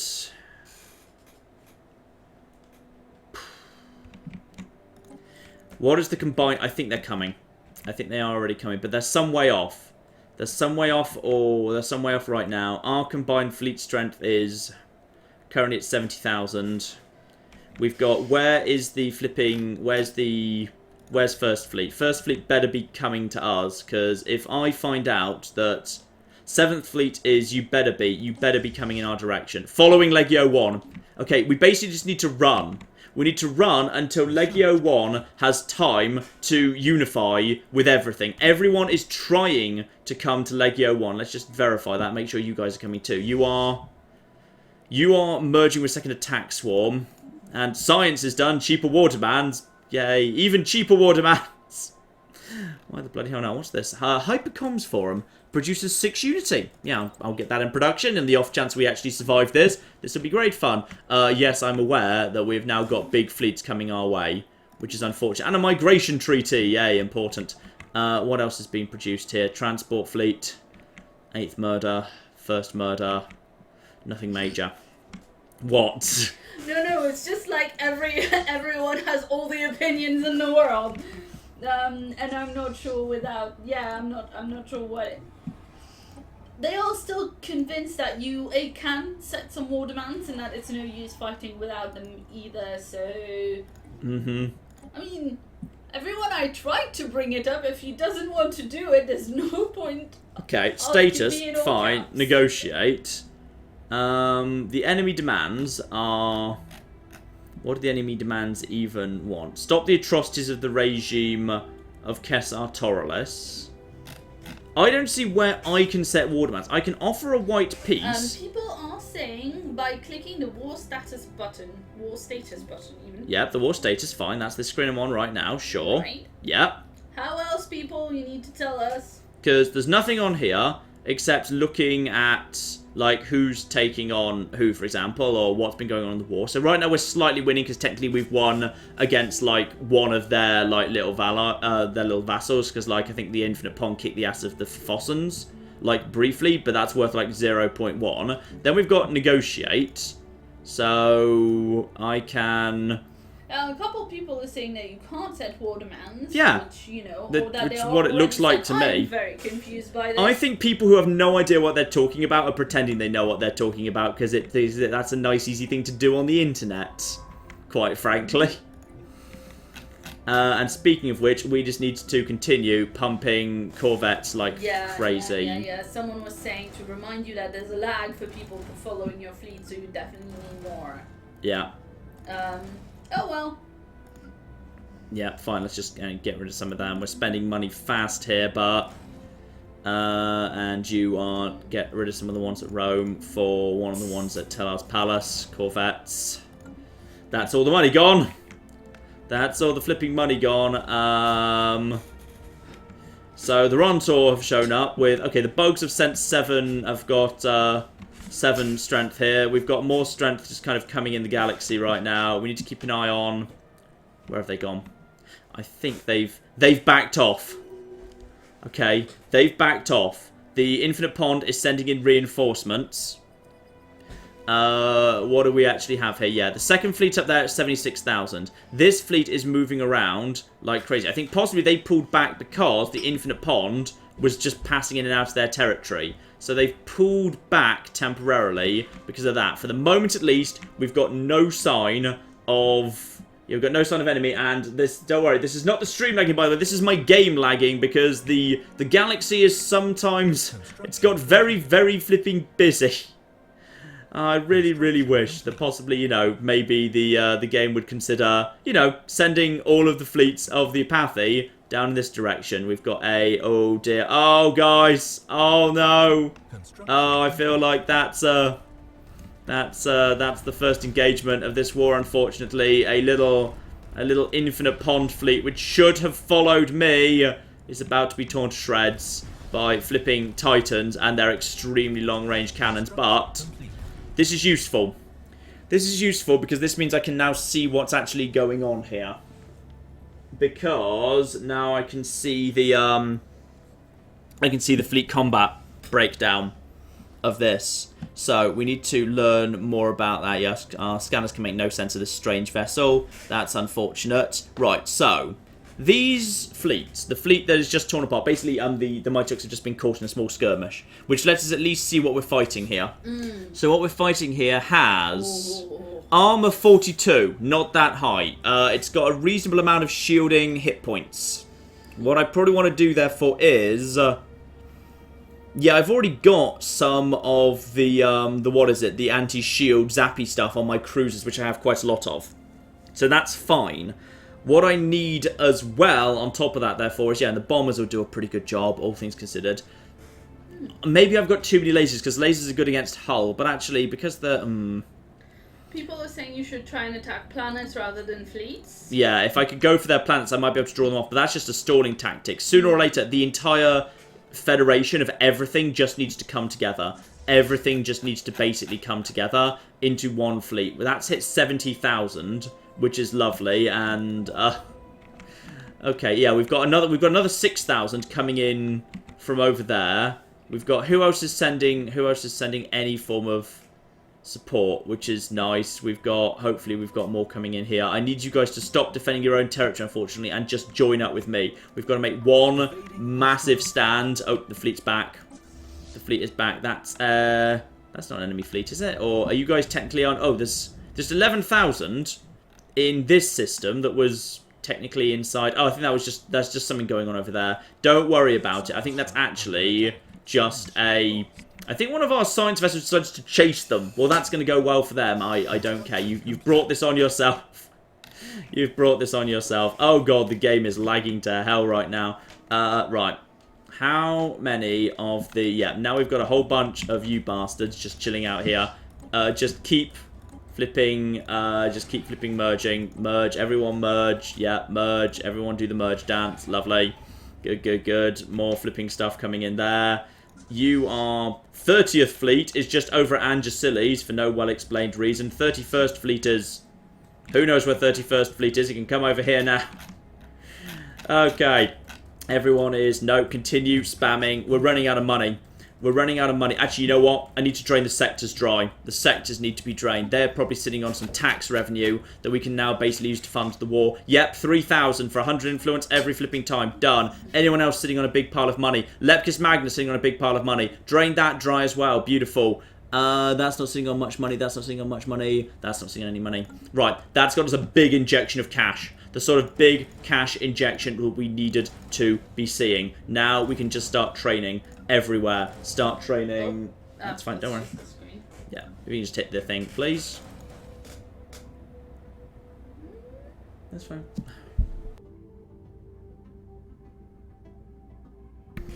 Sorry, technical difficulties. We're fine. We're fine. Everything's okay. Yeah, we just need to basically train Equitairs, corvettes. Yeah, nothing but torpedo boats. Everything on the torpedo boats. Now we've actually got ourselves. That is enough to keep going for the time being.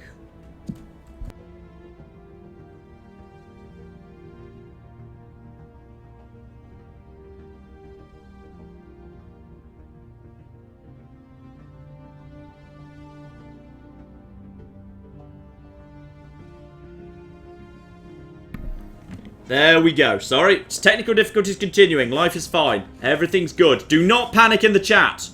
I'm busy panicking over here. Right, we've just got huge amounts of corvettes coming from everywhere. That should be enough to keep us tied over for now. Where else could I get any extra military strength from? I'm not sure, but we're starting to approach fleet cap again. This is one hell of an impressive fleet cap. Where is the first fleet of everything? More stuff is just piling in from all sides. Ah, there it is! There it is. That there is the first fleet of the actual... okay, that's going to make such a difference. That's 22,000 of the actual Federation fleet. That's now floating around. Good. The thing is, there's no point us taking the war to them. We want to wait for one of these guys to batter the other before we do that. Hey, yeah. John? Yes? They're saying you can trade energy for minerals, and as it is right now, the energy is hitting the energy cap and being wasted. That is true, actually. That's true. But I need to find someone who's actually willing to do that trade, because probably I'm at war with a lot of people right now. If anyone happens to... yeah, the Infinite Pond might be sitting on a little bit. I know the Infinite Pond, by the way, have now picked up humans as their current leader. Even though they're ducks, they've just kind of picked up humans as their current leader. So offer a trade deal. Are you willing to give me some minerals? As an instant, no. They're not willing to do that. Any chance of a monthly transfer, at least for a little bit, and no, they are not interested in that, to be honest. I might just give them, just for some minerals up front, I might just give them... You can do it with the Enclave traders? I could. That's actually true. Are you willing to... Nope. Okay, that's there. That's a bad deal. But you're right, I should use the Enclave traders.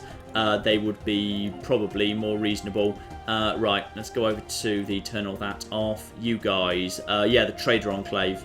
That's fine. Let's have a chat with you guys. I would like to trade for minerals. We'll trade minerals for energy credits at these rates. 1,000 minerals for 2,000 energy. No, that's backwards. We were interested in something else, actually. We were interested in getting minerals. So I would like to trade, 1,000 minerals for 2,000 energy credits. That's fine. That also gets influence plus 15%. I'm going to do that a couple of times, actually. Boom and boom. And that should actually get... I'm just doing one more time. That should get their... Yeah, now their opinion of us is up to 60. Now we can actually look at strategic resources. What do they actually want? So they can now offer mutagen crystals. La-da-da. When these singing crystals vibrate, they emit a unique musical tone that has a calming influence on most sentients. Okay. We will buy those potentially. For 1,000 energy credits, opinion plus 20, and that gives us governing ethic extraction plus 10%. I will buy your crystals. Let's go out with crystals. Yay. Yeah, that'll do for now. That's bought me enough for the time being. Rome is still looking good. Get time ticking away again. Fine. Good idea, chat, using those. This is that time. Okay, what is that? Is that good or bad? No, that's nothing major. That's just for Fossons. Okay, I need you guys to deal with the Fossons by yourself, I'm afraid. Sorry. Don't have time to deal with that myself. Let's just also build some war elephants here at Rome. If we can just top up our war elephant classes, just get more flipping bombers in the fleet. Looks like one of our other new friends is sending over 15,000 strength in our direction. I'm guessing that is indeed going to be following momentarily. Hang on, which is it? That's a transport fleet. That is... Oh, yeah, that's one hell of a fleet, and I'm pretty sure it's coming in my direction, if I had to guess. I'm pretty sure that's one of mine. Good. Everyone on me. The question is, now that we've actually built this fleet up, what do we do with it? Because, like, if you know, we were arranging this as a desperate last defense, fine. But if what actually is about to happen is some of these guys are... Oop, 31st Fleet needs to merge in, lovely. But if actually we're going to be able to build up enough strength here that... Where are you guys going? Guys? Where are the bug people going? Everyone stay together! Everyone together, please. Right, Corvettes, more Corvettes, more Corvettes, more Corvettes, more Corvettes, more flipping vets. Oh, something bad's in our territory, and I just need to basically build Corvettes at it, because that's my solution to everything. Yes, Claire? Nothing much, nothing much. Oh, hang on, we've got something in here. We've got those guys in our territory. We've got... It's still 200,000. We're still not ready for it. It's just bumming around. It's not doing anything yet. It's not actually posing that much of a immediate direct threat to us. First Fleet's up to 73,000, but it's going up slowly. We're pumping in the flipping Corvette. I don't know where you're flipping going. Tell me where the hell you're... No, tell me where you're going. Tell me... The chat is saying that they're getting bored and walking away, but I'm not sure if that's a thing. No, that can't be a thing. Right, those guys, I think because their jump drive, they're just jumping in and jumping straight back out again, which is annoying. Like, we can't really, like, I think we have to wait for the war to be ended one way or the other. Hang on, we've got a third battle group up here. We've got the first pelagic expedition up there. Someone's saying you can sign research agreements with everyone in your federation for like 30 years and get loads of research that way. I think we've already got research agreements with most of them. They've been just kind of coming up as time goes by. Yeah. So I think we've already got... I think we should already have research agreements for most of them. Right. What we've got here is... Yeah, finally some more people have shown up here. The Mighty Ducks have sent something. You guys and you guys. Everyone just keep joining in. Okay, so we're up to 70-odd thousand there. The Mighty Ducks have sent like a handful of... They've just sent another like 4.8. The SBQR Ben or a sergeant wants to move to the other side of the fleet for no well-explained reason. Are they not following me because I'm currently like docked because I'm in orbit? If I move this off here, I start losing energy very quickly. But does everyone start following me again if I move away from my planet? Is that what's going to happen? Oh, the game is grinding to a halt. The game is grinding to a halt right now. Yeah, everyone on here. If I'm over here, do you all decide you want to follow me at this point? Guys, the fleet is... Why is the flipping Federation fleet just bumming around over here? You guys have got good strength, damn it. You should not be getting involved like this. You should be sticking by me. Also, research is done. Ooh, advanced strike craft. Don't have time to... Don't have time to deal with that right now. Don't have flipping time. Right, what are we going to do here? Screw it. Engineering facility. It'll take bloody ages, but whatever. My corvettes are just coming in en masse. We've got those guys just flying in and out of our territory again. It's nothing but Titans. Actually, just hold still for a second. Hold still. It is, yeah, it's 25 Custodian-class battlecruisers and 12 Warden-class escorts. So it's all capital ships. Torpedo boats will punch above their weight against those things. Yeah, people are saying in general, like, what you should do is kind of split up and go for smaller bits of their army, because even if they have, like, a really impressive numbers, you will, you know, really impressive power number, you will, like, outnumber them because you have a lot of corvettes and smaller things, and you can punch through them that way. Yeah, I think we just need to... People want you to start, like, taking on small bits and bobs, like, and take up planets and whatever to kind of snip at them that way. If I start... That's been the strategy that people have espoused. If I start snipping at them, then things... I would rather wait for them to actually go to war against these guys, because, like, there's a massive Thembalon force up here. There's a massive Yapathi force down here. They're not at war with each other yet. So I feel like, you know, in many ways that, like, we ought to... maybe, like, let the two guys who went to war with each other go to war with each other first. Well, a few points that people are saying. Your energy is very low, and if you deploy your fleet, it will drain your reserves rapidly. Yeah, but the moment I move my fleet off... I think that's all that's keeping people following me. Because the moment... let's just try this. Now, I'm going to move my fleet back to Vesta, but I think the moment I put it back around Vesta, everyone else is going to wander off. Because right now, the 7... Yeah, these guys have started following me again. If I move my fleet into high orbit... I suspect what's about to happen immediately afterwards is those guys are going to wander off. Because my fleet is now in orbit and... Okay, they haven't wandered off on this occasion. Good. And in comes... Oh! In comes the Federation fleet. Okay. Yeah, and people are also saying that your allies are leaving because the fallen empires are attacking them. Ah. And so if you kill some of the fallen empires in that, your allies will be able to join you again. So basically, okay, so what we've got here, this is broadly what we've got, because I'm kind of out of money and I've drained my territories and I've traded away my energy and I can't trade away much more. We have got... First Legion is approximately 80,000 strong. We've got another 22,000 out of the Federation fleet, most of which I actually built. So that's now rejoining me. The bugs have conveniently decided to join that. So that together is about 100,000. We've got another 10,000 between... Oh, the Ilkahan, who we actually went to war with those guys not long ago. And now they've sent what's left, what they've been able to rebuild, to assist. The Mighty Ducks haven't really shown up with much of their strength yet, but there's also another 7.4 of bug fleet. So we've got a combined force of... You can also... 110, 120,000. Yeah. Do you need to increase your fleet cap?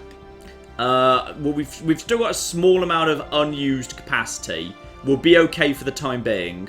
Plus, I'm already using the Grand Fleet, and I've upgraded everyone that can to like really, really high spaceport levels beyond what they need, purely to increase the cap. I could, in theory, give everyone level 6, but like I'm low on money right now, so I don't want to spend 400 a go to increase the cap when I'm not even using the cap. I'd rather fill the fleet before I start working on increasing the cap further, which I think is the sensible thing to do, to be honest. But yeah, there's another 6,000 coming in that I'm pretty sure is coming to visitors right now. There's another, yeah, there's more. There's another 15,000. The second Stellaris is That's following Legio 1-2. That's coming in. So pretty much we have managed to form a coalition of the neutrals in the galaxy, and it is time for us to potentially see what we can do with them. Whether that is indeed start attacking the Apathy, or indeed maybe just going after the people who are allied with the Apathy. Physics Lab's coming in people here. Are definitely saying you should go against the vassals. Yeah, go for the vassals first. I would agree. Go for the vassals first. And I'd say if we look at the diplomatic map here, what's going to be closest? So those guys, yeah, their vassals are just basically the Sin up here, the Valmanax. I feel like this is pretty close by for us to take out. Or if we wanted to go down here, again, there's some pretty strong stuff around here. So we'll have to see about that. But yeah, it is pretty much time for open warfare between all three factions. The two awakened descendancies, and indeed the actual, the coalition of non-aligned powers.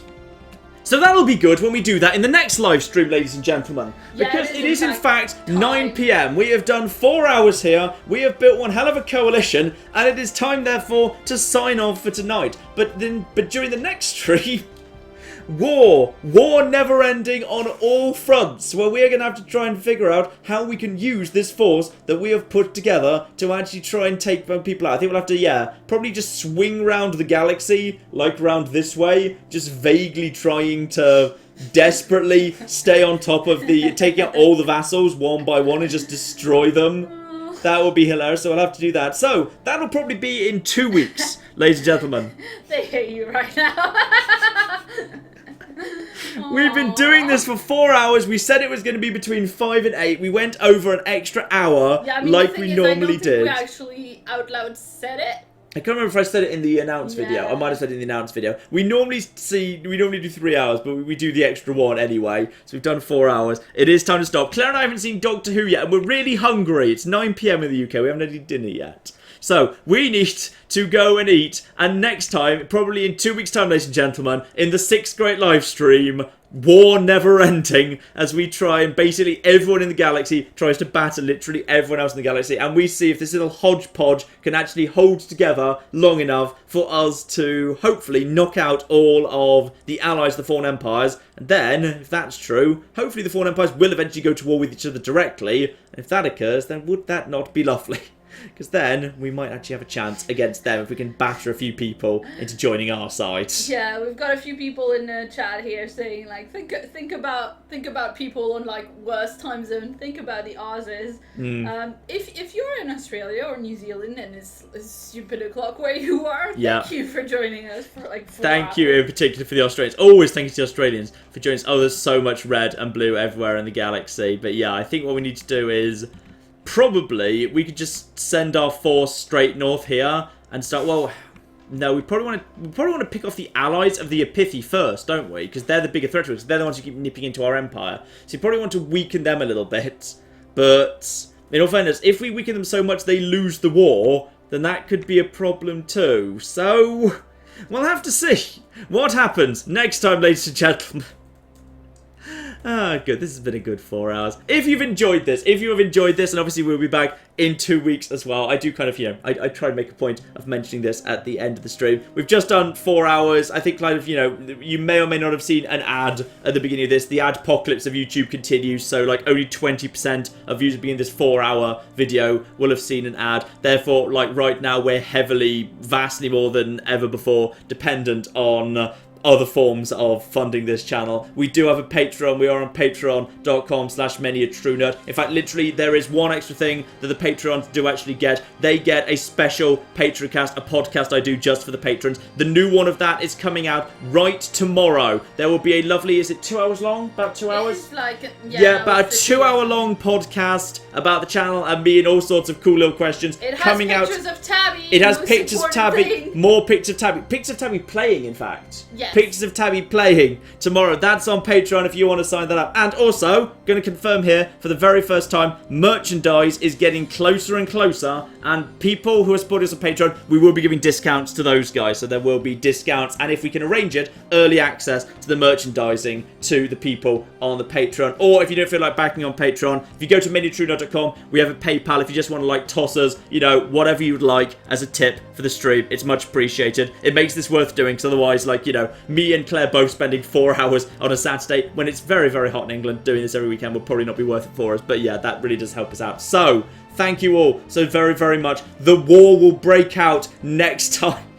As we try and see this horrible mess we've made of the galaxy, can we actually bring it to a successful conclusion? Or will next week, in fact, be the end as we are crushed beneath the heels of the fallen empires? And if it is that the end? Because if we are forced to be subjugated by them, then that doesn't necessarily mean it's the end. It just means we're going to have to start again from nothing. In some ways, losing that war might be just as interesting as winning it. So, we will see what happens soon, ladies and gentlemen. But in the meantime, I've been John. I've been Claire. This has been MediaTrueNut. And thank you all so much for joining us in the 5th great Stellaris live stream. Thank you all so very, very much. And goodbye. Goodbye.